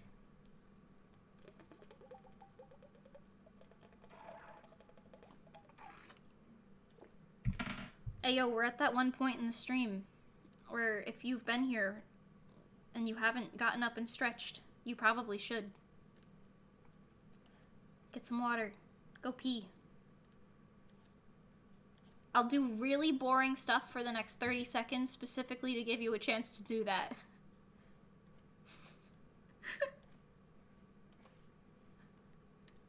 I'm being boring.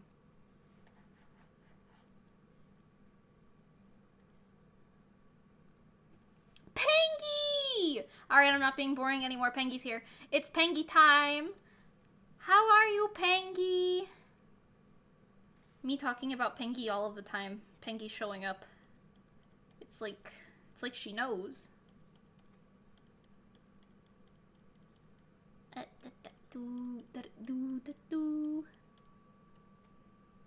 feel like Mimi's head is way big here. I'm trying to think if I should fix that, but I will ignore it for now. Hi, Ellie! Oh my gosh, you just got here, Ellie. Oh yeah. Ellie and Pengy, all in one swoop. This is amazing. I am thriving. You guys came in just as I was saying I will be boring. But hi! Welcome, welcome. How is everybody doing? I'm drawing sparkles right now.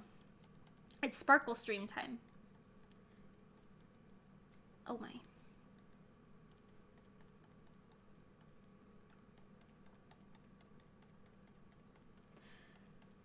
Okay, let's see what other conversation topics I got. I feel like I've burned through everything in my roster in the past 4 hours, and I'm just sitting here like, who am I? What do I talk about? I don't know.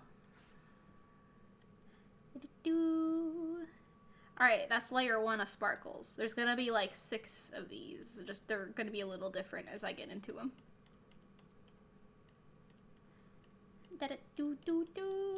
Did you guys see how cute Pengy was at Anime EY? I did. Doing the Hari Hari Yukai. It's very, very cute. I love Pengy. Anyway.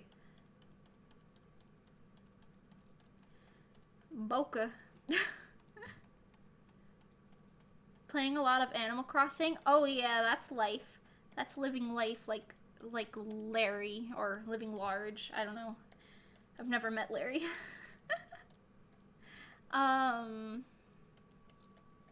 Alright, here, I've got a topic for you guys. Listen. From when I was, I don't know, 7, maybe 6, until I was, like, 16, specifically. Actually, probably longer than that. Maybe from when I was, like, 4 to when I was, like, 16, specifically. I went to this one summer camp in New Jersey. I'm not gonna tell you what it is, but just know that I went to a very fancy summer camp in New Jersey. And you're probably thinking, oh, what, did you go camping or something? No. It's a day camp. It's a day camp for children during the summer when their parents are working, basically. And that's where I met Faye. So, hey, I loved that. That was good. But that camp had everything and anything under the sun. I ended up getting a job there when I was 16 and quitting halfway through because I hated it so much. But when I was a camper, that place was great.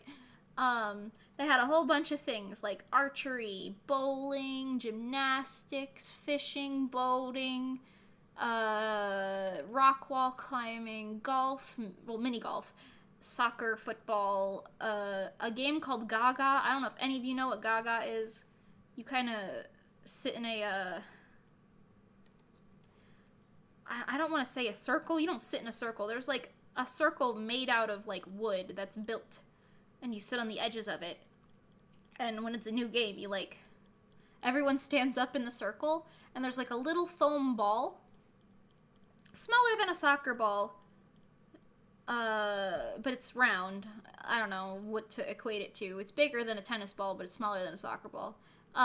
Anyway, so you see that thing, and,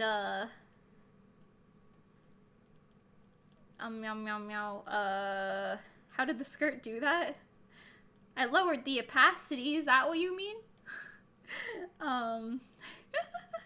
But yeah, so anyway, you can hit the ball with your arms and, like, your hands and nothing else. So if it hits, like, below your waist, like if it touches your leg or something, you're out and you have to sit on the wall. And basically, you just, like, hit it. There's a bunch of, like, little obscure rules, like you can't double touch it, like you can't hit it twice. without it hitting a wall first or another person. It was a very aggressive game, and I enjoyed it quite a bit. It wasn't my favorite game ever until I was a little older, but I did like it. And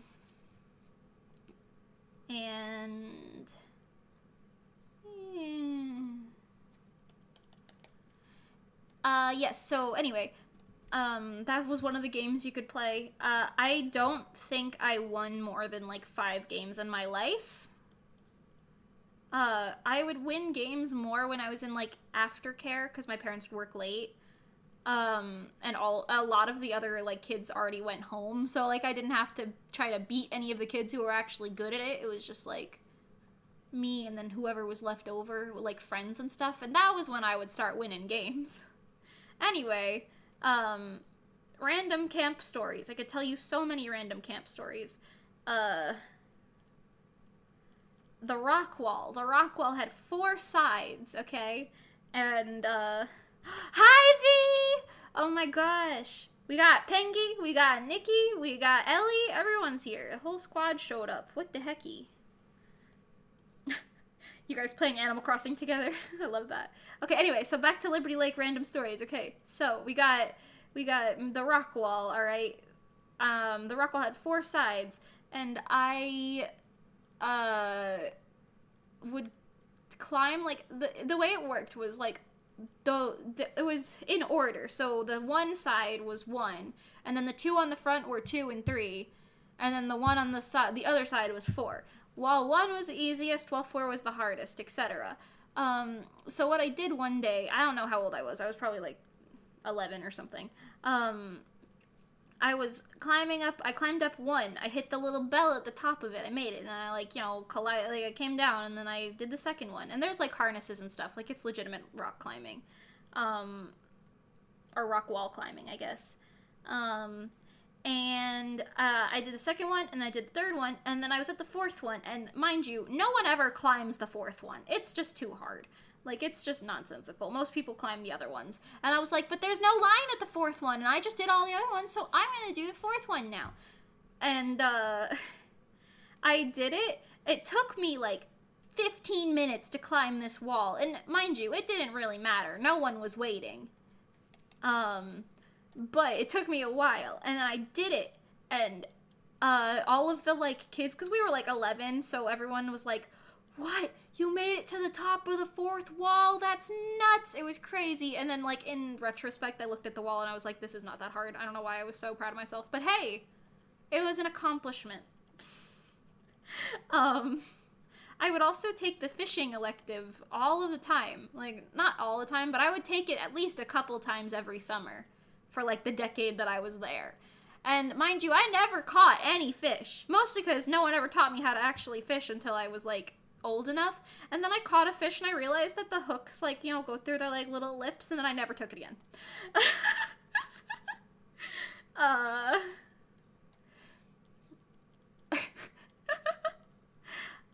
Let's see. Oh my gosh, TLMC! You're done with work. You're gonna listen as you drive home. I'm so glad. Hello, welcome. _TLMC _. Thank you. The squirrels with abs are back, and I'm really scared. They left for a good part of the stream there, and now they're back. Causing havoc, climbing on my window screens and everything. Oh my god. Anyway. Reso gang, rise up. Reso stream squad. I love that. I love you, Mimi. I love you. Hello? Whoa. Is this too sparkly? Probably. Or you could never be too sparkly. That's the real ticket.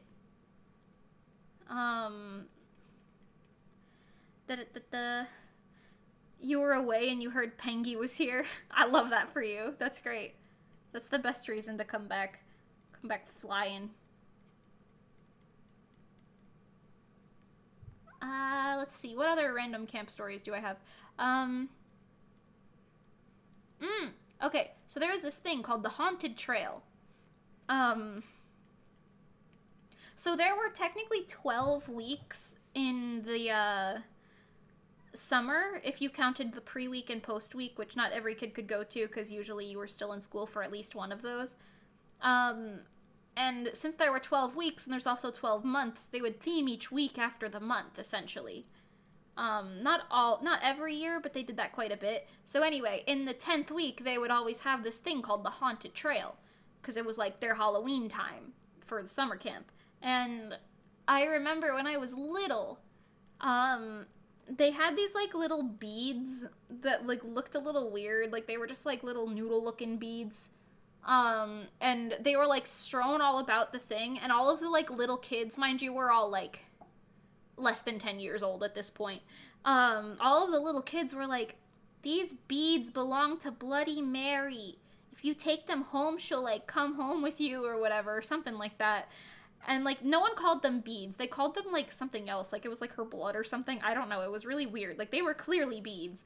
But I remember thinking, that's stupid. So then my friend and I were like, let's go on the Haunted Trail. So then we went, and like, mind you, the Haunted Trail, it's like, there's like other kids who are acting on it, basically. And you could go during like the designated times for your thing. Like you didn't have to go if you didn't want to, but like you could. And you could go for the designated times for your group, and all of the, like, it's basically just a bunch of kids getting ready to jump scare you in this one trail in the woods. It sounds very, interesting, but it was kind of fun.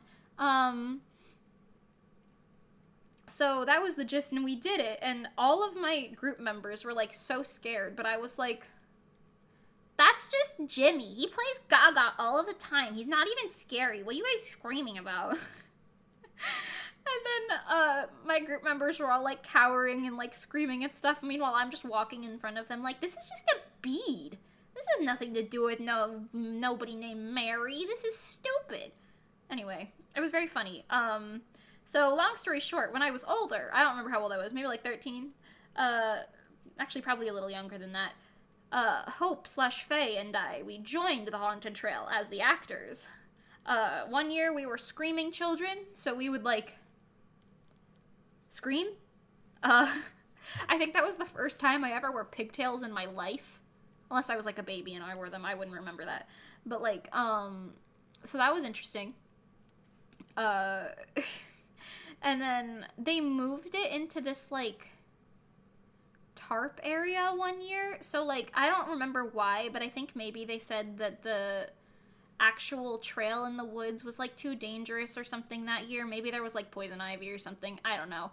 The TLDR is they moved it under a tent, and they just put tarps up in, like, a maze pattern, and they were like, all right, kids, go take some spots and do something scary. And what I decided to do, in the summer heat, which was a terrible idea, someone absolutely should have stopped me from doing this, but they didn't. I decided to, basically go, like, imagine the walls are just tarps folded in half, basically, that form, like, a little maze under this giant tent. So I'm at basically the exact end of the maze. Like, you can see the door maybe 3 or 4 feet ahead of me, but I go in between the walls of the quote-unquote walls of the tarp. And, every time somebody would walk by, I would just pop my head out and scream really quickly, and I was a great jump scare. And they gave me the award for best jump scare. For that, like, run or whatever that I was doing. Anyway, it was a great time. I don't remember what the heck Faye was doing at that point. She might have been entering people in or something. I have no idea. All I know is I had a good time, and it was great. Thank you for listening. Thank you. Let's see, what other random camp stories do I have? Except for, like, unless any of you guys have a topic you want me to start talking about, I'll do it. But, in the meantime, I will continue to entertain myself by telling you random stories about my existence.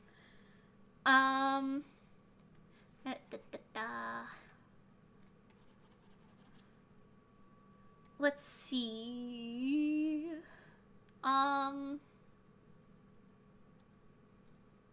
Oh, they had the zip line. So the way this camp was set up was like, there was like, it's like multiple acres big, mind you, and there's like hundreds of kids who go here. It's like a big camp. But they had this, it was like a zip line going over the lake, and you would have to like climb trees at the tree climbing elective, and then at the end of it you would zip line across the entire lake, and then another person over there would like lift you down, and you would have to follow the path to get back to the like elective you came from, basically. And honestly, that walk back was kind of dangerous because like they had this like, I don't know how to describe it really. It was like a really janky little bridge at the end of the lake, because this was a man-made lake, mind you. Like, it wasn't like a natural lake. But it was like right off the side of like a highway, which sounds really dangerous, but the highway would never get in the way. You would never even hear it. But like if you took this pathway, you're like getting really close to the highway. And like there were no people there, like no adults or anything. It was just kind of like, all right, kid, walk on back. Good luck. And it was so dangerous. Like any child at any point could have just walked up onto the highway. I don't think anyone ever did, but still, wow, that's so dangerous. It makes me think about it sometimes, like, wow.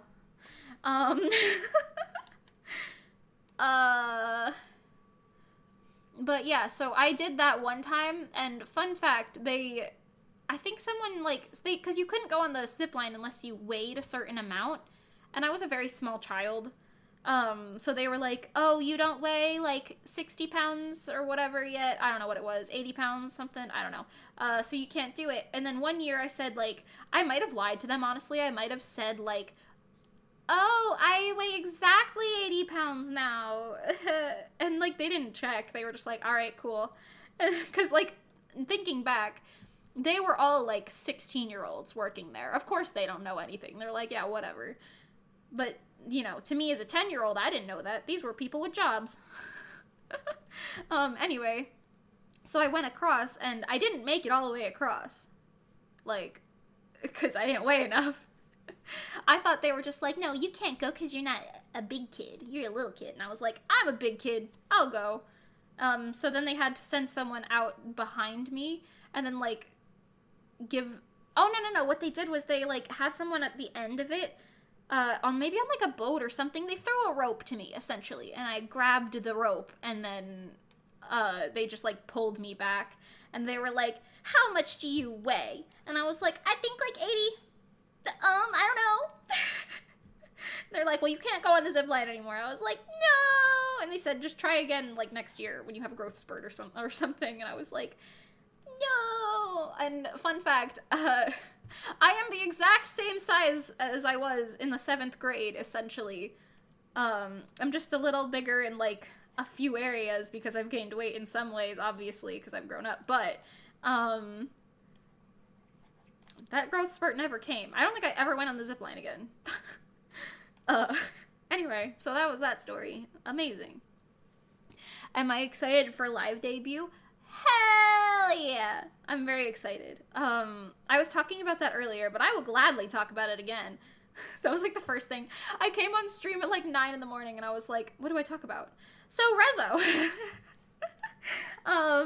But yeah, December 18th. We are going to be, my DoorDasher just said, I am in my way. I don't know what that means. Are they okay? Anyway, I hope they're fine, I guess. The idea was that what was I saying? Oh, yes, I came in and I was like, yes, December 18th, we're doing our very first live performance ever. It's gonna be really good. Trust me, you're gonna want to go. And then someone said that they lived too far and we started talking about that. But, yeah, I'm extremely excited. I haven't been this hyped to sew costumes or to do a dance or whatever, or do a live show, even in general, in so long. Like, I kind of forgot what that feeling was like, but now that I have that, like, pre-con jitters, I am like, home at. I was so excited. I'm, like, super into it. Um, okay, I think that's pretty sparkly, right? Like, on a scale of 1 to sparkly, I feel like that's pretty sparkly. Oh, that's the wrong.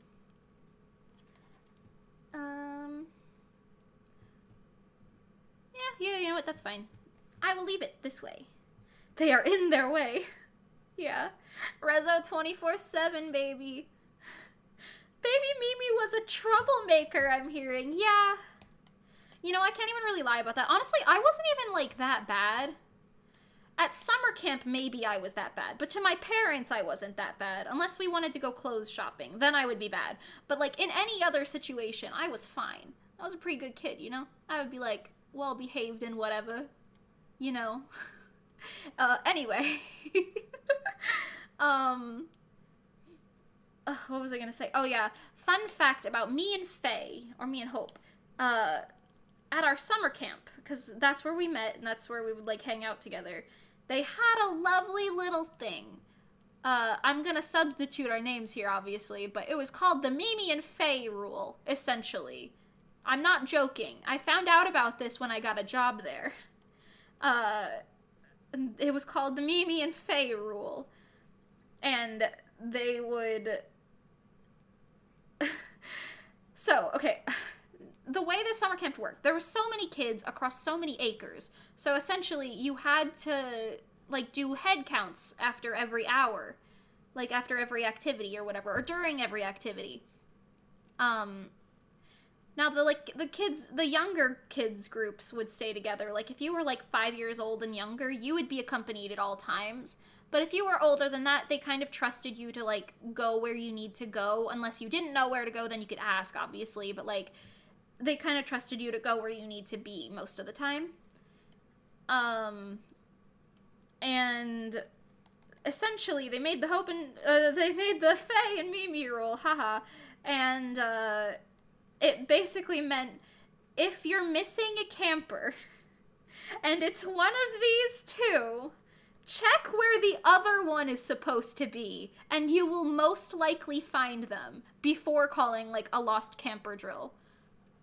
And it was so funny to me because essentially we would always try to sync up the electives we got. Like, if she wanted to go to the Pokemon elective, I would go to the Pokemon elective at the same time. Because you could, like, say, oh, these are the ones I want, and then these are my backup ones, and they would try to give you those. And then, because, like, certain electives only had so many spots in them, so they would try to, like, you know, divvy it out fairly and whatever. And you could try to switch if they had openings, but... if you didn't like an elective, but whatever, yeah. You get the idea. Anyway, so... Oh,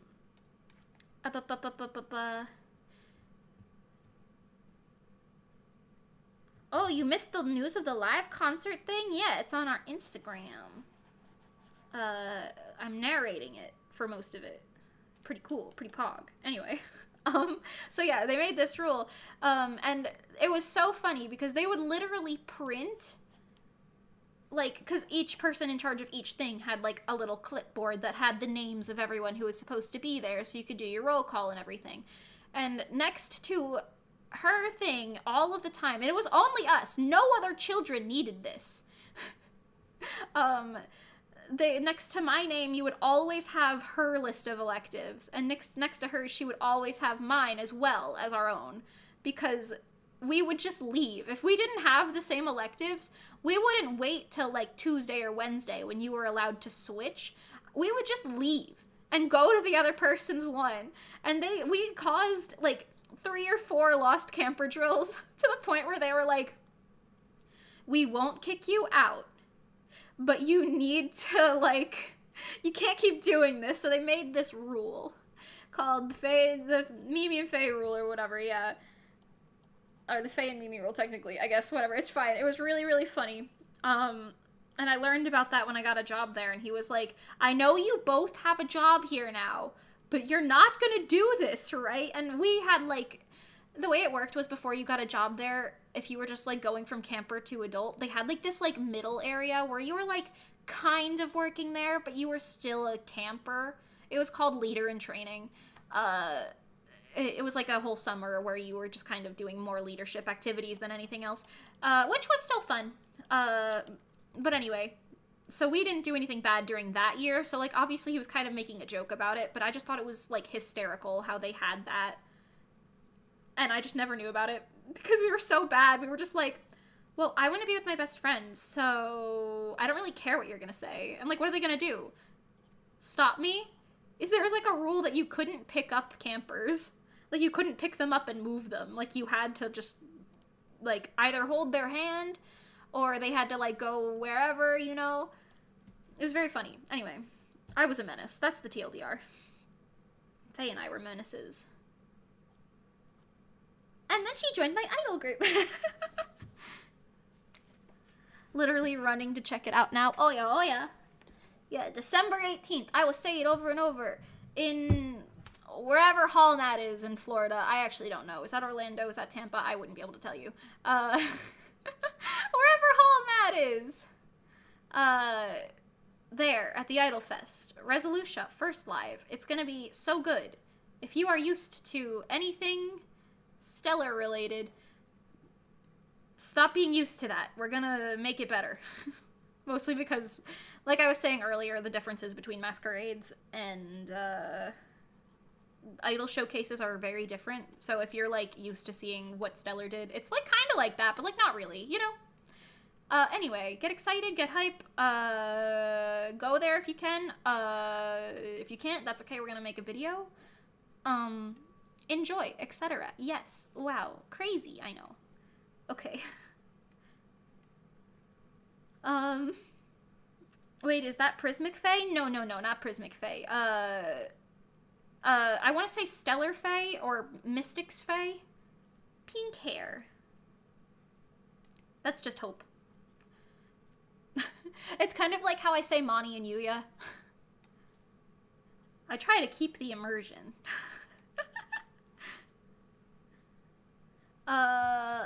World Marriott Hotel and Convention Center. Yeah, but where is that? Is that in Orlando? I know it's not in Miami. I don't think it's in Tampa. I think it's in...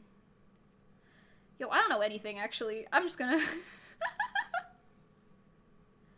Oh, right, you lived somewhere else, yeah. I lived in good old Jersey. Oh, it is Orlando. I missed that chat. Thank you, Panky. Mimi Pro VA, thank you. I'm very good. When will you be posting the video after the show? Probably within the same week, if not, like, not same day, but, like, or maybe same day, I don't know. Definitely within a week of it, so don't worry. You'll see something somewhere. Worst case scenario, like, 2 weeks maximum. I don't think we're gonna take that long, but you know what, it's fine. 2 weeks maximum. And like I said, the song that we will be doing, our third single, it will be released on our streaming platforms as usual. Like, you know how Cold Case is on streaming platforms, and so is, like, Goddess on, like, Spotify and whatever. Like I said, that's gonna be out literally, like, midnight that night. Ideally, if our distributor doesn't hate us again. Ideally.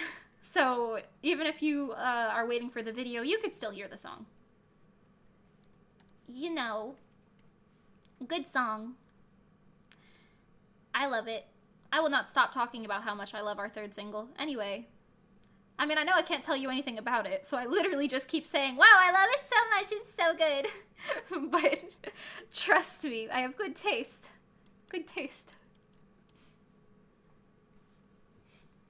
Listening to your stream while at work is so nice. I love you. You guys know, Nikki is the love of my life. So is Pengy. That's okay. Oh my gosh, we have this thing now. I'll tell you guys about it real quick. You guys know how in, like how the K-pop people, they do that heart that looks kind of like this. This is a hand. They do that heart that looks kind of like this. Well, we do that in Reso. Earlier I was telling them about how we jump up and down and make monkey noises to celebrate good tasks. But yeah, we do that little heart in Reso, and we tap our fingers together, like our little hearts together, and we go. So you could say that's pretty gay. Anyway, Stan Reso. I love Reso. Wow. Hold on, I'm getting some mixed signals from my dasher.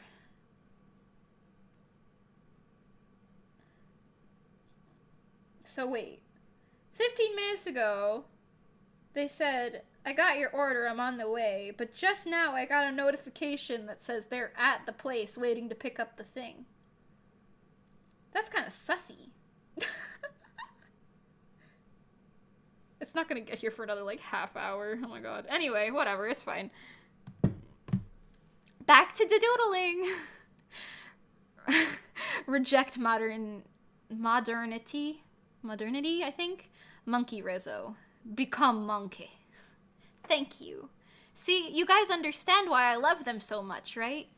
It's the chat interactions for me. It's amazing. It's a lovely time.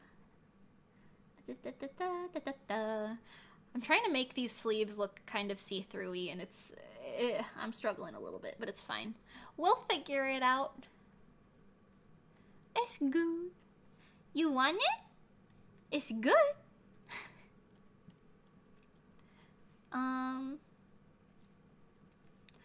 I think it's really funny too. I said this earlier, but I'll say it again now that Nikki and Pengy are here. But I was talking to Maya from Oracle, and we were both just like,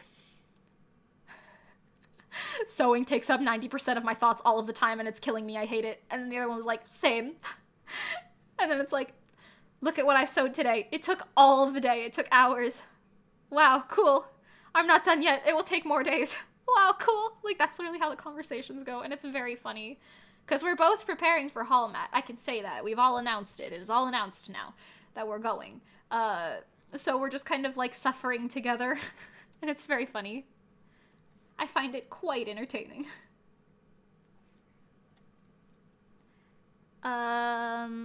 Will Reso eventually hold their own concert panels like you did in Stellar once, or even better, actual concerts at community venues or something, like Mellopara and A-Muse?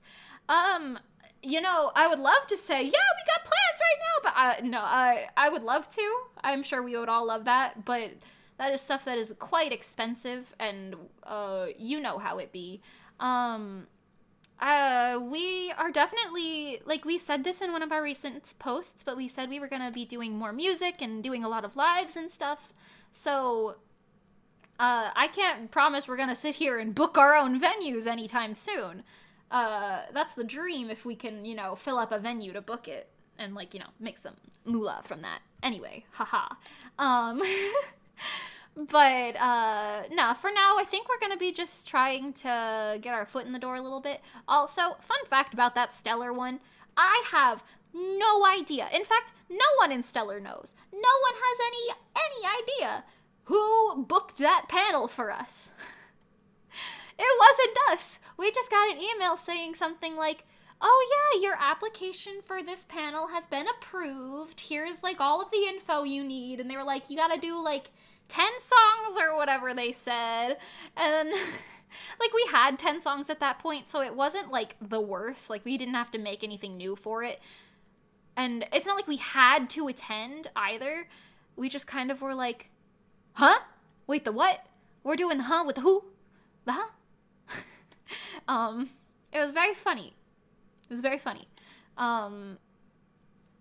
But we ended up doing it without much, preparation, I'll say. So it's safe to say none of us felt very proud of that performance. But it was a funny time nonetheless, especially how the live stream that we were like, yes, we will live stream it. It literally died like 2 minutes in. I think it died the exact second we were like, hi everyone, we are Stellar. And then it died. So we had the people in the audience, and that was about it. Still a fun time though, nonetheless. I would love to do something with that, like that with Reso, but I think we're gonna focus on our music a bit, you know? Oh, Pingy said, I think we'd need to make sure that we have enough of an audience in one location to justify the cost of renting a venue. But yeah. Yeah, you see, this is how our conversations go typically. We're like, this is a fantastic idea. However, the logistics of it make no sense.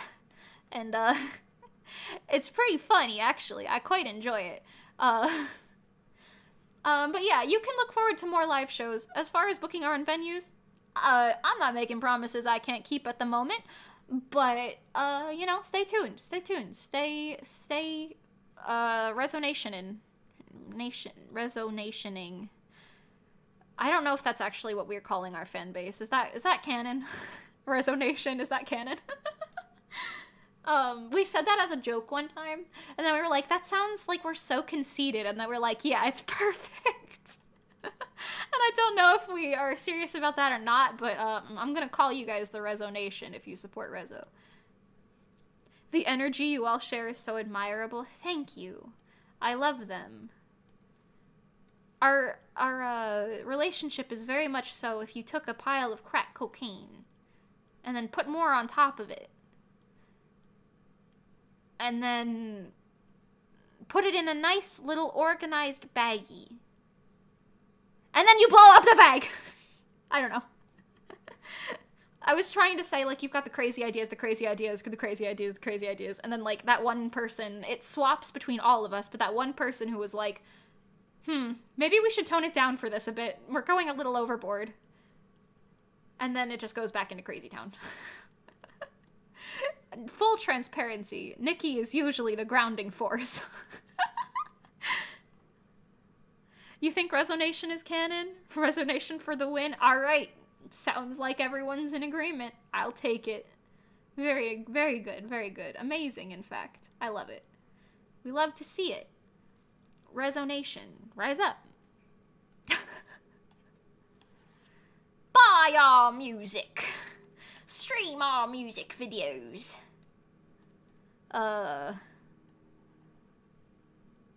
Support our character. I don't know. I was trying to come up with another thing to say. Do do do do do do do. Yuka's sitting on you. Oh, that's amazing. I love Yuka. You guys want me to talk about everyone in Reso's cats? I think between all of us we have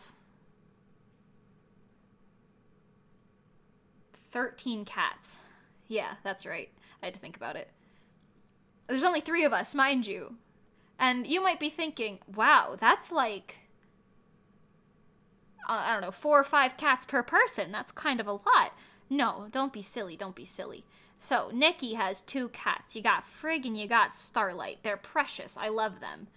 Starlight is a little brat, but she's a cuddly little brat, and she's very chunky, so it's good. It's great. Love her. Oh, wow, they finally picked up my order. Oh, just kidding. They're approaching with it. Alright, cool. Everything at once. Oh, it was dropped off. Okay, good to know. I'll go to my front door and come back then. What the heck? What is happening? I don't even know. I don't even know. I don't even know. I don't even know.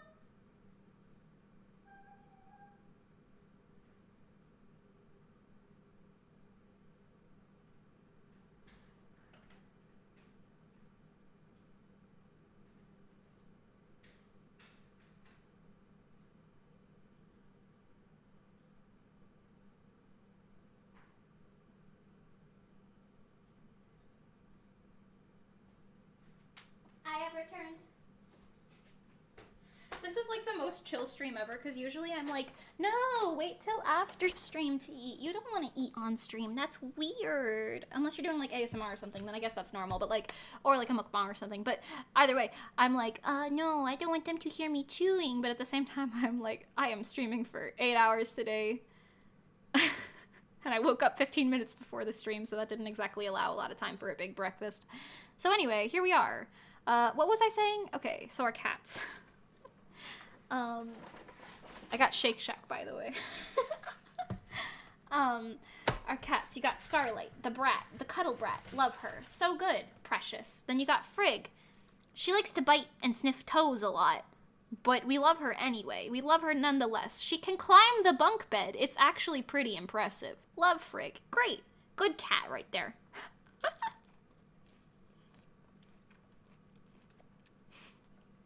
And then you've got... Sorry, I'm eating my fries now, sorry. Then you've got Pengi's cats. You've got Yuka. Yuka came out of a car engine. As far as I'm concerned, he was born there. On the first day of meeting Reso, literally ever in person, we show up at Mickey's house. And it's just like, there's this cat. I own it now. This is Pengi. I'm mimicking Pengi. So that's where Yuka came from. He always looks like, and I have no better way to describe it to you. Oh wait, no, oh no. This, okay. I have no better way to describe what Yuka looks like to you than very specifically this.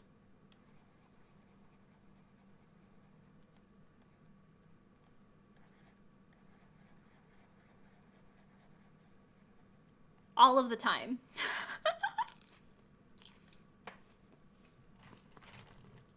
He looks like shocked 24/7. He always has like giant pupils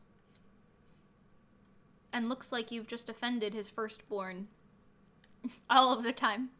Or like you're threatening his firstborn all of the time, I guess is more so what he looks like. He's very cute though. He's a very sweet boy. When you can actually like pet him, such a sweet boy. Scaredy boy, but a sweet boy. And then you got Peanut, the menace. Love him. He's a menace. What more can I say? He's actually very sweet. He has a face that looks kind of sad and fuzzy all the time. But he's not sad. He likes to steal food. He'll shove his hand in your cereal bowl and try to steal your milk. Very precious. Very chunky. The chunkiest of Pengi's cats, I believe. The levels of chunkiness becomes pertinent to the story, I promise you. And then you've got the newest addition to the 13, Jellybean. He is a delightful little boy with a foghorn meow that sounds kind of like Marr. And he's so cuddly and good. He's very skinny because he's a very new addition to the family, but it's okay. He's very, very precious and very cute, and I absolutely adore him. They're so good. I am told that he is also becoming a bit of a menace like his brother. That's okay, though. We love menaces.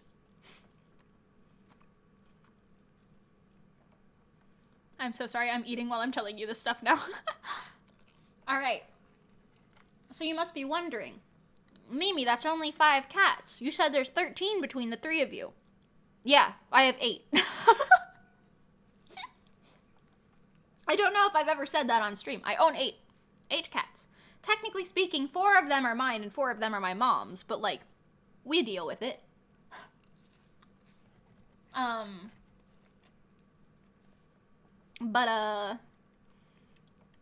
So where do I start with my cats? Okay, so we got the oldest. Her name's Magic. She's very fat. She has no teeth or claws, because when we got her, she had like an infection and had to have them removed. All of them are rescues, by the way. All of mine are rescues. Magic likes to talk whenever you touch her. You can poke her, and she will be like, meow, meow, meow, meow, meow, meow, meow, meow, meow, meow. That's exactly what she sounds like, over and over and over. You come in her presence, she will meow at you. You say her name, she will meow at you. You touch her, she will continuously meow at you. If you wake her up, she will literally yell at you. Like, she'll be like, meow, meow, meow, meow, meow, meow, and it's like she's trying to tell me something, and I'm like, I don't speak cat. Anyway, it's very cute. Love her. Very fluffy. She likes to cuddle with me in the mornings. You have to go because of work? Bye! I love you! Stan Nikki. Anyway. So then we got Luna. She will hide from everyone. I feel like most people don't know that Luna exists. She's very cute, though. She's very fluffy. She's by far the dumbest cat I have. I actually think she's probably dumber than all 13 of them. She's just really not a smart cat. Like, I love her, but Like, if you pick her up or try to call her name, she will look in every direction but at you, looking for where this noise is coming from or what's touching her. She just doesn't get it. She's just kind of a dummy. And that's okay. We love our little dummies. It's very cute. Very precious.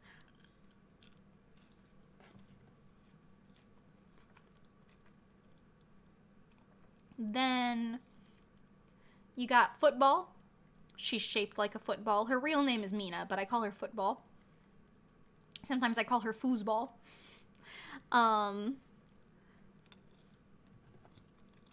She's very cute. She really likes back rubs and scratches. If you scratch her back, she'll show you her belly, and then you'll pet her belly.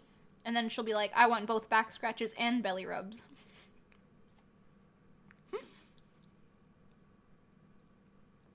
Oh, hold on. Did I miss a message? Will you guys be putting the cold case keychains and pins for sale soon? You missed the pre-order, but you were able to snag a bunch of checkies. Oh, okay. I do think so, yes. We definitely have extras of them. So, not a lot of extras. Keep that open, but, keep an eye out. I feel like we're gonna put up a story post that says, like, oh, they're up there now. So just keep an eye out for that on the Reso account.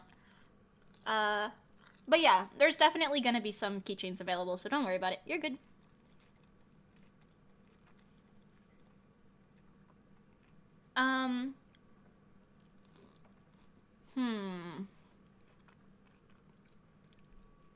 Also, you're all more than welcome to ask about Reso. No apologies needed. I love answering questions about Reso.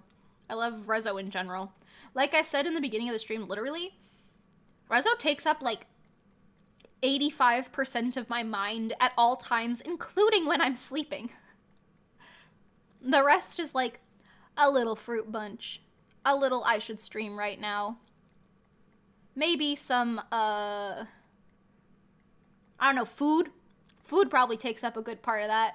But Reso is, like, most of it. That's literally all I think about. Anyway. So I am, like, no apologies. You are totally good.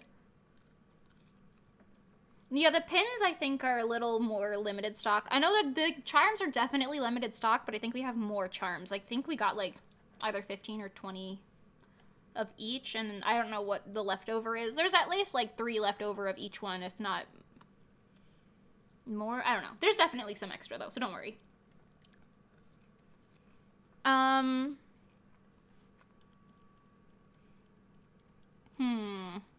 Oh, yeah, back to the cats. So that's 3 of mine. I've got 5 left to go through. So we got Piper. I found Piper under my car when we were going to BronyCon in 2016, I think. She was a kitten who just ran into my arms while I was putting stuff in the car, and I was like, what is happening? So then we had a new kitten. She's weird. She drools. She's very skinny. She kind of looks like a fox in a weird way. It's kind of confusing, but, you know, love her anyway. She's very cute, and she meows quite a bit, too. She's a little troublemaker, though. Also, she can jump as high as I am. Like, she can jump, like, 5 feet in the air. It's kind of terrifying. But I love her.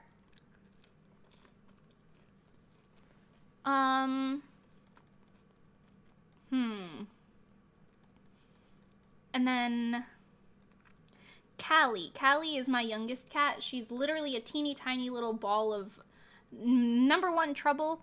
Number 2, loud screaming meows. Like, if you try to pet her, she'll be like, meow, meow, meow. Like, she'll scream. She will scream and scream and scream and scream, but I love her. They're great. Beautiful. Oh, bye, Ellie!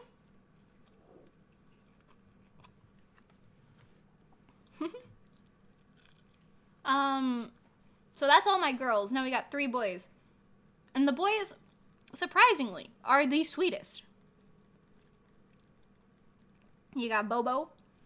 He is the most social cat ever. He loves meeting people and rubbing up against them and getting them to like him. I don't know what his deal is, but he's just really social and he's very sweet. Also, he likes sleeping in little cat hammocks. That's a pretty good detail.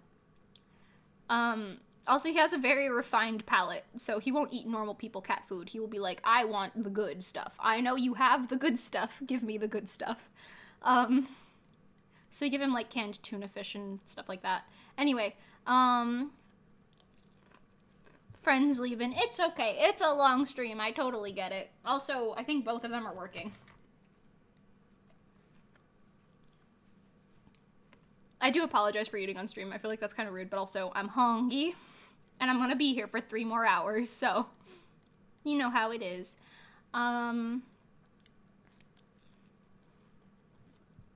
Let's see. And then you got Mango. Mango is huge. He's the biggest cat I've ever owned. But he's also the biggest softie. He only likes to cuddle with me. He doesn't really let other people touch him too much. But, he's very precious. He's a very, like, soft boy. He loves, like, he likes to cuddle with Callie. Like, he's, like, her big brother or something. It's very cute. He's, like, a giant orange tabby. He's ginormous. And then you got Oreo. And he's not here anymore, actually. I thought he was still here. He left a little bit ago, I guess. And he's probably laying somewhere else where he doesn't have to listen to me talk for 7 hours straight. He doesn't like it when I sing. Because he thinks I'm, like, I don't know, meowing or something, I guess.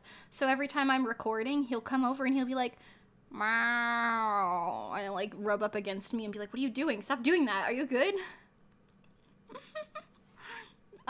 It's very cute. Also, he has a very raspy meow, and he cuddles with me quite a bit, and it's very good. And he's my baby boy. Okay. Welcome to all 13 cats of Reso. Enjoy!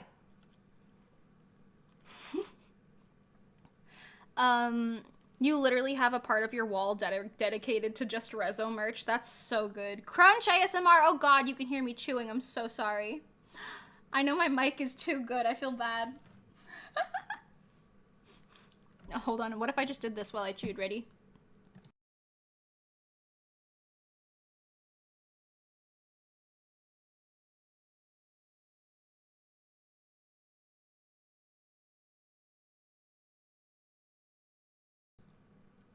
I muted.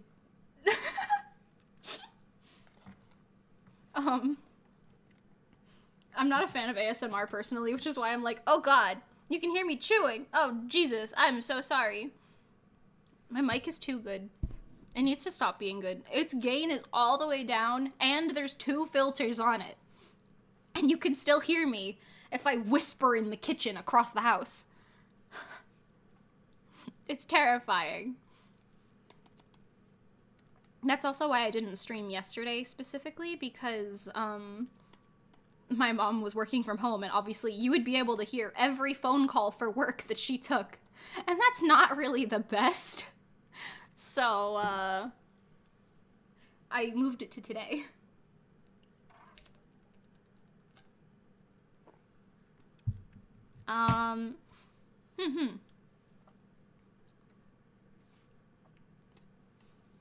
Honestly, the first time I saw Nikki's cat climb the bunk bed, it, like, scared me. I was like, what the heck is happening? It was impressive, but it was like, what the?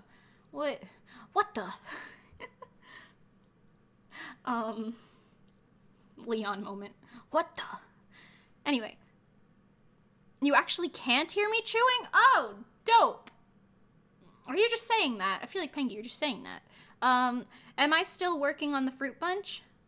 Oh, you just said that because you were apologizing. Oh, okay, dope, cool. Amazing. I always get confused with chat messages because they're slightly delayed.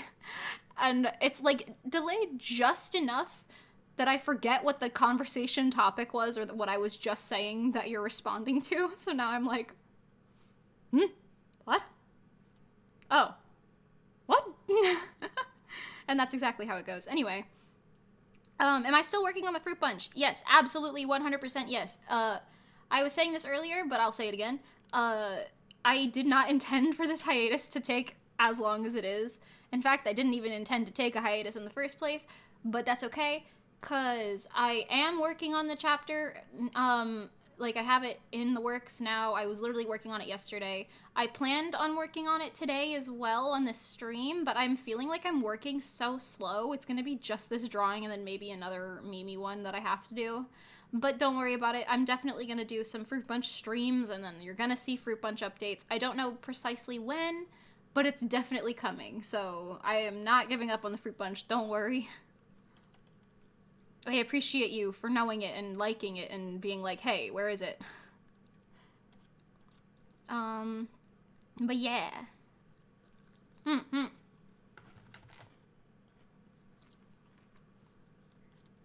Mostly it's hard to dedicate time to it, because I can't make money from it yet. So my brain is like, where's my productive time going? But don't worry. I've said this earlier as well, but I'll repeat it.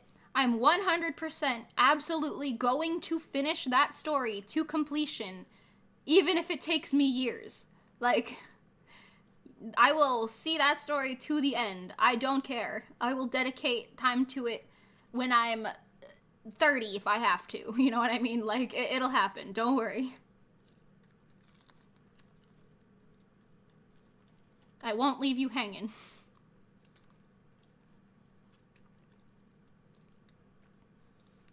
Mostly because I've come this far. Why not continue, you know?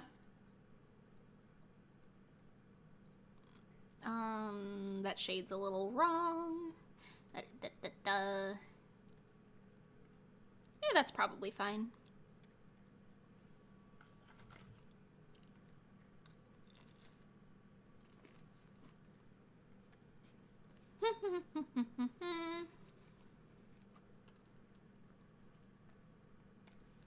Let's color my face, huh?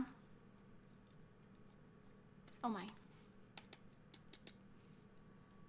Sometimes my tablet bugs out and it's like, you want to draw a line across the entire thing? And I'm like, no, why would I want to do that? And then I gotta like click out and click back in. It's kind of annoying actually, but it's fine.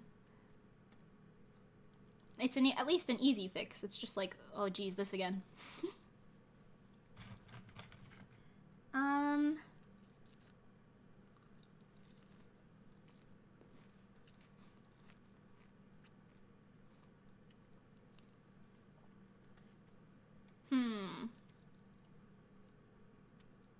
I was gonna say something about, I think Anime Expo or something, and I don't really remember what it was. I think it was just because I'm eating Shake Shack, and the first time I had Shake Shack was when I went to Anime Expo that one time. But I only ate fries because I was like, I've never eaten here before. I don't know if I will like the food. And it would just be like French fries in the morning, because I love that con, because it's like a week-long con, basically, and it's amazing. I only went once, but it was a good time.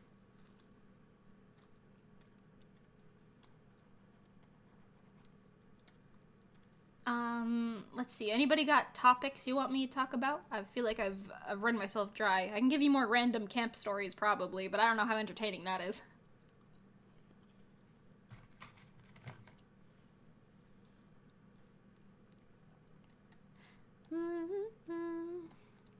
Oh. Gotta preserve that opacity.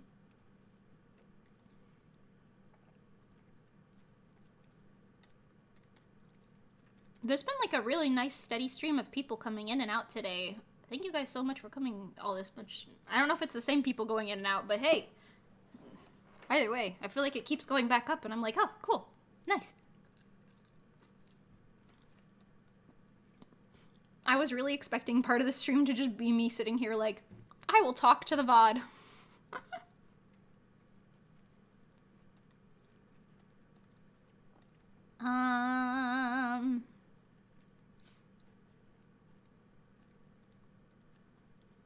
I would love to do a stream where I work on like a big illustration. That'd be kind of cool. Like a big group thing. Any other cringe con stories? Ooh, that's a topic. Hell yeah. Okay, let's see. Oh, I got the perfect one. All right, are you ready? For the tale of the Katsucon fire drill of 2015, I think.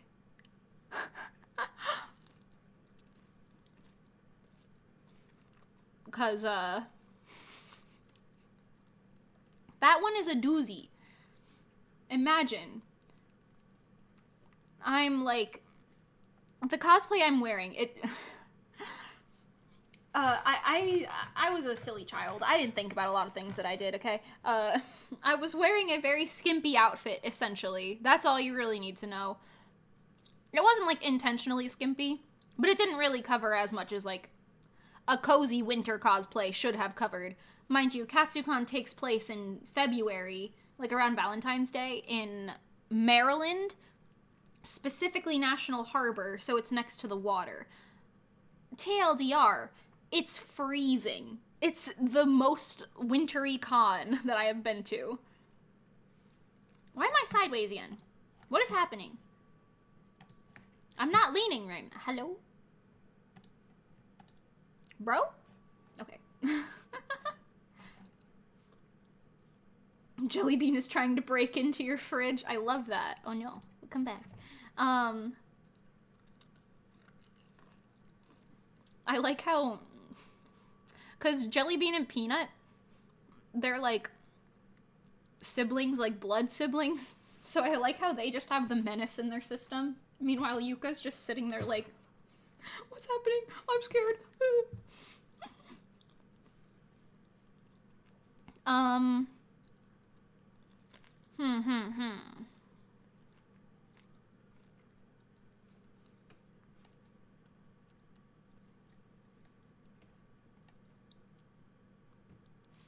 trying to think of, what was I just saying before that? I don't remember. Oh, con stories. Yes, the KatsuCon fire drill. Thanks. Okay. So I'm in kind of, like, a skin showing outfit. Me and, a group. Like, I was in a group of, like, we were literally doing Las Vegas My Little Pony. Don't talk about it, but, like... So... It was an interesting time. It was an interesting time, to say the least. The fire drill goes off. And we're like, oh no, do we actually have to, like, obey this right now? Like, we're just listening and waiting, because no one's really leaving. Everyone's like, it's cold outside. Where do you want us to go? I'm not going. Because, mind you, there's, like, I don't know if there's 100,000 people there, but there's tens of thousands of people at this convention right now. And, like... The fact that this fire drill went off... Well, actually, you know what? Let me tell you why it went off. The Maid Cafe at KatsuCon.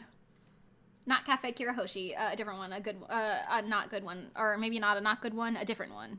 Yeah, I don't know. I've never been there, actually, so I can't tell you how good or bad they are. Just know that I like Cafe Kirahoshi. Anyway, so the Maid Cafe, someone who was, like, cooking food in this Maid Cafe... set whatever they were cooking on fire, which is surprisingly very hard to do. Like, you have to be doing some type of weird, crazy stuff in that kitchen in order to do that. Anyway, so they set something on fire in the kitchen and it set off the smoke alarms. They put the fire out almost immediately, but obviously, because it's, like, a liability thing, everyone had to leave, and, like, they had to, bring in the fire people anyway. And so my group, because we're all in these, like, kind of not really covering things outfits, we're, like, freezing. It's, like, negative 10 degrees Fahrenheit with wind chill outside, like, is bad cold. And, like, the wind is actively blowing, mind you. It's not just, like, here's a breeze here and there. It's, like, actively just blowing. My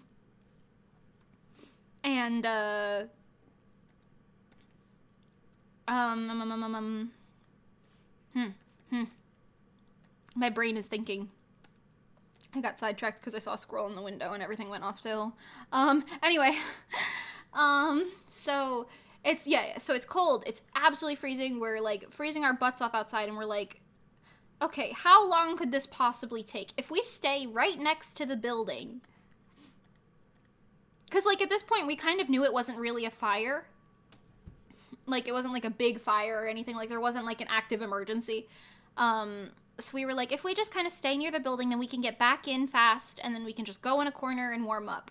So that was where we were at in our brains. Now, that was... our first mistake. Essentially we were out there for like 40 minutes in this like freezing weather. I am surprised I didn't get frostbitten or something, or like pneumonia or something. It was really bad. And we reached the like 30-40 minute mark, I think. And we were like, okay, this is a little too much. Let's just go across the street into this like other, like, I think it was like a bar. I don't even know, because it was packed in there. Like, I'm pretty sure you couldn't pack that many people in there, but they were just letting it happen while the fire drill went off, because it was like you couldn't move. It was shoulder to shoulder. This entire building was full of people. Which is ironically a fire hazard in itself, but we're not going to talk about that. So we go in, and then I think it was going from like the freezing to the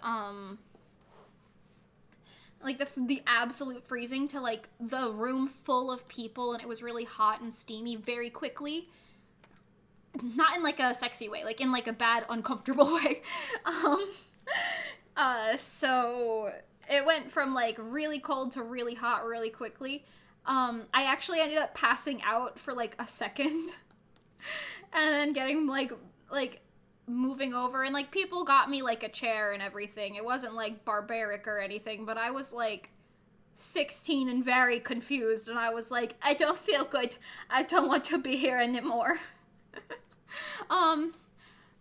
But yeah, I'm fine, obviously, but it was a time. I don't know if that's like a cringe story, because once we went back in, we were all kind of like, okay, let's go take like a few pictures and then leave. Because I think that was like right before, like we just got out on the con floor like recently at that point.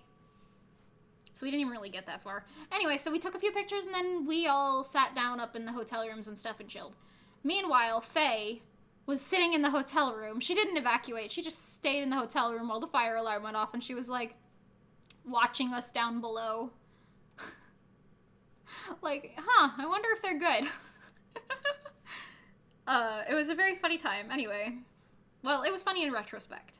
Not at the time. At the time, we were pissed. But anyone who went to that convention, if you say the Katsucon fire drill, that's like a meme now. Like, everyone's like, the Katsucon fire drill. Anyway.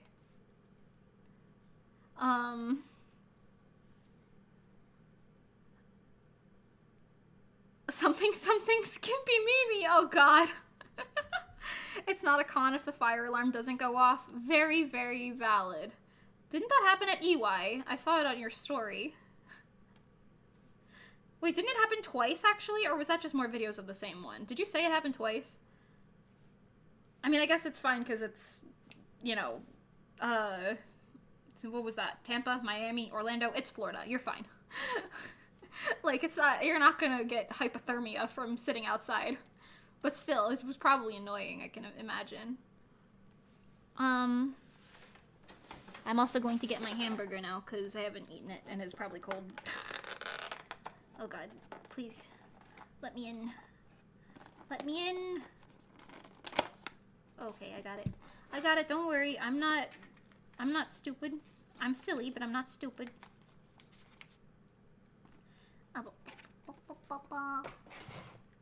Hamburger. Fun fact about me, fucking love hamburgers, dude. They're great. I feel like this needs ketchup on it though, so I'll be right back. Give me 2 seconds. Sorry for all the BRBs, but it's okay. Oh god, I stepped on the bag. Oh no, oh god, everything's going wrong. Hold on. Oh no, oh god. Okay, goodbye.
I'm back. There was a convention where almost the entire cast of the game Skullgirls came as guests and hosted a panel for the game. That's actually really cool. Oh, Christina V too. Isn't that... She's like a really popular voice actress. Isn't that like Marinette's voice? That's very cool. Why am I not in existence? Oh god. No, don't open that. Oh geez, I'm opening everything. Oh god. Okay, it's fine. All of them being very attractive women, and also someone I went to the college with decided he was going to be so bold as to chat them up and do a big flirt. No! Oh god.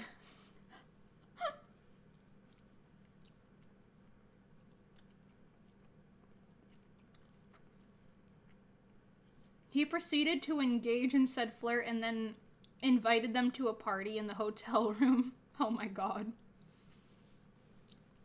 Jeez. Did they go? That'd be funny, but I feel like they didn't.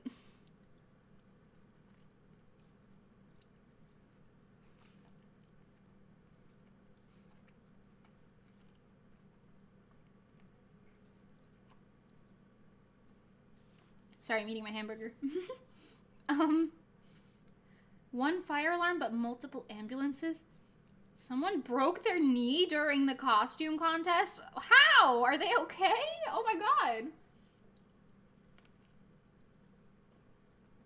I feel like I've heard a similar story before, actually.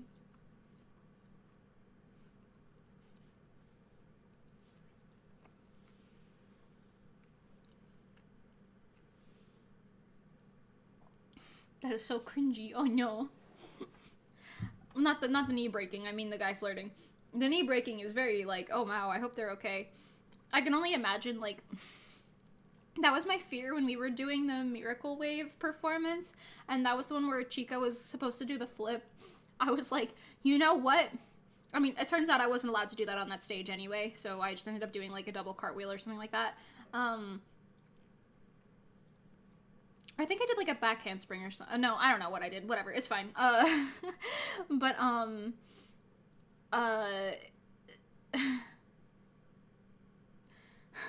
no. They were like, oh hey, cool, and didn't go. But he told everyone at the con about the party, saying, yo, party at the room 72. Lots of girls, lots of girls. What the... Bro? Do you know the crowd you're going towards right now? Most people won't do that.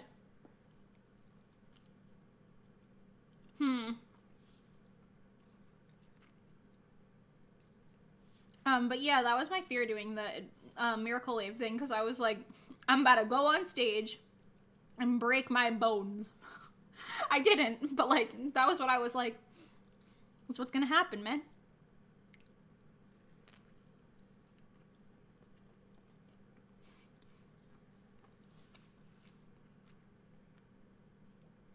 You were at another con where someone tried to do a Dio pose and broke their knee? Oh my god. Ugh. I feel like I've definitely heard a story about someone in a Northeast con doing something during a masquerade and breaking their bone. But I can't remember who it was because I don't think I was there. I think it was at Anime Boston. I just heard about it. I wonder if they're okay.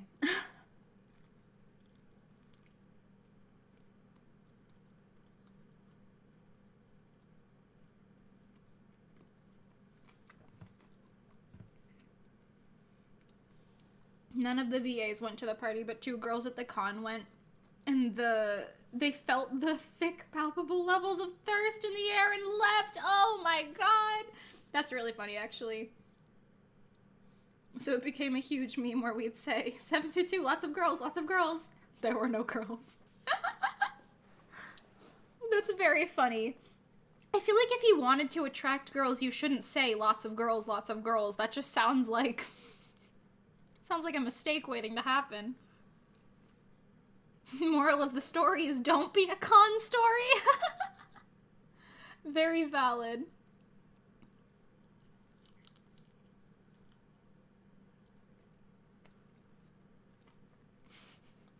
You know what I was just thinking of? I realized there was pickles on my burger, and I was like, I didn't order pickles. Like, I'll still eat it, but like, And then I was thinking of that one meme where it's like, he said no pickles. Who would that be in Reso? I feel like that would definitely be like, Nikki would be like, I didn't order the pickles, but I don't want to tell them. That'd be really rude. And then you could probably swap either me or Pengy and just be like, they asked for no pickles. I feel like that'd be very funny. They're also smoking weed with the doors wide open. I hope it was legal in that state to do that, or at least in that hotel, or both.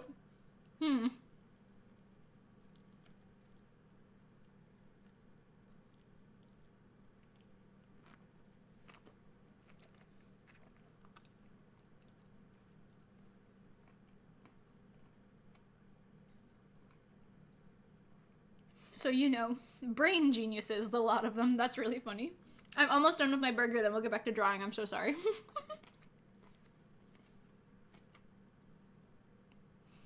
Bruh. Isn't that very accurate, though? Nikki, I don't want to bother them, but I didn't want pickles. Pengy and Mimi simultaneously. Excuse me. They asked for no pickles. You got it wrong. At the time, they were both very not legal. Oh, no. Oh, man.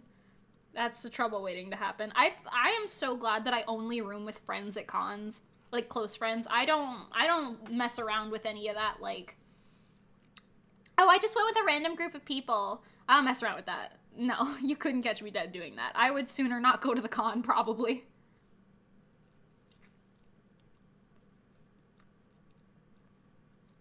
Then again, I mostly go to cons for performing anyway.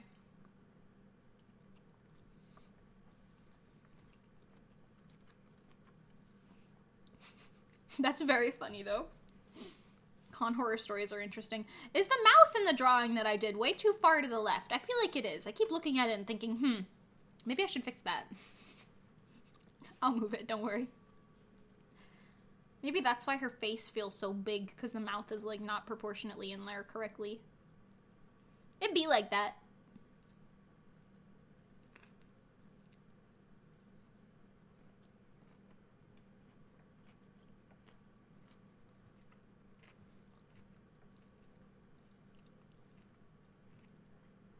Me praying you can't hear me chewing.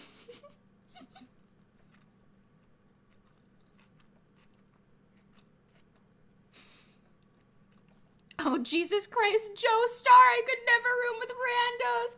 I'm so sorry. That phrase, that is the best phrase for you. I am so sorry. I love that.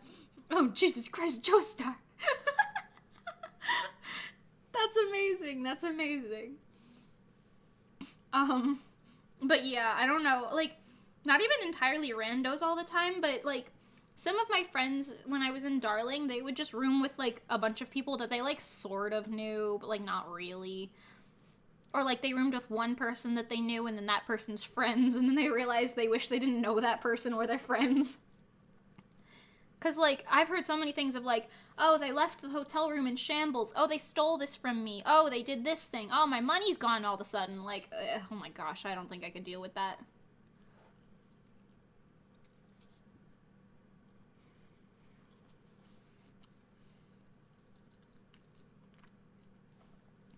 You got a hotel room with your VTuber friend and a friend of his that you never met, and the latter was the biggest regret of your life. Oh no. Oh no. I mean, like, I can see it, but oh wow.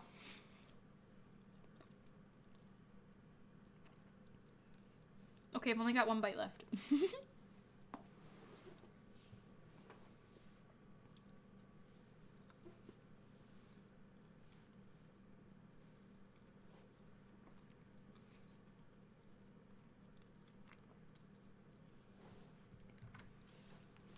Shake Shack's really good, man.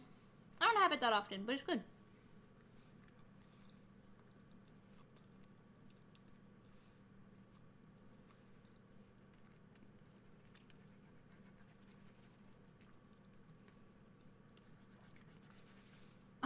But yeah, so before I was, like, old enough to afford my own hotel rooms and whatever, which I still don't really consider myself that, which is why I room with people and split the costs.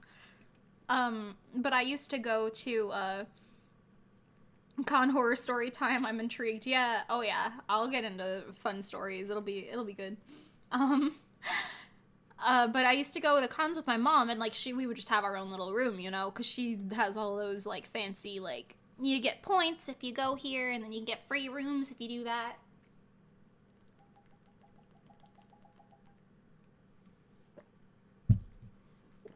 But, you know.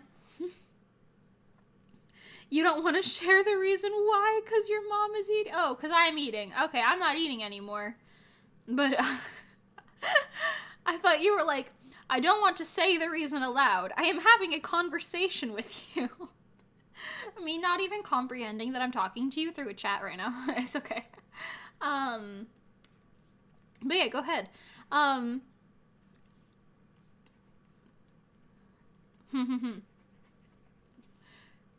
Con stories, I'm trying to think of, like, the worst ones, but yeah, I used to go with my mom, so it was before I didn't have that, like, awkward phase of rooming with randos. Or random people that I didn't know, or, like, people I hardly knew, you know? Let's scooch her mouth over.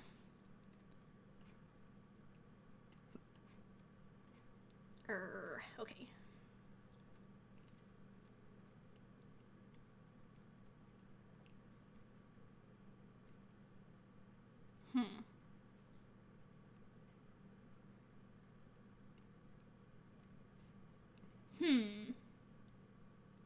When in doubt, flip the canvas. Okay, now let me clean this up because I just messed with it. Hiya, bye. You have stories, but typing is a struggle. Almost want to call it Discord, but at the same time, you don't want to be a bother. It wouldn't be a bother, but oh man. Let's see what stories I've got. I'm,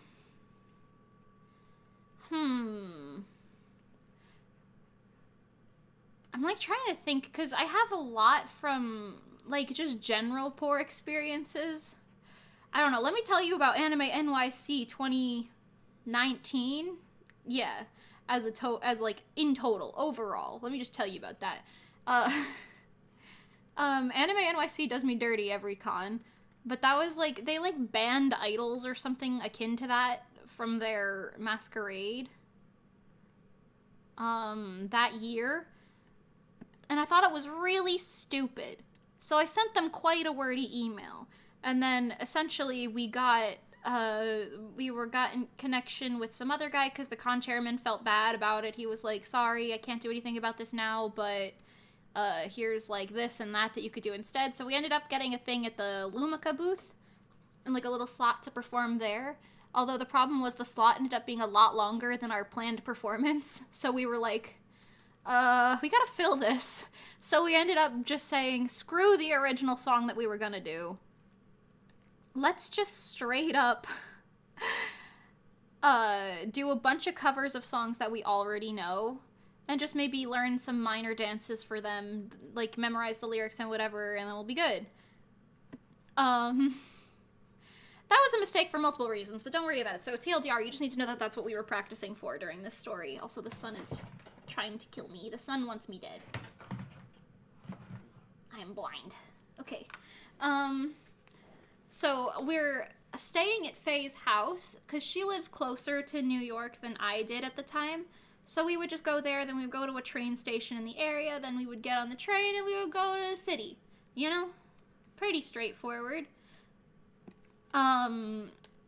Except in the morning, we missed the one train we wanted to take.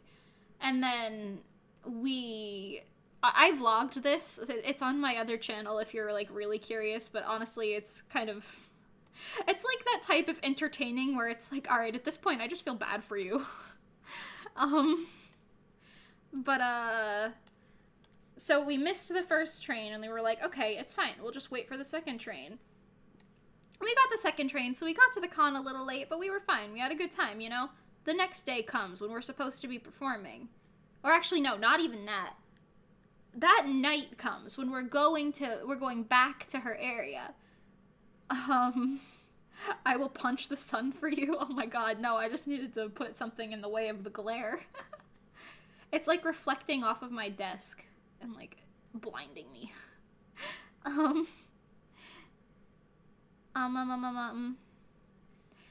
And we I don't remember exactly what happened. I don't know if this was the first day or the second day, but I'm pretty sure we essentially...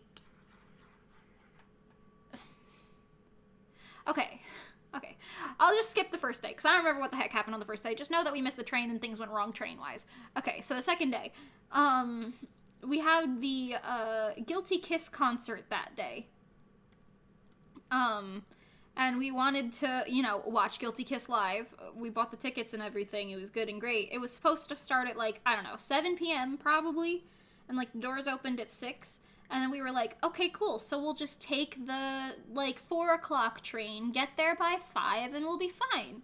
Yeah, that didn't end up happening. So we missed I actually think we wanted to take, the 3 o'clock one, but we ended up missing it. Which is a common theme here. Don't worry. We missed that train, and then we were like, okay, it's fine, we'll just go on this one, we'll still get there 2 hours before, and then I think we were on the wrong side of the tracks or something, so we couldn't get on the train, so then we had to wait for the next one, because we were being stupid,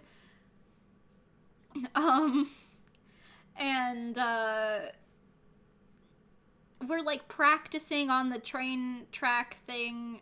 Not on the tracks, but, on the little platform. We're practicing what we were gonna be doing live there, and then we're, just waiting, and then, it becomes, the 5 o'clock train, or 6 o'clock train, or whatever it was getting there, and we got on the train, and it was all fine and dandy, okay? We get to the city. We're like, alright, where are we going? I looked at the GPS. Mind you, I looked at the GPS. I was using the GPS actively. And I made us walk, 6 blocks in the wrong direction. Which took up, an hour. We ended up getting a taxi and just paying for it to take us straight to the thing, because we were gonna be late to the concert at that point. It was starting in, 10 minutes.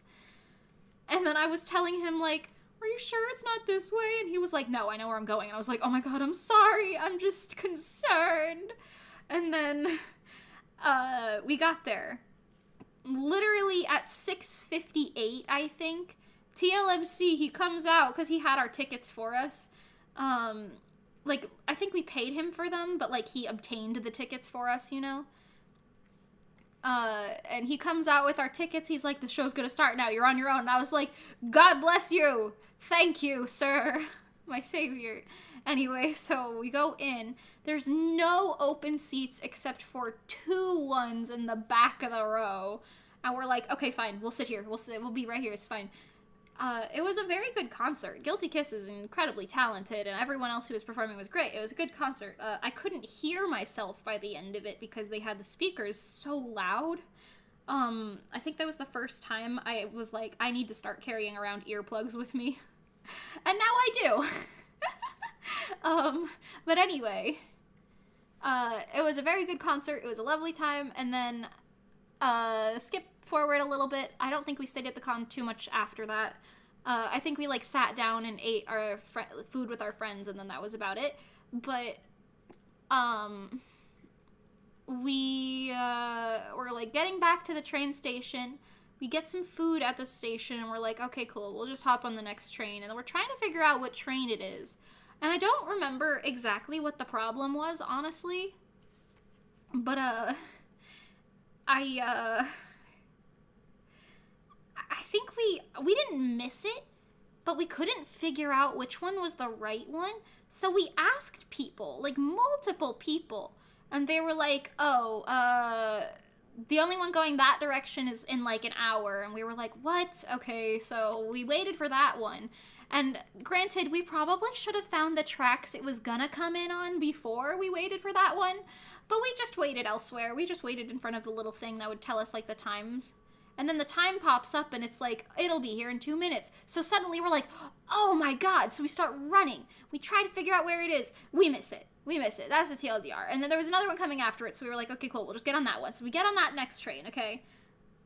And then, honestly, some of this I might be misremembering and mixing days together. But we missed a lot of trains. I did a lot of things very poorly that weekend, but it's fine. So... we get on the next one after, like, staying at the tracks. Or maybe we did make that one, but just barely or something. Something like that. We get on the train. We're sitting on the train. We're eating food. We're chilling. We're on the train, okay? Then, this one is not even our fault. But the train skips her stop entirely. Or, like, our stop, I guess. Like, the one where my car was parked at the station. Like, they just skipped that stop entirely. And we're the last people on this train. Like, that was, like, the last stop, the second to last stop, I think. Well, actually, maybe it wasn't the second to last stop, but it was quite far along the line. And we ended up going to a different one. It's, like, 1 a.m. at this point. And I'm like, well, my car is at the other station, and we can't just fucking walk across the train tracks or whatever to get back to my car. So we end up calling her poor mom, who is sleeping at home, like, because it's 1 a.m. Like, can you please pick us up? We promise it wasn't even our fault. I mean, she did, and she was like, don't worry about it, it's fine. But we were both like, oh god, we're so sorry. And then she drove us. I don't remember if they drove us back and then I got my car, or if we just left my car there and then we came back and just took it back the next day or something. But something along the lines of that happened. And we got home, we slept, and then the next, like, that day we were just thinking. And, like, we also performed that day, mind you, and it was a bad performance. We're just not going to talk about it, I think. Or maybe it was the other day. I don't know, whatever. The long story short, no, sorry, I misremembered. Everything I just said was accurate, except for that last part where I was like, we performed that day. We performed the next day. The next day was when we were performing, and we were like, we woke up, and she was feeling really sick. I think it was just from being out and cold and stressed all night, basically. So she ended up feeling really sick. She lost her voice, like, entirely. And then I was sitting there, like, I'm just exhausted and kind of in a bad mood. Like, I wasn't sick, but I was like, ugh. And my voice was, like, strained already at that point. Kind of similarly to how it is now. Like, it's strained. I haven't lost my voice. It's just, like, strained, you know? And we were like, well, we have to go do this live thing. And we were, like, contemplating, like, telling the guy we wanted to quit or whatever. We didn't. We were like, we don't want to be rude. We don't want to mess anything up the day of. So we go in again. I think we had another train fiasco that morning. I don't remember what it was in the nature of, but it was pretty bad. And then we get there, we do this live. Half the time her voice is just cracked to hell and back. People were supportive of it anyway. I honestly didn't expect that many people to show up because I was just kind of like not advertising it very fully, you know? But a bunch of people, like, I didn't even know, like, just showed up. And granted, we were in the dealer's room, so maybe they were like, wow, this seems like a good deal. No, it was a really bad deal. Anyway, because it was live singing and live dancing simultaneously, which neither of us had done at that point. And when you combine the lack of sleep on top of the lack of voices that were, like, strong and prepared, on top of the lack of remembering what the lyrics were for some of the songs... oh man, it was rough. Anyway, that was Anime NYC 2019 in a nutshell.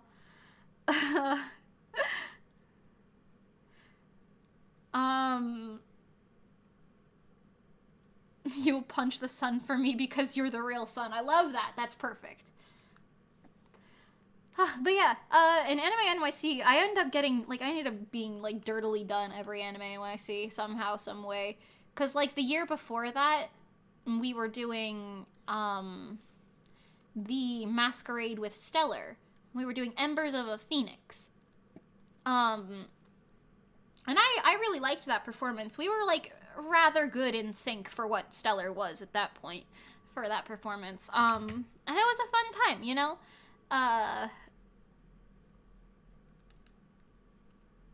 Sorry, I'm trying to see what I shaded and what I didn't shade. I'm, like, looking at it like, where am I in this drawing? I don't even know.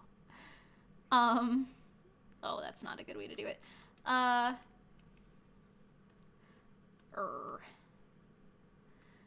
But yeah, so the year before that, we were doing, oh no, Mimi. Very valid. Chaos Con, 100%. So the year before that, we're doing Embers of a Phoenix with Stellar. It was a time, I think everyone in Stellar was very stressed at that moment, so there were a lot of, like, tears shed that day. I think, like, one person was having a bad day, and then, one other person saw them crying and was like, okay, now I'm crying, and then it just turned into, like, a whole thing. And then, like, I didn't cry, because I was too busy being like, okay, here's how this works, we gotta do this is our schedule. Because I was kind of a crazy person. But, essentially, we did figure it out. We got our, like, everything we needed, like, settled. It was just, like, a rough day for everyone. We get in the masquerade room. We're watching the masquerade. We do our little skit. It's fun. I peed on stage a little bit. We don't talk about it. It wasn't a lot. It was just a little. Don't worry about it. Anyway, fun fact, I peed on the stage that Guilty Kiss performed on. But no, there's a reason behind it. Now, here's the reason. This is what I was really trying to get into without me sounding cursed and crazy. They wouldn't let anyone leave the room if you were performing. Or even in the audience, from what I heard. You weren't allowed to leave, because you wouldn't be able to come back in. Even if you went to the bathroom. So, essentially, you weren't allowed to go to the bathroom. And there's a lot of people in this room, and that, like, killed the audience, obviously, because every time someone left to go, they were like, okay, well, I guess I just won't come back then. And this con was so stupid, because they did this thing called the Masquerade Super Ultra Deluxe, as if they were making a new McDonald's burger, and they were naming it, like, the McUltra Deluxe. Or something. I guarantee you something like that exists anyway. So it's the Masquerade Ultra Deluxe. Alright. Too busy to cry could go on a t-shirt. Yeah, very valid. So hold on, I'll come back to the story in a second. How do I do the blue stuff? You have side 2 and you have no clue how it works. It's the magic wand tool. It's literally called magic wand. It just fills things in. So, like, on the layer I'm in specifically, I use my, hold on, I'll get rid of this. I'm on my line art layer. All of my line art is on one layer, so I just go onto that, and I click the area that I want it to select. It's not usually incredibly accurate, so, like, as you can see, there's, like, these white spots in it, but I'll just go over it and manually fill those in. You can change the settings down here, so you could do strict, fuzzy, which looks like this instead. It'll, like, basically concave it instead of convex it in where the white holes will be, if that makes sense. And then color difference, which I use otherwise, but I wouldn't use it here, for example, because obviously it'll stop at the edges of my messy line art. But yeah. You can also select, like, make this layer, for example, your selection source, and then change this to, say, target selection source, and it'll only go on that other layer. I don't do that. I go working layer, but that's just how I go, you know? But yeah, it's the magic wand tool. You can also do that with normal selection, which is the, like, the lasso, or, like, the square. But yeah, it turns blue when you're on the magic wand tool, if that helps. I hope that's helpful. If it isn't, let me know. I can try to explain it further. I also know there's different versions of Paint Tool Sai. I have literally never been able to download the same version. I have paid for Paint Tool Sai. I have gotten free versions. Like, there's so many different things. Like, it might be called something else, but you definitely have a magic wand tool of some sort. It might look a little different, but play around. You'll find it. I promise. Okay. Anyway, what was I saying? Convention. Yes. So, we're at Anime NYC 2018. And they're saying no one can leave. This is the Masquerade Ultra Deluxe. No one can leave to go to the bathroom. No peeing allowed here. So I said, frick you, I'll pee on the stage. No, that's not what I said. But you know how like when you're nervous okay, we're not gonna talk about it anymore. But yeah, so essentially they wouldn't let anyone leave. They said if you were a performer you would be disqualified if you left the room. Like, I mean, we only won a judge's award anyway. That con was really stupid. Not because we didn't win, but because of just the way it was. Anyway, so, Fancy. Oh, yeah. Thank you. Yeah, I'm glad it helps. Anyone who clips that is getting bonked. That's okay. No one clips my channel, which is sad, but at least I don't need to worry about it, I guess. Don't clip that. But anyway, what was I saying? Okay, so the Masquerade Ultra Deluxe, it was really stupid, right? So normally when you do a masquerade, you do all of the skits first, and then you'll have the photo walk on people, or you'll have like a halftime show that's like a performance, just maybe a little longer of a performance to give the judges time to give the judges time to deliberate. Deliberate is the word I'm looking for. Anyway, me using incorrect words is very funny. But no, the Masquerade Ultra Deluxe, they thought they were going to be really great with this. They decided, instead of doing that for 10 minutes, let's waste, I don't remember how long it was. It was like an hour and 20 minutes or something. It was ridiculous. It was at least 40 minutes. I think it was longer. I feel like it was an hour and 20 minutes. But like they were like, it was absolutely ridiculous. They were like, let's do this, but let's just have random audience members come on the stage and play Pictionary. Which, like, I could see that being fun for, like, a panel or something, you know? But in this case, it was ridiculous. Even if it was, like, one round or something, that would have been fine. I'd been into it. But, like, for that long, I don't know why the judges needed so much time to deliberate. I don't know if they finished early or what. But, oh my god. And they banned people who were, like, in the actual masquerade itself. They said, none of you can participate.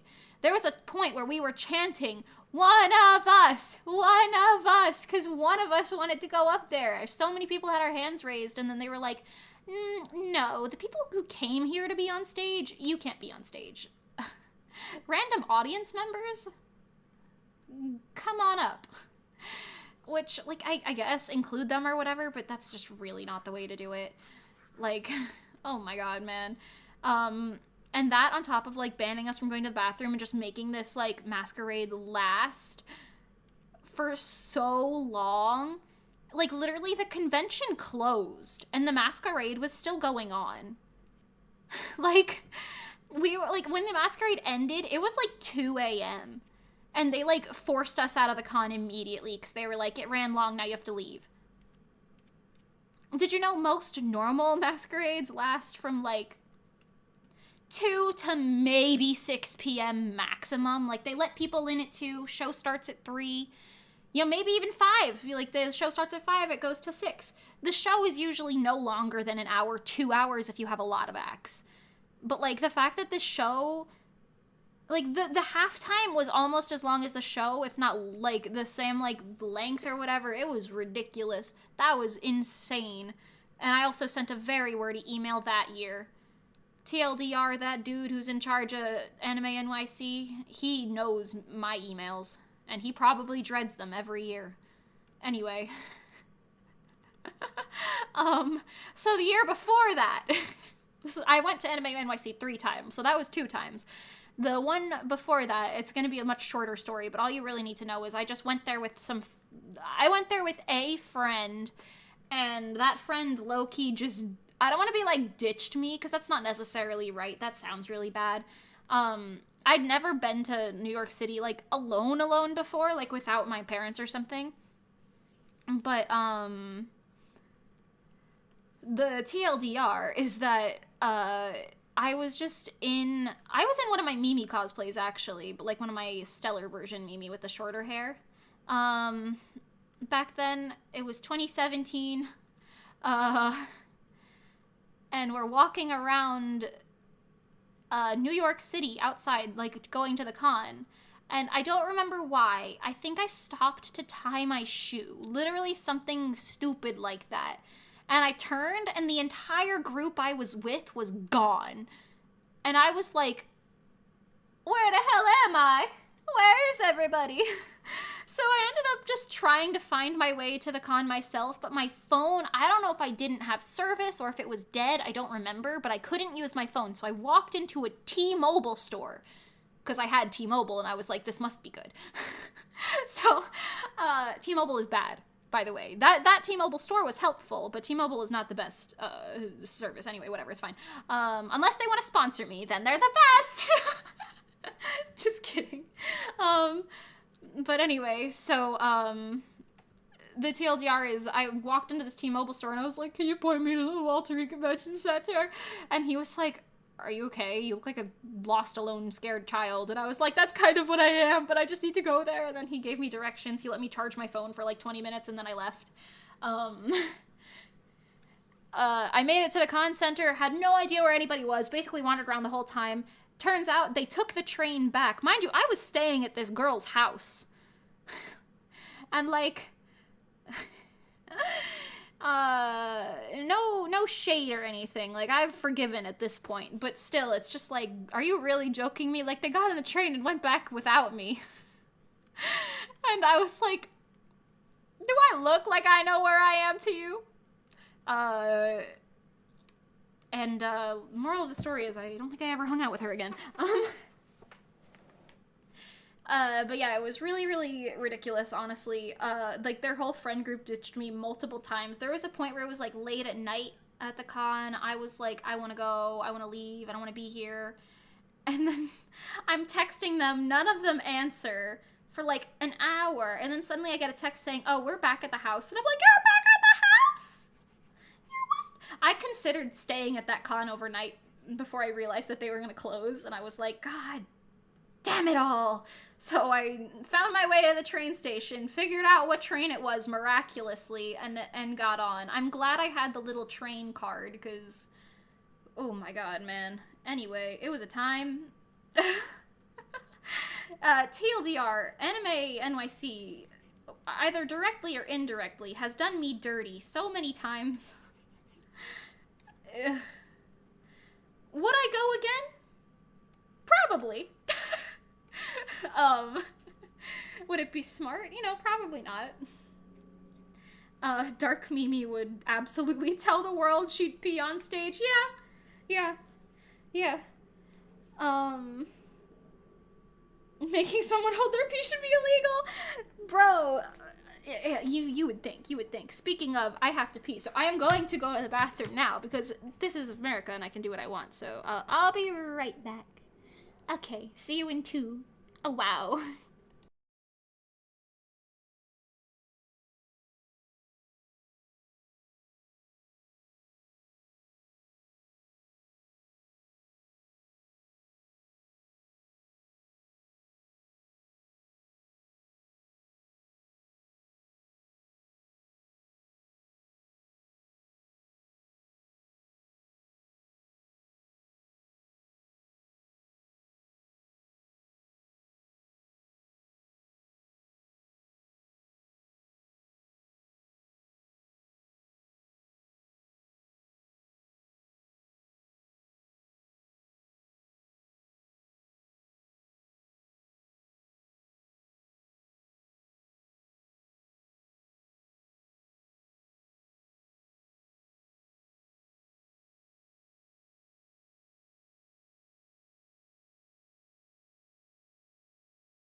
I'm back. Do you like my, like, lifeless Mimi just staring directly at you while I'm gone and just breathing? Look at it. Isn't that kind of creepy? Why is it like that? I mean, like, I know why it's like that, but, like, that's kind of creepy. Anyway, back to life. Okay. Oh, you said before you finished typing. But there are people with, like, health conditions. You can't ban people from using the bathroom. What the... Yeah. I wonder if someone could sue. Yeah, honestly, I would believe it. There were definitely, like... A lot of people complained about that. I do remember, like... It was, like, a big thing that year that people were like, what was this? Hello? Because they were like, well, you can't come back in after. It's like, I don't really care, bro. Like, you'll let me in, and you'll let me pee. Otherwise, I will pee on you right now. No, I won't do that. But I would probably threaten to do that, knowing me. I'd be like, oh? What are you looking for? Fight? I got a weapon you don't want me to use. For legal reasons, this is a joke. But... yeah, that was kind of ridiculous. I heard it wasn't like that the next year, but I wouldn't know because they banned idols. So, anyway. Also, I think it was like, in Anime NYC's defense, I think it was more of the con security that was like, you can't go back in after. So they were probably just like, well, if you leave, you can't come back, which means you're disqualified. But still, it was very stupid. Like, you can't just be like, okay, well, hold my badge or something, or take my name down. Take a picture of me for all I care. I just need to go take a pee. Anyway. Staring through your soul, yes. That's what I like to do. I should do a stream one day where I don't even talk. I just put the model up and I hide the camera.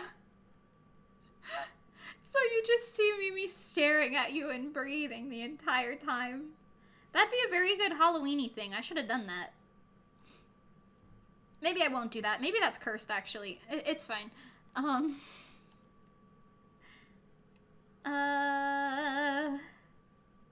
Anyway, so that's every story I have about Anime NYC. Wrapped up in a nice little bow for you. I feel like a lot of the stories I tell are negative. I'm so sorry. What's a positive thing I can say right now? Resolucia's third single releasing on December 18th. Are you excited? Wow, we're gonna perform it on December 18th at Holiday Matsuri Convention Center. It's gonna be amazing. It's gonna be good. 5 p.m. main events. Be there. Be square. Haha. Okay. I'm a good PR idol. Thank you. Thank you. Does that count as optimistic? Is that optimistic enough? Is that good? They banned idols because they were afraid of getting peed on. No! That's so funny. Well, to be fair, okay, so the problem was in 2018 when I was doing Stellar with that was like IdolCon masquerade. Like there were like not IdolCon as the thing IdolCon, like literally like there were mostly idol groups in that masquerade. Now, mind you, they just mostly accepted idol groups. It's not like they only had idol groups or they banned other things. Like, they just mostly accepted idol groups, which is not on the idol groups problem. And if anything, that was a pretty lit show for the first part. It was great. It was really good. But then, you know, they had to go and muck it all up towards the end of the show and then keep us all there till 2 a.m. and then kick us out into the city at 2 a.m., which is incredibly dangerous considering there were, like, families and young people and whatnot. But, you know, we're not responsible.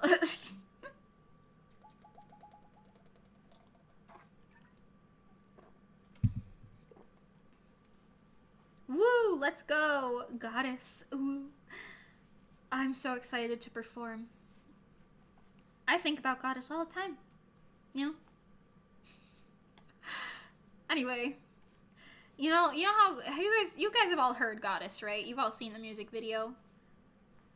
If not, I'll literally like hop off and show it to you right now. I'll do it. Don't test me. I have so many things open. I don't want to. Hang on. Okay, I'll just close that. I don't want my desktop to start making noises. Ominous water bottle sounds. I'm hydrated, Soda. By the way, hi, Soda. How are you? I don't know how long you've been here, but hello. Welcome. I love you. Okay, cool. Uh, did I color everything? That's the litter box if you hear that.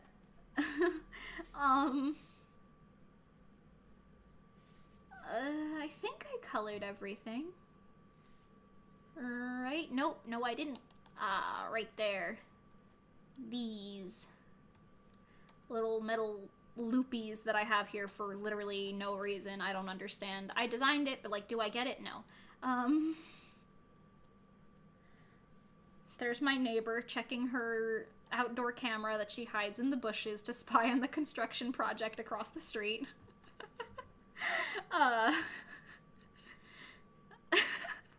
Don't question that one, just let it happen.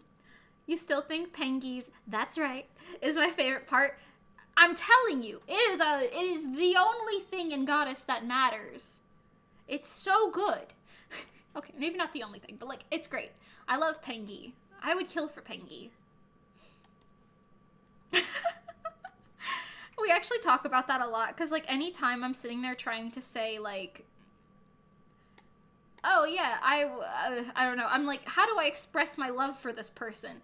For some reason, I don't know, my brain is always like, I would kill a man for you, and Pengi's like, I like how you always take it to the extreme, and I'm like, well, what's more extreme than that? Like, I won't actually, but like, you know, maybe, but like, not like, you know, but like, you know, anyway, yeah, I'll leave it at that, Resolucia First Live Beginning Daydream. That's a very cute name. Very cute. I wish I could tell you what the... I mean, I guess we don't have a name for the live itself, do we, Pengi? I don't think so. Don't say it. If we do, don't say it, but I don't think we do.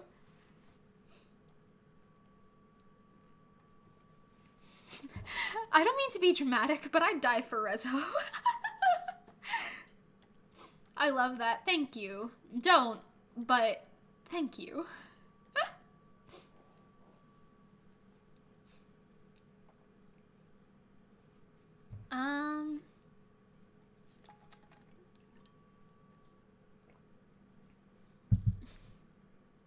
Oh no, what? Thank you, Soul. Every time I see it, I cringe. Oh yeah. I think Pengi is the only person on the planet who is like, no to the, that's right. Hold on, let's embarrass Pengi right now. I'll open it up. No, I'm just kidding.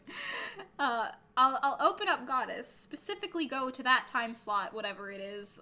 I'm gonna guess it's like 2:51 or something like that. No, it's probably like 3:51. And I'll be like, yes, right there. That's it. That's right. It's so good. I love it.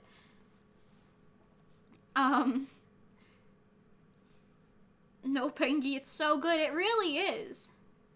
It keeps sending things before you finish typing. Oh no. Oh yeah, when I first met Sol, I literally just talked to him for like, I don't even know, it was like 2 hours or something. We just like chatted about everything and anything. That was a pretty good time. It was like before his debut, I think. I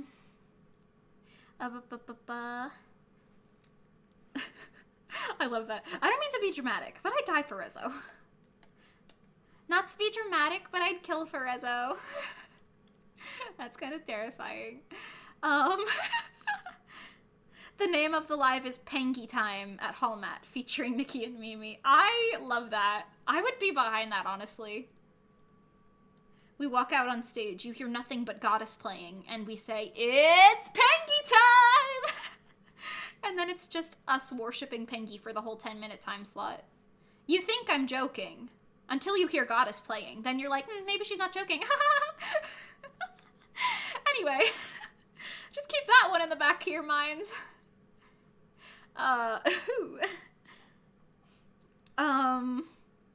That's a great name. 11 out of 10 name. Yes, very good name. Thank you. Yes, it is good. I agree. 100%. Make that a sound notification if you ever do stuff on Twitch. What, me drinking water? That's very funny. Oh no. Oh wait, that's right. You were talking about that's right. I'm a little silly. Okay. That is a very good one. I used to do stuff on Twitch, but I don't know why my sound notifications literally never worked. I set them up and they just, like, every time someone would try to use it, it wouldn't work. And I'd be like, what? Why? And then I'd look at it and it should be working. Like, it's set up and it should be working. I'd follow every tutorial, and then I moved to YouTube because it automatically VODs everything, and that's such a saver for me. Also, I think YouTube's a little easier access for most of my audience, which is good. But yeah. OMG, will you have call-in responses? I don't think we're going to be doing call-in responses on the stage, but we do have call-in responses.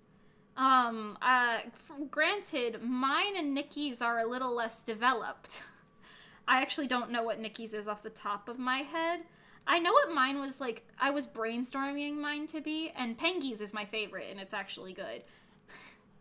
Listen, okay, Pengy says, what time is it? Okay, pretty good, right? I know. And then the audience responds, it's Pengy time! That's it. That's the call and response. It's great. It's perfect. It's all you need in life. Also, anytime someone asks me what time it is, sometimes my brain is like, Pengy time. But I love it. It's great. It's very good. Pengy Superpower Hour. Love Live concerts have a lot more time, so it's easier to do that. I know we're trying to obviously do our, like, songs and things while we're... Whatever. The call and responses are a good idea. I do think we will definitely make them official in the future. I'll tell you what my, like, first draft was. I think it honestly probably needs to be tweaked a little bit, because it's a little cringy. Like, it's not fun. Like, it's Pengy time, but here, I had 2 ideas, okay? The first one, which is the one that I think is kind of cringy, is like, okay, I'll say, is that a shooting star I see? And then everyone says, no, it's me. And then I think there was a second part. Oh wait, I think the second part was like, who's gonna make a wish? And then everyone goes, me. Get it? Cause me. Get it? It's funny. It's supposed to be funny. It's not that great though. Alternatively, I have a really stupid one where I literally just go, me, and then everyone in the audience does it too. That's it. There's nothing else. It's a work in progress. I don't know where I'm at with that one. I'm accepting suggestions. Yeah. I don't remember what Nikki's is. I would probably share it, but I don't know. I don't remember what it is off the top of my head. Can we get a t-shirt for a box of Reso cereal that says, oops, all Pengy? That's such a good idea. Oh my god, we make like those little shaker charm things with like the stuff in them, and we say like it has little cereal bits, and then it's like we have a Reso one, but then there's just oops, all Pengy. That's such a cute idea. Oh, I love it. I eat it up. That's so good. That call-in and response is so cute. I love it. Wait, which one? The first one or the second one? Because, like, the first one I feel like I couldn't say with a straight face. I mean, I'd be smiling, but I'd probably be laughing at it. Like, I'd be like, who's gonna make a wish? I think part of it I wanted to do was, like, point at someone in the crowd afterwards and be like, you're the one who's gonna make the wish, but I feel like I cut that part because I don't want anyone to get jealous. Like, you know how Kanon does, like, the hug thing? And she'll, like, hug one of the other members? Like, that's cute. I think I was playing off of that idea. Mind you, it's been literally over a year since I came up with that, so... I feel like I would want call-in responses to be very, like... easy to remember for a not super dedicated audience, because like it's easy to be like, when I say what time is it, you say it's Pengy time. What time is it? It's Pengy time. See, like that's pretty straightforward. But I can't be like, when I say this, you say that, but then I'll respond with this, but then you need to say that, and then I'll do this, and then you do that. Like That's a little complex, I think. I think we're pushing it a little bit with that one. But I don't know. Maybe if people learned it, it would be fun. I don't know. Now that we're thinking about live stuff, maybe that's something we should think about. Pengy, put that on the itinerary for the meeting. Or maybe not today's meeting, but maybe a meeting. Both? Both? It's probably best if you can post call and responses on socials, like a story highlight. Yeah, definitely. When we do them, we would probably have them pretty easy access for people to be like, this is what it is. But I feel like the easier to remember it is, the better. And me just screaming, me, and then everyone going, me. I feel like that's very, like, you don't have to remember anything. It's just, I'll just say, copy me. That's it. That's the only instruction. How bad could it be? Or maybe we'll all just start screaming, me, at the end of the first one or something. I don't know. Welcome to my brainstorming session, everyone.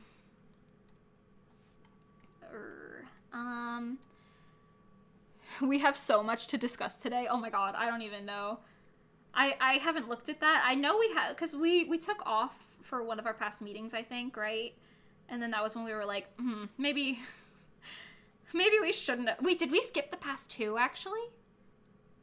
Or did we skip just one? Time is all the same to me at this point. I don't even know.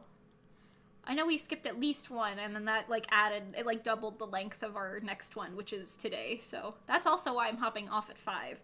But we still have an hour and a half, so... Endurance stream, hooray. Huzzah, in fact. I'm having a very fun time this stream. Thank you guys so much for being here. I really appreciate you all. It's not over yet, so don't leave, but, like, I really appreciate you guys talking and chat with me and everything. Makes me feel good about myself. Thank you. Okay. Have all of my merch ideas, honestly. I will take them. We've been, like, throwing around some merch ideas that I, like as concepts that I'm like, oh my god, if we could do that, like, imagine a Mimi Nesso berry. We're not doing that. I don't think we can afford that at the moment. But imagine that. Like a little plushy Mimi for you to hold in your hand and squish very aggressively. I think that's great. Take them and run. Oh yeah, oh yeah. When it comes to stuff like that, you assume everyone is smooth brain, especially me. No! Or especially you. No. Oh no. Don't worry, I'm not smooth brain. I'm more like crack brain. Crack cocaine. Except I've never done crack cocaine in my life. But it's the energy. It's the energy. I have to say that for legal reasons. Not legal reasons, but you get it. I feel like we skipped 2 meetings, but we ended up talking and doing stuff anyway. Oh, okay, that's definitely what it is. We skipped the meeting 2 weeks ago, but we talked on, like, a Thursday or something. Or was it, like, Friday or something? I don't know. We just talked for a while. Like, it was supposed to be... Listen, Reso, we always tell ourselves, all right, we're gonna take it easy today. Let's just talk. We have literally, in our Discord server, we have a thing called, like, Funhouse. Time with friends. Not work, basically.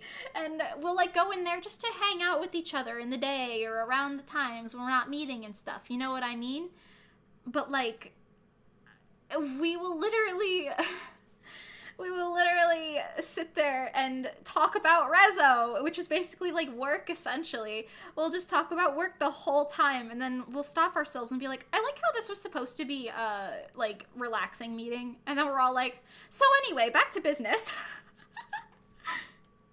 We very much have that, like, I guess, dedication energy. I don't know a better way to say it.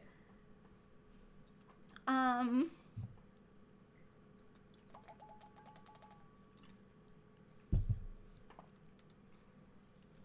coloring in my line art.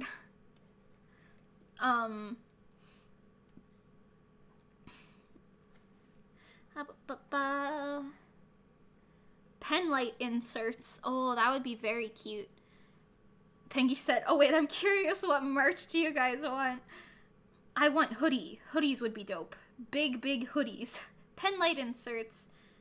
Physical K-pop style albums. Oh, Oh, like those types of albums would be so cute if we had like a really artsy like album to go with our stuff. The only problem is we gotta produce an album to do that. Well, that and like all of the money it would be to like make that in a good quality and everything.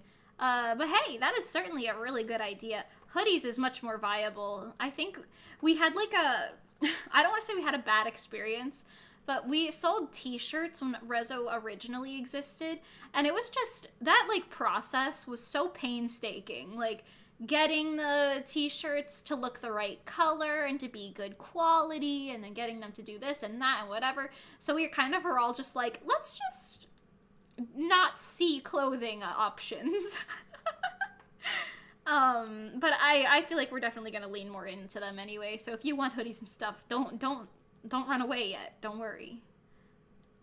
You are being seen. Also, just know that quite literally every single cent that you donate, or not donate, I guess, that you spend money on for merch is going literally right into a song, probably at the exact second that you spend it.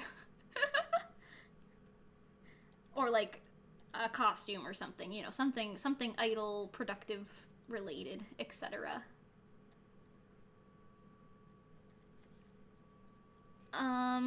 You got one of the t-shirts. They're so good. Ooh. I got one as well for Mimi, obviously. Oh, well, actually, I guess it depends on which t-shirt you're talking about. If it's the yellow one, I don't know if we sold the blue one, but the yellow one or the light blue one. We've had 3 like t-shirts now. Yeah, the light blue ones, they were the ones that we had all the like issues with when we were like, okay, we have to mail this out. Okay, wait, this thing, oh, this quality, this and that. Oh god, oh no, oh yes, oh no, oh bad, etc. Meanwhile, we're trying to like work on, I think at that point we were trying to work on Goddess, and we were like, this is our debut. We need to sit here and do these t-shirts right now instead of like practicing or something. Anyway. Interesting. You got the yellow one. Ah, okay. I like the yellow one. Yeah. Even though our group color is like sky blue, because you got Pengy with the yellow image color, me with the purple image color, and then V with, or Nikki rather, haha, the immersion. Nikki with orange, and then our group color is like sky blue, which is very cute. But fun fact, I made those yellow t-shirts before I knew who was in the group. And I was just kind of like assuming yellow was gonna be like a group color sort of situation. And then Pengy was like, I am yellow. And then I was like, okay. That's not at all how that conversation went in reality, but just go with it. Go with it.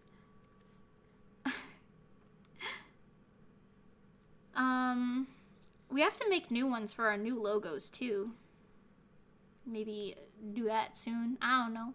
Because we got our new logo. It looks all slick and cool.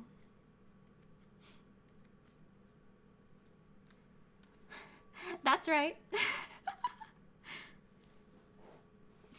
Sorry, Pengy. I love it. It's good. Some good content right there.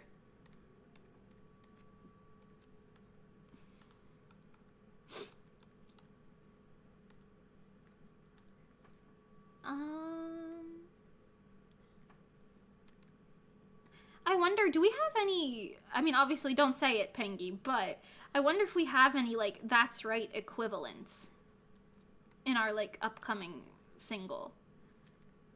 'Cause I don't know. Do you think anyone's gonna be like, this rivals That's Right? Or do you think That's Right is gonna be immortalized forever as its own entity? I can't think of anything specifically, but I'm sure there is. Not that I would be able to say it if I did, but you know. Am I teasing you guys enough with wanting to see what our third single's all about? 'Cause it's pretty dang good. And I am going to continuously drop it until it drops.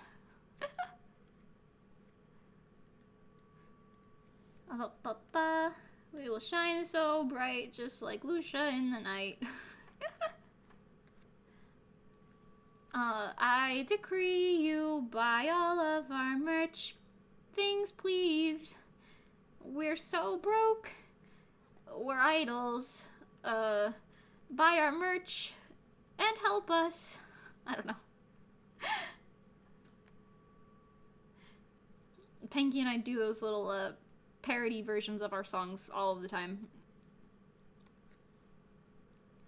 Oh, you guys want to hear this? Pengy wrote this. You thought you were guilty in Cold Case was funny. Okay, guys, go back and watch Cold Case while we're arguing. But right, like, in the last pre-chorus. And, like, the bridge, after the bridge. When we're arguing, I need you to sit there and listen to it. You'll hear, like, "You're the thief. No, I'm not." And then you'll just hear, "You're guilty." The way my voice cracked because I can't talk that deep. That's just Pengy being Pengy. Saying, "You're guilty." And it's very funny. I think that one's, like, silly, though. I feel like it didn't charm the universe like That's Right did. That's Right charmed the universe. You don't think so? You guys should make albums with existing and new songs? Yeah, definitely a good idea. I feel like we're probably gonna do something akin to that eventually, but we've only got the 2 singles released right now and our 3rd single, so it's probably gonna be a hot minute before we get there.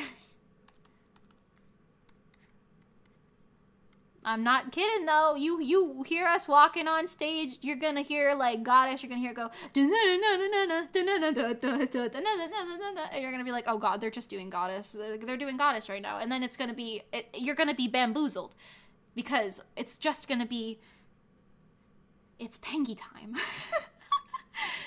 You're gonna be bamboozled. It's just Pengy time. And then we sit there, and, like, everyone in the room will just bow down to Pengy the whole time. That will be it. That will be the whole thing. Be warned. For legal reasons, this is all a joke. Don't worry about it. But, like, that would be very funny. Imagine we go on stage and it's just... It's Pengy time! First you have me walk on stage. I bow down to the goddess. And then Nikki walks on stage and bows down to the goddess. Then the goddess enters. Pengy herself. Trust me, it's the best opportunity. I don't know what I'm trying to say. I'm kind of just blabbering random nonsense right now. You recorded it as a joke, but it was kept. Oh no. Oh god, I didn't even know that. That was 10 out of 10. Oh god, wait. Why are there ants? Why are there ants on my thing? Where did you come from? Go away. Oh god. Guys, I'm committing murder right now as we speak. Oh god.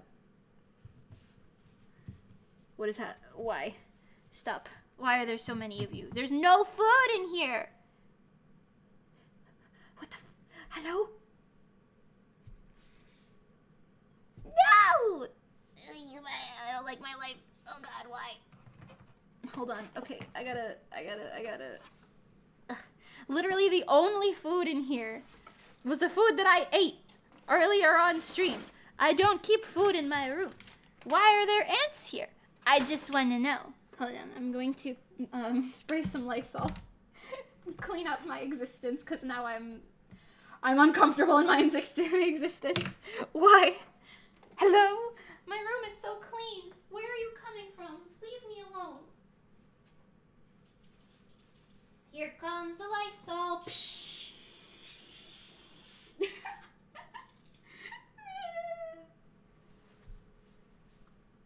Why? Oh my god, why are there so many of them? What the hell? These weren't here earlier. Who are you? Leave me alone.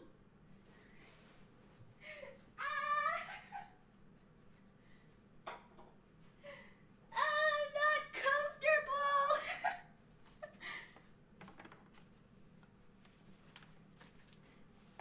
I'm gonna leave. Yeah, bye. Okay. I'm gonna, Oh god.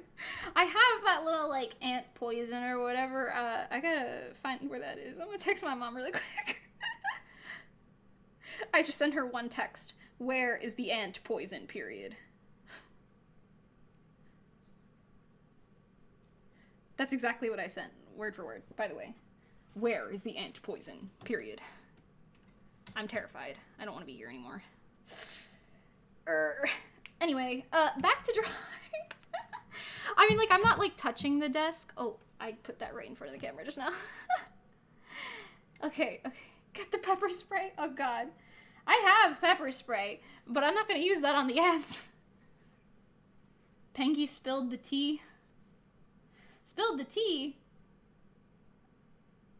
Wait, what would be mean and hilarious? Oh, wait, I don't know. I missed the context. Oh, God. You walk into the panel room. A sea of yellow lights move in the beat to the music. The instrumental to Goddess. The crowd is chanting, "It's Pengy time! It's Pengy time! It's Pengy time!" And then Reso stands on stage. Roll initiative. That's amazing, actually. I would love to see anything more on that campaign.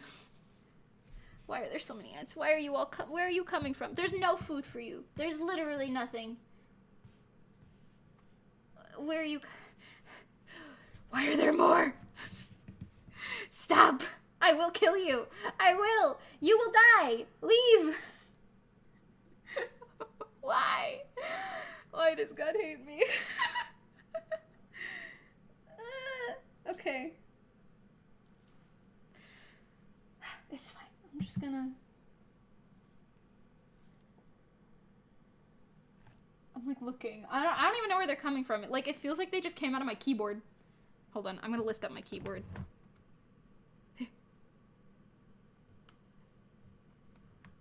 Okay, there's one more. There's one more. Oh no, there's three more. There's okay, it's fine.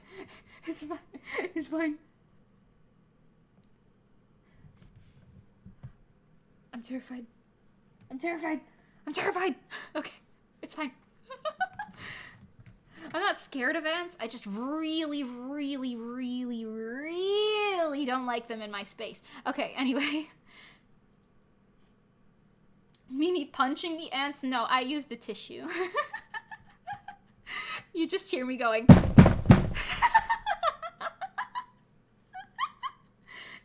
Scare the shit out of the ants. Get out! ASMR, it's just me smacking the table. Oh my god. Okay, it's fine. It's fine. I feel like there's no more left. I know that's not true. Oh god, there's one right there. Stop. Go tell your mom to stop sending you here. Me holding this tissue. Ready to murder. Please. Oh god. Okay, don't clip this. Alright, back to drawing. I'm basically done with this drawing, I think. Oh wait, I was doing the line art. I have no idea what's on that layer. Just gonna put some white here. Between the squirrels with abs, the ants invading my home, and the, incessant banging on my desk from me trying to do my job. Anyway, it's fine. Okay, it's good. It's all good. Don't even worry about it, chat. Don't even worry about it. Okay. Now, I'll show you the finishing touches. I blend... Oh, wait. Why? Why did you do it that way? Hey. What the hell was that? Hello? Oh. Oh, that's why. Oh, I understand. Okay.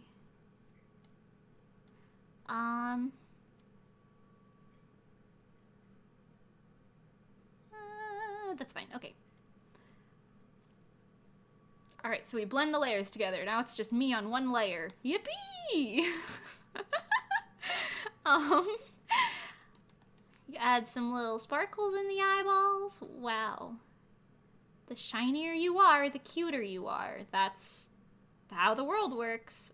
Or the more shines in your eyes, the more cute you are. I actually don't know. Whatever, it's fine. And then lastly, well, not lastly, second to lastly, do some hair things. Clean up the edges there.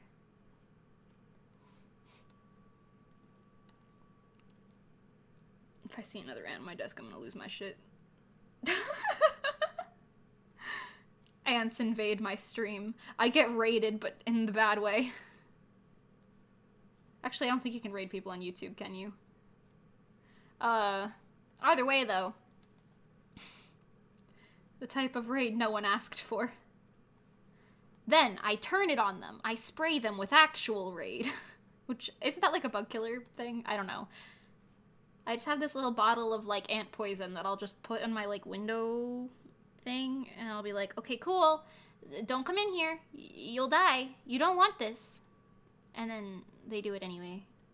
And then I have to clean up all of the ant. I'm so sorry if anyone here likes ants, or if there's an ant VTuber anywhere. I am very sorry. Except I'm also not sorry. Stop invading my space. Thank you. Okay.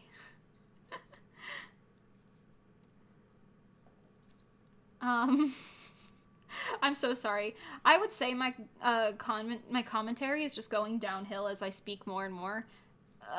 But honestly, I feel like it's been at a pretty constant low. Me eating a hamburger live on stream.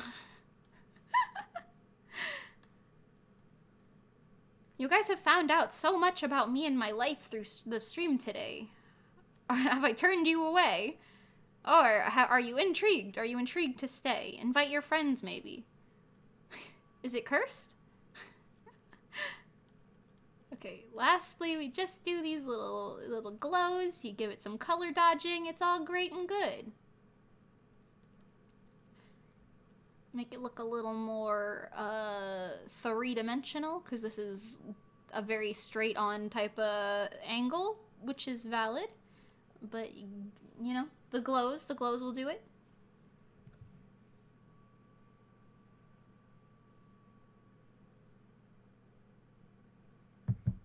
Humu. Okay. Sorry, I had to catch my chat up on my phone so I could actually read what you guys are saying.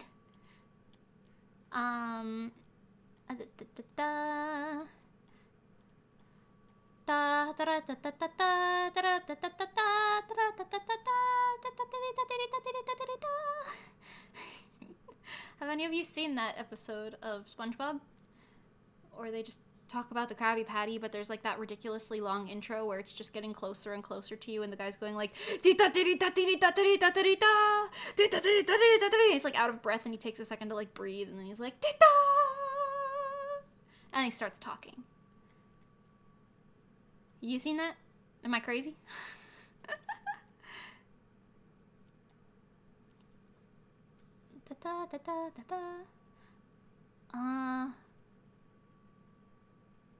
Yeah, that's pretty good. Okay. And then one color dodge and we are done. Wow. Shebang. Wowie. No, wowie.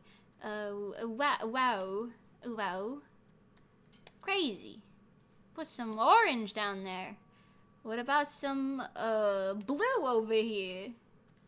That's a good cat right there. Some pink even. Yeah, I can get behind that. And then, some yellow for my fella.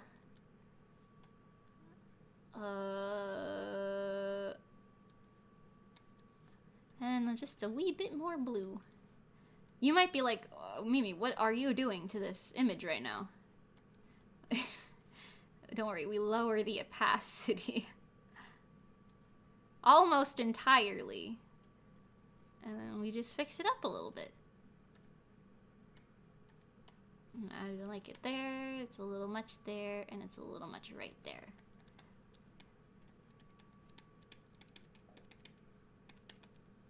Okay. The blue is a little tight there. And like that. Okay, I think that's good. Yay. Okay. Done. Cool. Beautiful. We've done it, everybody. That's amazing. Now I'll just... I'll just... I have more stuff to draw, so don't worry. We're just gonna literally start from scratch. Is that where I put the other one? I don't know. Yes, but a little farther. This way. Okay. Wow. Stunning. I know. It's great. Alright, cool. Now... You guys can't see this, can you? Nope. Okay. Why am I sideways again? I can't fix it with my head. I gotta reset it again. Why am I sideways? What is happening? Bro? Okay.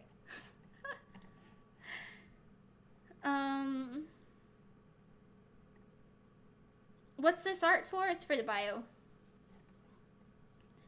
Yes? Yes? Then he never shows us the recipe. Oh, the SpongeBob episode. I was like, what are you talking about? Kinda looks like stage lights. Oh, yeah! I just like making my stuff unnecessarily colorful. I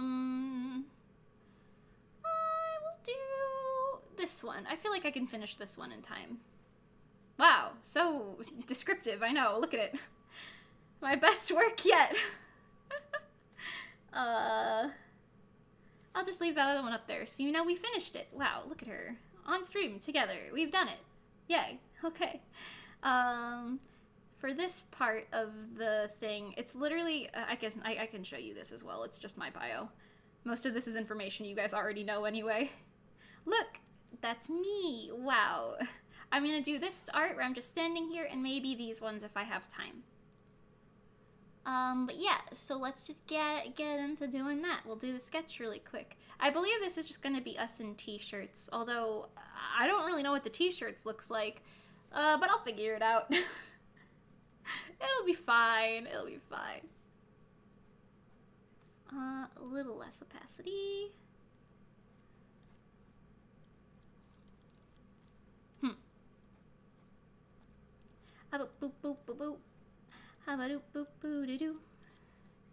We still got a whole hour left. You guys think I can finish this in an hour? Considering the other one was a lot more detailed, so it took me longer. This one's gonna be more like sketchy. You know?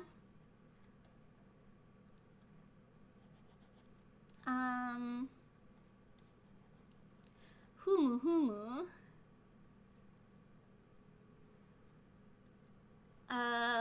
I was gonna say something and I was like, yes, I will talk about that, and then it completely went out my head. I don't even know what it was.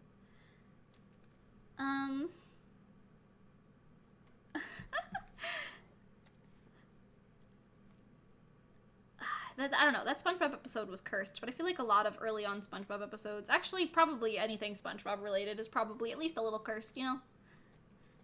And that's okay. Let's do my face first. Ooh, too thick. Yabe. Too thick. Yabe. That's probably better. Alright, so in Reso, I got the round eyeballs.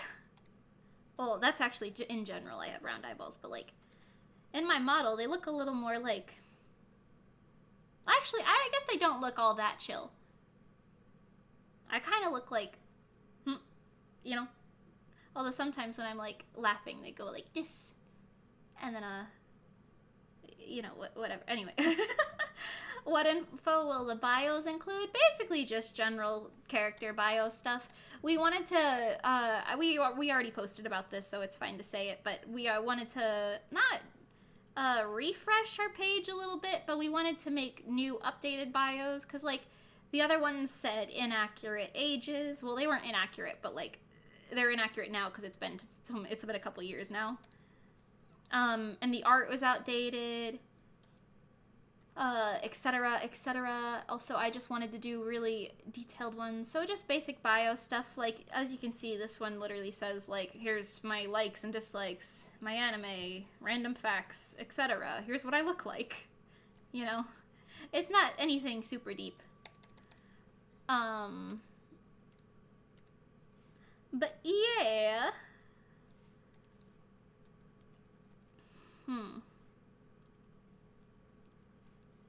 That's kind of what my eyeball looks like.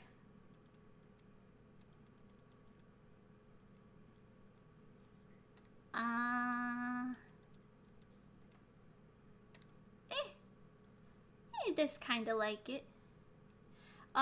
For me, all of this info is essentially stuff that was on my, like, debut and everything, so it's no new info at all. I don't know if the other ones have any new info or anything, really. Like, nothing super new anyway. But, they're just a little more, in-depth character-wise, which I think is nice. You get to learn a little bit more about us than just, like, the basic, this is my name. Yes, that is it. That's all you know from normal bios. Okay, I don't like these lashes. It is not what I like. I really like eyelashes in some drawings, but others I'm always just like, eh. And not this. This is not it. Copy, flip.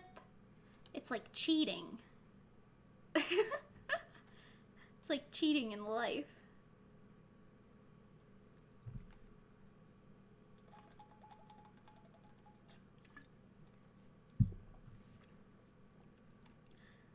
Whew.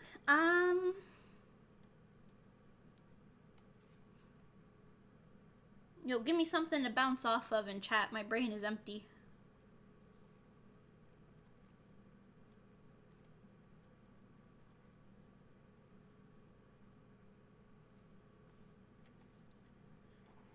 I just, like, listened to the silence for a second, and I was like, wow, that's nice.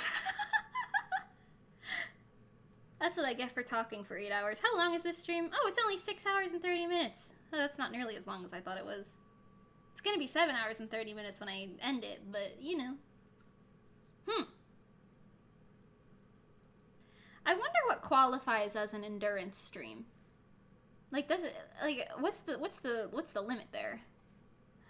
Because for some people, endurance could mean, like, 2 hours, right? Probably.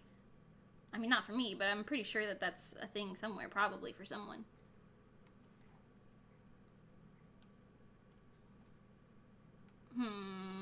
That looks a little sussy. That looks a little sussy.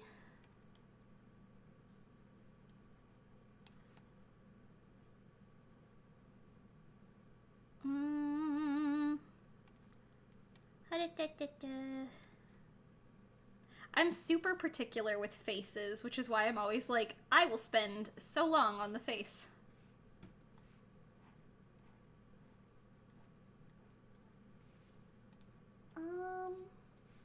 Which I guess is fine, because the face is the thing you'll usually look at first on a drawing.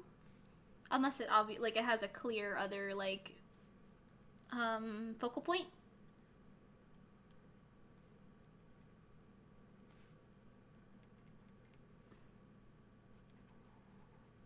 Someone told me recently that the lines I draw on cheeks remind them of, like, Ash Ketchum's little, these things.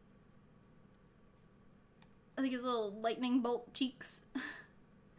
And I always figured that that was supposed to be a blush mark or something similarly to what mine is. Like, the characters I draw don't actually have lines on their faces. They just have little blush marks, you know?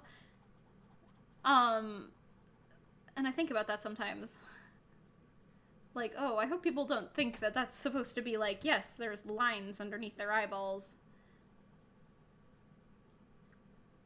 Although I feel like a lot of art styles nowadays have that, so maybe not. I don't know. What do I know? I don't know nothing.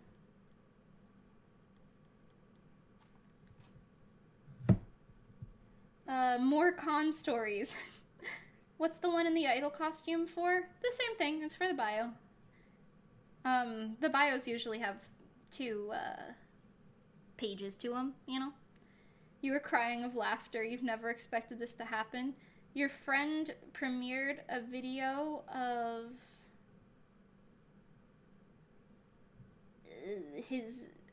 dog soccer. Oh.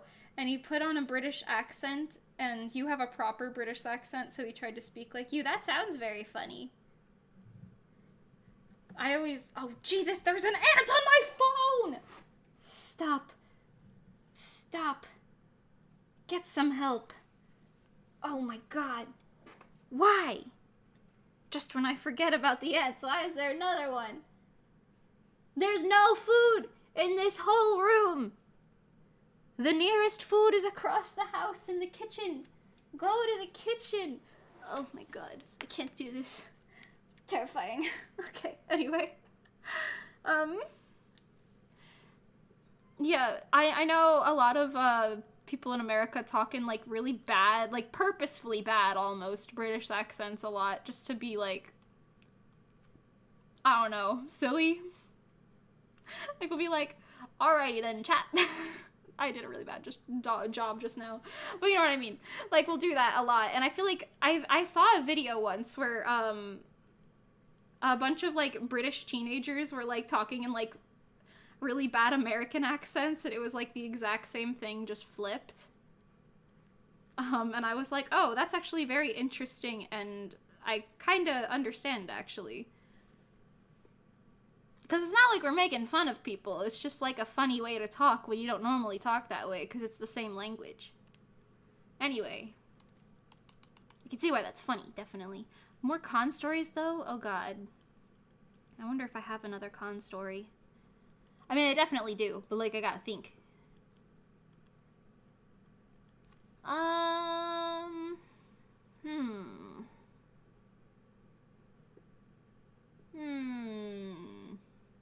Alright, let me tell you guys about something I like to call the Great Escape. An espionage, if you will. Full disclosure. There's a person in this story who I can only equate them to being, like, essentially a stalker. Not of me, but of my friend, specifically. And her, like, group and whatever. I'm gonna not give any names or anything, but, like, that's about the best I can do. And it was, like, in a very creepy way where he would, like, I don't know. It felt like bad intentions, you know? And it was very much so like, okay, bye! Leave us alone now! Why are you still here? Oh god! Why are you watching us from across the thing with the little binoculars like that? That's kind of creepy. Anyway, so let me tell you about our Great Escape espionage. You have to go for a bit. Good luck with the stream. I'll hear from you in a bit. Bye, Pangy! I love you, Pangy. See you soon, Pangy. I fucking love Pangy, dude. Anyway, so, this guy, he, was, not our favorite person to see around the con floor, mostly because of his own behavior being, like, disrespectful in, like, a creepy way, and I hate saying that, because usually people don't intend that, and I have no idea what his intentions were, but god, was it uncomfortable, which is also valid. Like, you're valid in being uncomfortable and wanting to not be in a situation. So anyway, with that preface out of the way, so we're eating food. Katsucon 20... Was it Katsucon 2020? Yeah, actually, I think it was. Oh my god. Yeah, Katsucon 2020. Wow. Which was in February of 2020, right before the Kobe. So we are, me and my friends, we're all sitting at this table in, I guess the best way to describe this is, Katsucon is in a convention center that is also a hotel. So, like, you would just go up the elevators to your room and then down the elevators to the con floor, essentially. And there was different layers of con floor, obviously. Like, there's different places to go. And at the lowest floor, like the ground floor, there's a few little restaurants, but mostly, like, there's this one restaurant that has, like, an indoor seating area and an outdoor seating area, but it's technically not even outdoors because you're still in the convention area, if that makes sense. Because you're in National Harbor, ain't nobody trying to sit outside, it's cold as heck. Anyway, so we're eating at the little quote-unquote outside area. There's, like, a fence there, like, around the thing, so it's not like anyone can just, like, walk up to you at any point. But, like, you're still more than visible to anyone walking by. So we're eating our food, and I didn't notice this at first, but one of the, because there was, like, 6 of us, I think. 2 boyfriends and then the 4 cosplayers.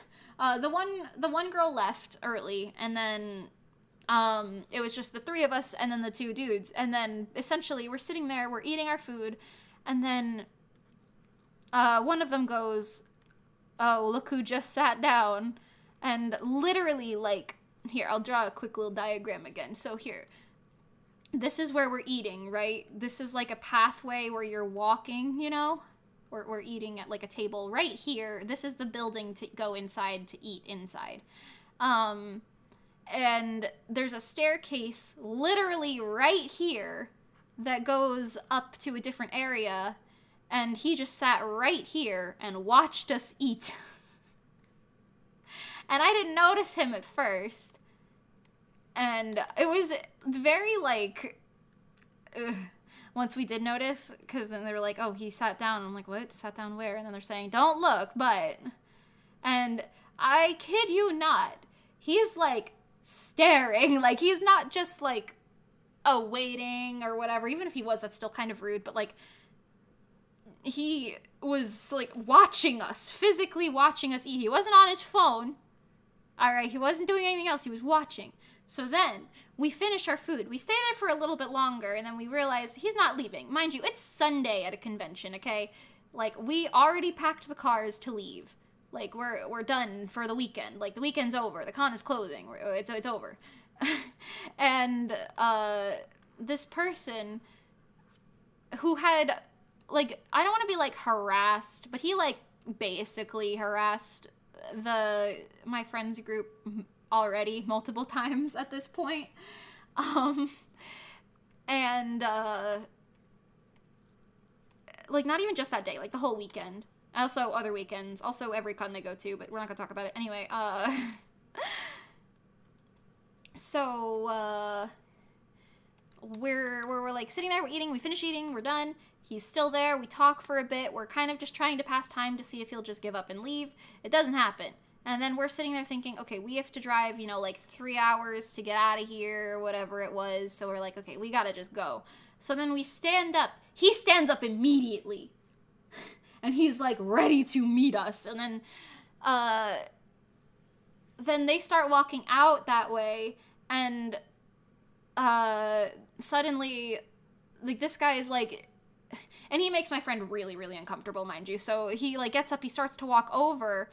And then suddenly, one of the other girl, she was like, "I have to go to the bathroom. You guys should come with me. Let's all go to the bathroom together." And then we all, like, basically turned around and walked in the restaurant again. And then we all just hung out in the bathroom. And we were like, what do we do? So then we called the dudes. And essentially, this is where it gets kind of like, we were making it into a little bit of satire, but it was kind of funny anyway, so I'll just explain it. Essentially,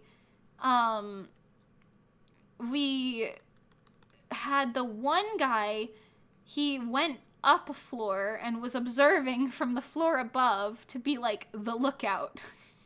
And then the other guy was like, "Okay, I'll go to the..." Oh, wait, no, sorry. I skipped over a detail here. So there's 2 ways in and out of this restaurant. One is the front door, and then one is through the fence, through the eating area, which is where we were gonna leave, which is what led right to him. So, the other guy, he went to leave through the main area, and this guy stops him, and he's like, hey, you know where this person is? Like, asking for my friend, and then I'm like, alright, then this guy is like, I don't know, man, and then he tries to walk away, and he's like trying to stop him and be like, you know, where are they? And he ended up just turning around and going back into the restaurant, and then he was gonna try to leave out the other door, but this guy is basically standing in between both doors, so no matter where you go, he will spot you. And it was, like, mega uncomfortable, like, I'm not even gonna lie. Like, I don't think he's, like, a danger, but it's, like, super uncomfortable. Like, don't do that to people. Like, if you want to say hi and you want to wait for them to finish doing something, that's fine. Or you can even just walk by and be like, hi, love your cosplay or whatever, and then, you know, walk away. It's fine. Like, there's nothing wrong with that. It's the waiting and watching that's really creepy. And then, like, the I will stop you, I will talk to you sort of thing. It's just like, ooh, stop. That's scary. Anyway, so, long story short, we end up talking to a waitress and being like, do you have another exit that we could go through? We're low-key being stalked right now. And this person is like, what? Long story short, we I think we, like, crossed out through the store that was next door to this store through, like, a door. And it was, like, a Starbucks or something. And we walked, like, in through the Starbucks, and then we zipped out the stairs past the Starbucks. So essentially we didn't leave out of either exit. And, we essentially, like, I guess just ran after that. We ran into the car. And the car was already packed, so it's not like we had to pack anything. We just were like, alright, bye! And we dipped. But it was, you gotta go. Apparently you have guests coming over today. Oh, wow. Okay. See you. But yeah, it was very, entertaining, for lack of a better term, experience. I don't know. When we were in the car, we were all kind of, like, laughing at it really awkwardly, but it was really awkward, man. Like, but yeah, essentially we had the one guy go up to the top floor, and then we had the other guy try both exits to see what happened, and then, like, we all, like, went through a back door, and that's why we called it, like, an espionage mission. Yes, I know that's not what that means. Don't worry about it. Just let it happen. And then we got out of there real quick. Real speedy-like. And we left, like, 3 hours later than we wanted to, I think, because of that. Or maybe not 3 hours, but it was, like, an hour or two later. Because we were, like, trying to wait for him to just, I don't know, get tired and leave. But some people are interesting. And it's not even like he didn't see her already and, like, you know, actively say hi to her. Like, that's just a little much, man. I think that's just a little much. I'm just, like, waiting. Why are there 2 ants here? Stop! You will not find anything besides your own doom! Oh my god, where are they coming from? They just keep showing up, like, literally right in front of me. And the rest of my desk has basically nothing on it, mind you. And I don't see them anywhere. They just keep showing up right in front of me. What is happening? Anyway, yeah, so it was weird. That's my con story. We made an espionage to escape the con. It was a successful mission. I don't know. There's also, I would never show this, obviously, because it would show this person's face and everything, and you would, like, know who it was or whatever, I guess. But there's, like, a picture of me standing really uncomfortably next to this guy as he has his, like, arm around me, and I'm just like, after he followed us around for, like, an entire day. It's uncomfortable, basically. So there's a cringy story for you. I hope that's entertaining. I'm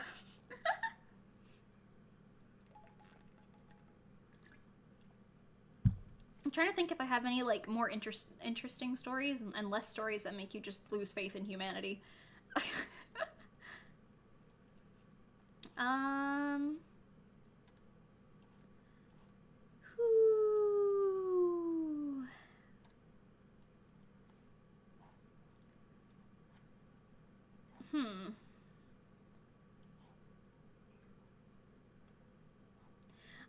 know. I'm trying to think. Because, like, all in all, I've had, like, rather good convention experiences. And I could tell you, like, a good story and be like, we entered the, masquerade at Anime Next in our Miracle Wave outfits after doing a photo shoot on the beach.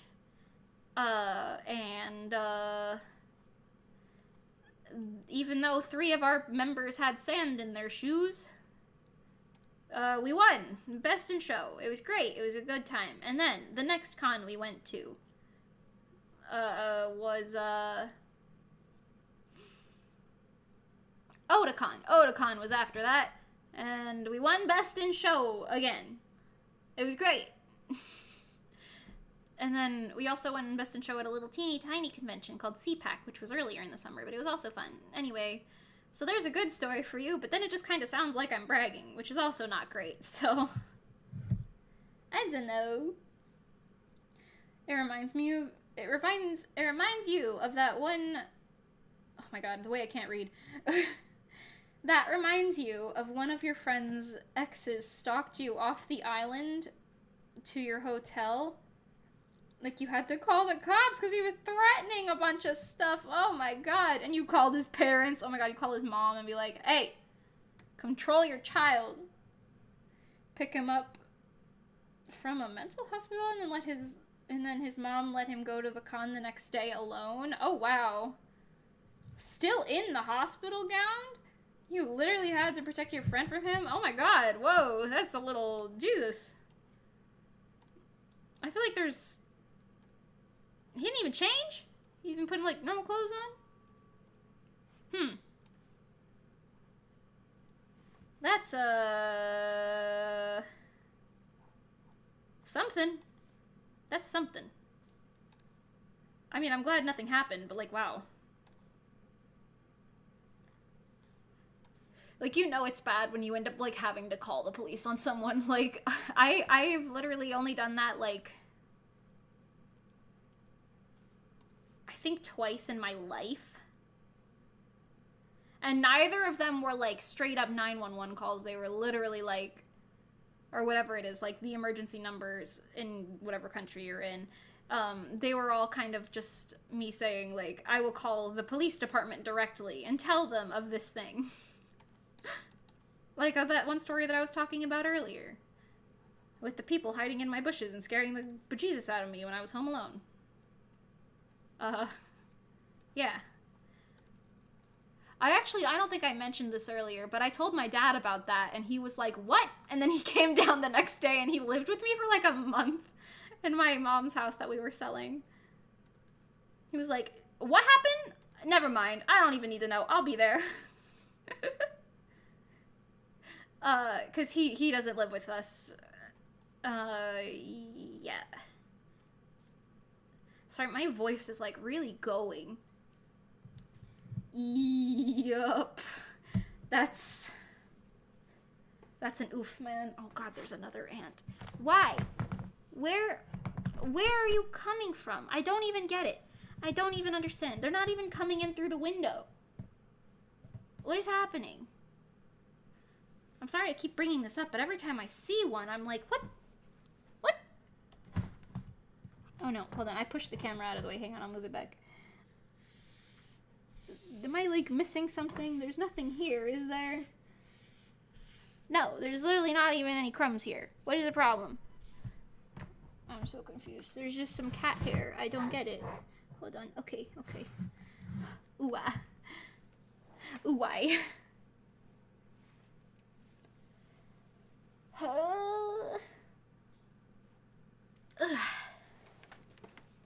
Okay.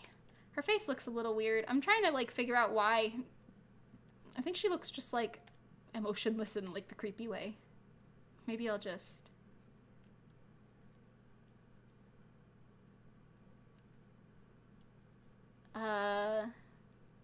Yeah.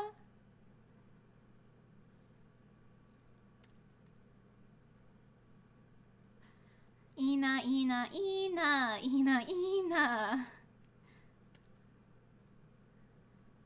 I don't remember what her lyric before that is. It's like something like, 地球新作高田地球ぞいないいないいないいないいな. I love that. I love it so much. That song has lived in my mind rent free for so long now.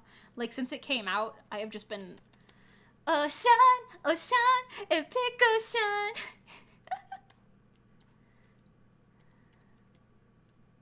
I actually don't think the lyric is epic ocean. I think it's literally like a big ocean or something like that. I don't know. I haven't read into the lyrics. Sometimes I just vibe. Does that look creepy? Why does it still look creepy? Ugh.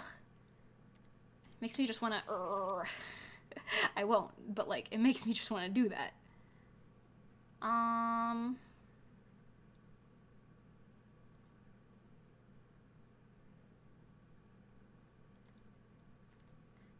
Maybe too big?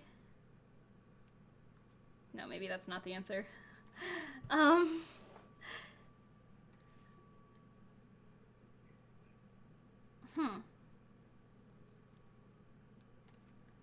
Oh, maybe that's it. Maybe there's too much space above the eyeball thing. I don't know nothing about no human anatomy. Have you guys seen those videos where it's like the design is very human and then it's like some crazy robotic thing that would like tear you apart? It's like some TikTok guy. I haven't seen them in a long time now, but I don't know. I thought about that just now. I don't know. My brain is fried at the moment. You just sent me a really basic Reso hoodie design. Oh my god, I'm so excited to see it. I will look right after the stream. She looks less creepy now, but something ain't right still. I think it's this, maybe. Something ain't right.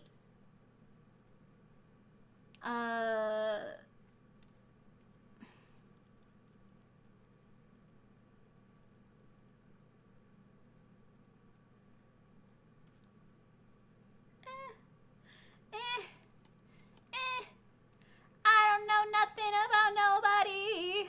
I don't know what's going on. The last half hour and my brain is just fried.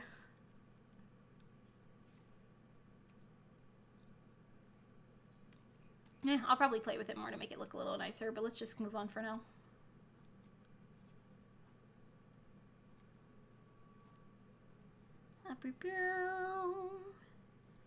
Oh, these are t-shirts. You wouldn't see collarbones. You don't see collarbones when you wear t-shirts. Well, you might, actually. I guess it depends on the t-shirt. What am I even talking about anymore, dude? I don't know.